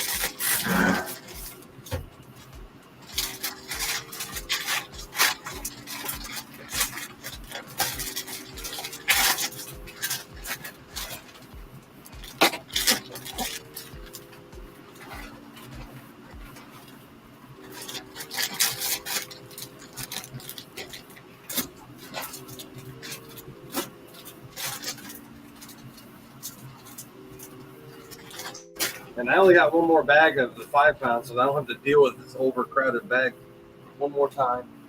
And then these bags will be easier to shake because it's a pain in the ass when the bag's full of too much grain.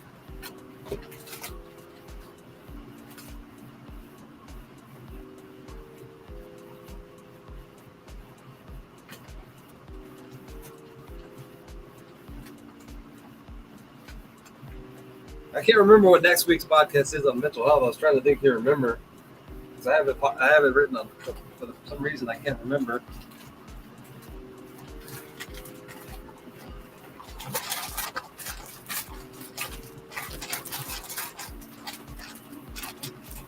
I want to say it's on bipolar, but I've done an episode on that, but I would like to do another one because it's something I suffer from, and I have a few friends who could come on as well. We can kind of give an update on how our lives are that we've converted to herbal medicine, because she's a friend of mine, and since she started taking these other CBD, CBG alignment, her life has really changed. It's awesome. She's gotten engaged, she's gotten a new job, she bought a house, and she did it all without prescription. Being bipolar is very difficult to do. I'm very proud of her.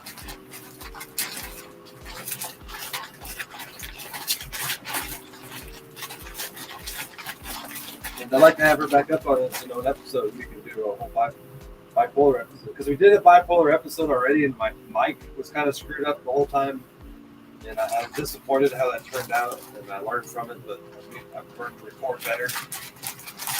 We had a mic issue that we were never able to fix.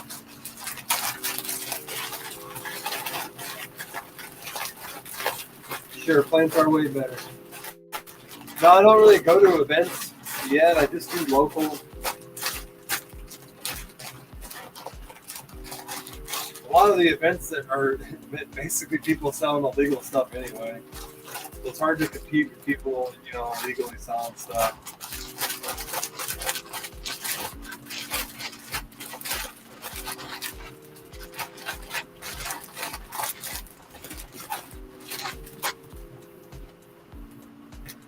Especially cannabis events. I'm like surprised that the police have not showed up to some of these events because I've heard that I don't go to them much, but I've heard they basically turned into a whole black market of illegal sales.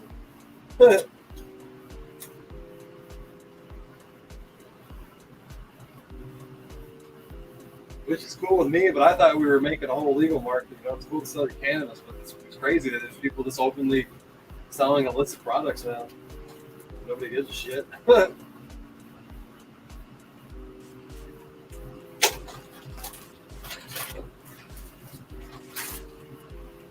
And we got some shiitake now, dude. Yeah, people love mushrooms. But it's hard to the price of gas, and I have a truck that gets 10 miles a gallon. By the time I get to an event, I've already spent $80. So I just stick locally, really.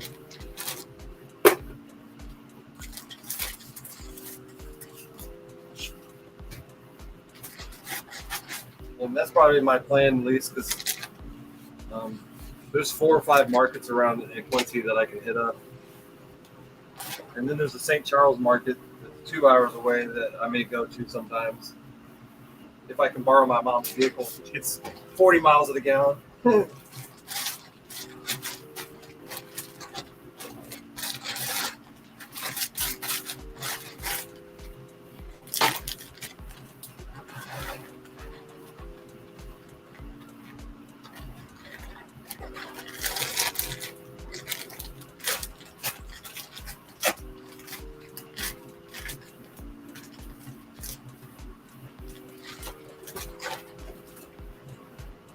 But when I did start selling mushrooms, I did have a vendor set.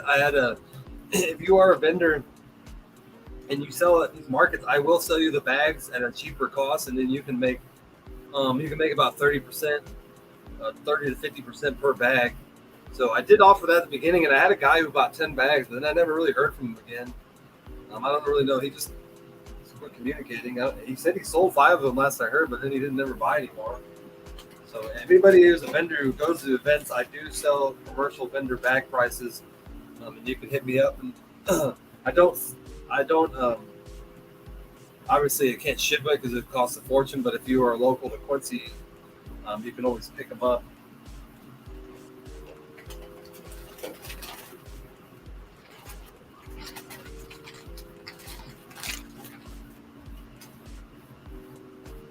St. Charles, Missouri. And St. Charles, Missouri, they actually converted an old mall into a farmer's market. It costs $40 to get into, but apparently this place, they guarantee you 1,000 to 1,200 people will go through this place when you're there. So if it's $40, but you're obviously going to get a lot more customers, and it's really pretty from what I've seen. It attracts a lot of amazing vendors. So you have like 100 vendors, and I believe it's set up either every day. But Saturday is probably when a lot of the vendors are there. But it's something I would love to do because then you're obviously 1,000 to 1,200 people that you're introducing your products to. That's a lot of people, if even like 10% of them stop at your tent, that's a lot of people, 10% of that.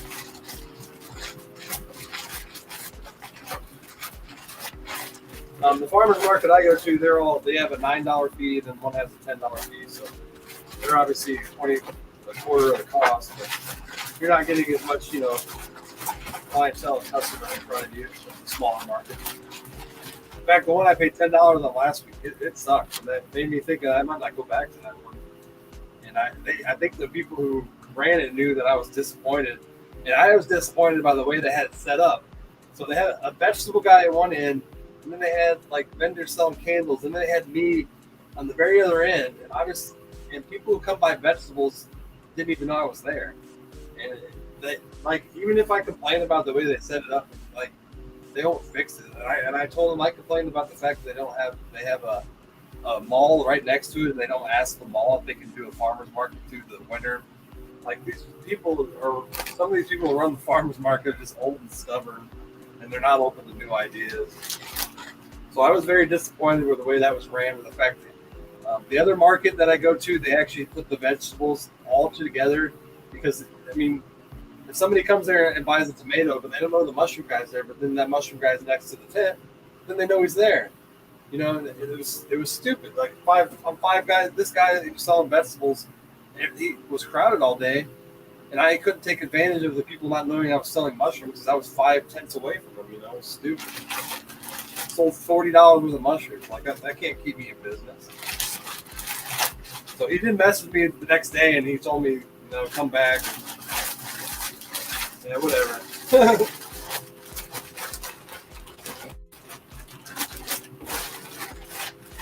That was at the Quincy Mall in Quincy. There's 5 vendors, but he told me Saturday is a lot busier. But I'm like, I make $400 at the other market on Saturday, so why would I come here on Saturdays? You know. So it'll probably be one of the last times I go to that one.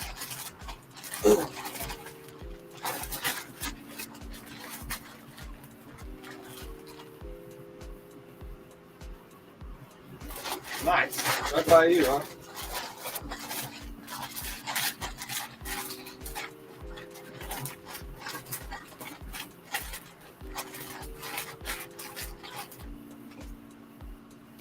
Possible marker. There it is.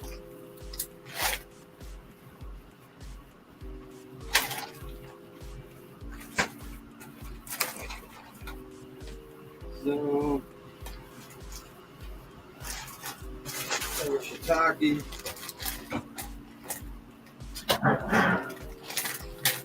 Shiitake's all day.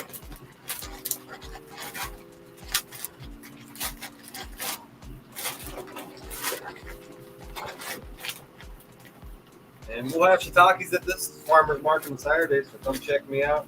8 o'clock to 12:30. I'll have my CBD, CBG, I'll have my lion's mane, I'll have a whole assortment of information there as well. My soup, and I'll have a couple new products I'm going to introduce this week, so I'm excited about that.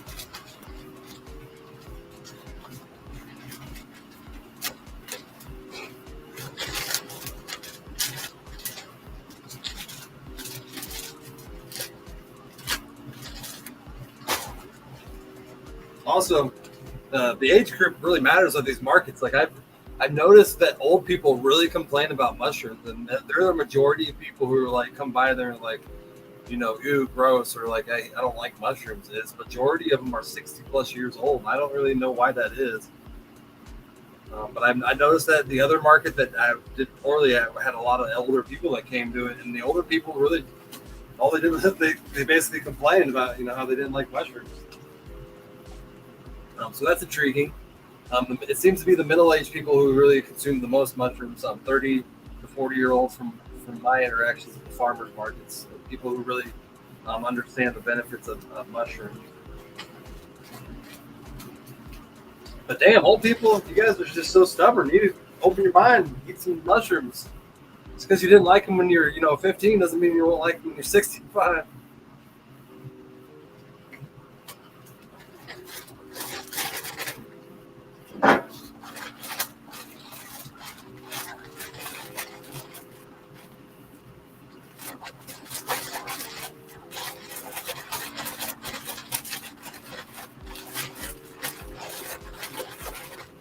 I wonder why that is. I really do. I don't understand that, why the older people. I should start asking them, why don't you like mushrooms? Like, what's the real reason that the older generation seems to not like mushrooms?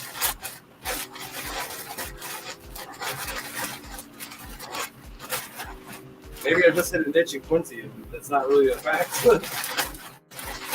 to the niche in Quincy where people who don't like mushrooms, the majority are 60 plus years old.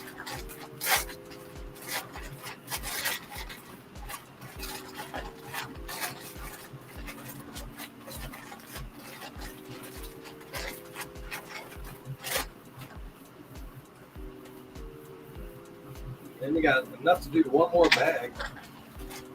Shiitakes.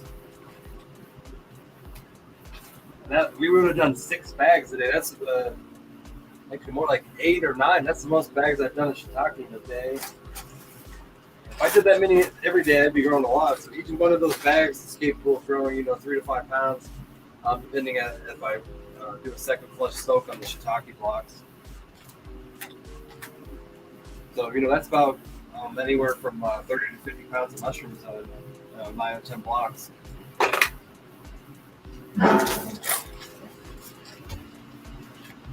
And, $10 a half pound, that's a good, can be a good profit. And that's what we, here we're trying to make money so we can buy more equipment and move up in the world to, bigger commercialization.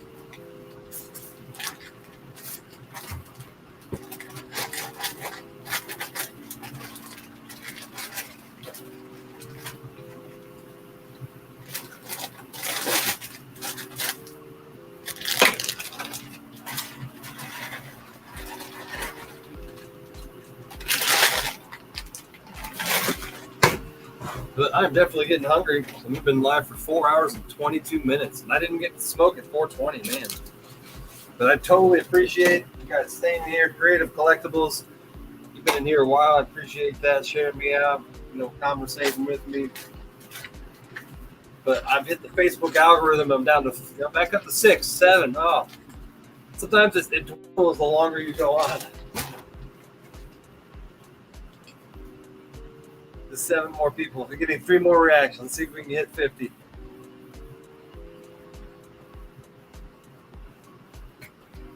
And also, I keep forgetting, tomorrow, me, Waylon Maccabee, we're going to be doing a live stream at 11 o'clock-ish p.m. of SpaceX's Heavy, why can't I think it? Starship Heavy rocket. They're shooting off a satellite, and it's only like the 4th time they shot this rocket off. So I'm a big space nerd, and I love talking about space. And it's been a minute since I've done a space episode.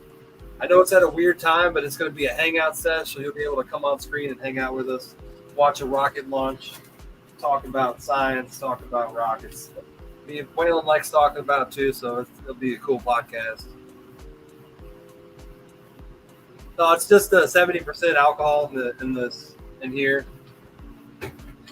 70% alcohol works better than 90 because it actually sits on the surface longer and doesn't evaporate, so it kills more germs.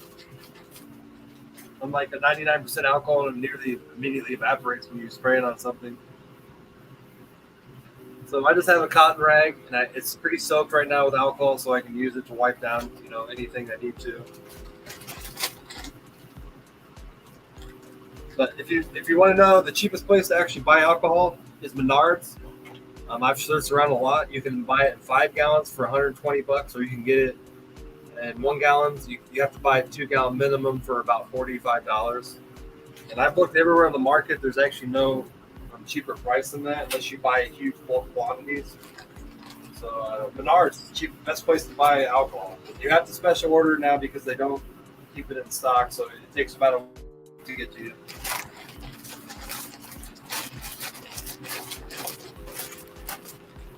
Yeah, SpaceX is awesome.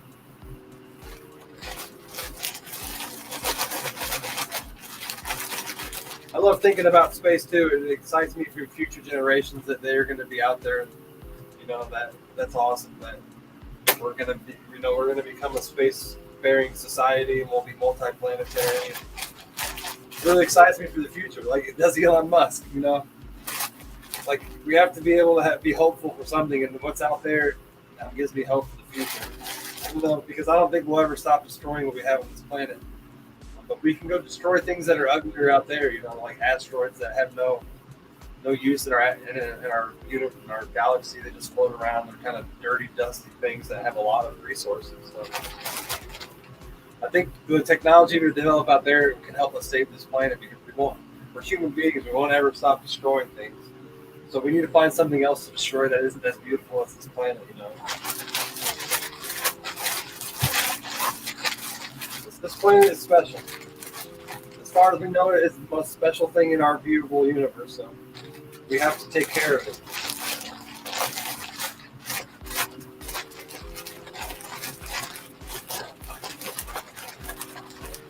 Also, the moon's pretty ugly too. We can destroy that, I feel like. So it's beautiful to look at from down here, but up there, you know, it's just a bunch of dirt looking in the blackness of space. But down here, it is a beautiful sight. But I believe that someday we'll have caves and underground facilities, cities on Mars, not Mars, but the moon. And you'll be able to FaceTime somebody up there.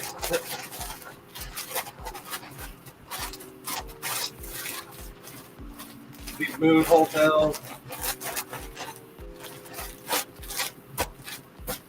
And then all those flat earth can finally be silent. You're like, oh, this stuff is really real, and thousands of people start going around.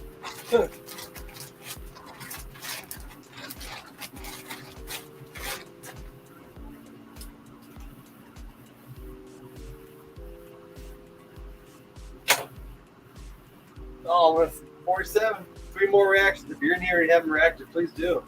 It helps get that algorithm out, share me out, and get people knowing about mushrooms.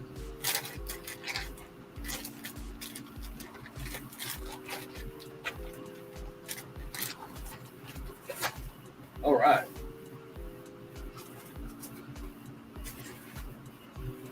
We got 3 shiitake blocks, 1 regular we can still do. But I have done a lot of blocks today.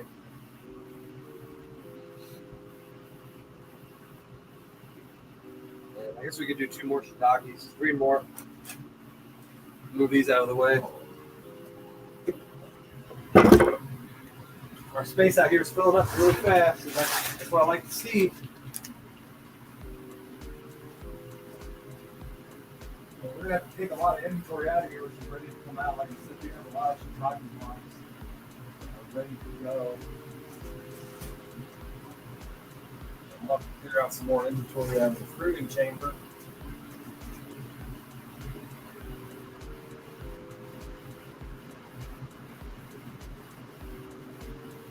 It's filling up really fast out here.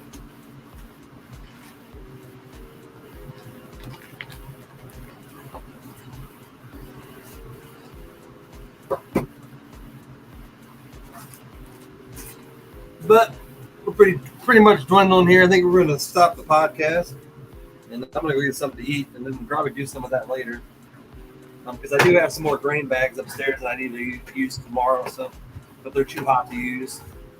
So I thank you very much for joining me today. My longest podcast ever, 4.5 hours. Holy crap!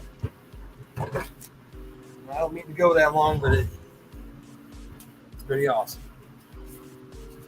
But y'all stay out of the heat today. Go join Waylon's podcast tonight. Also check out Christopher Fisher's podcast, Talking Out Tuesday, I believe it's called, over at Grow Fam.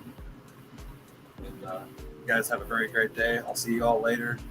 Tomorrow night's podcast, Wednesday night at about 11 p.m. I'll have send out some information about that tomorrow as the time comes. But hopefully we'll see you guys tomorrow, or see you tonight on one of those podcasts. So until then, you guys have a great day. We'll see you later.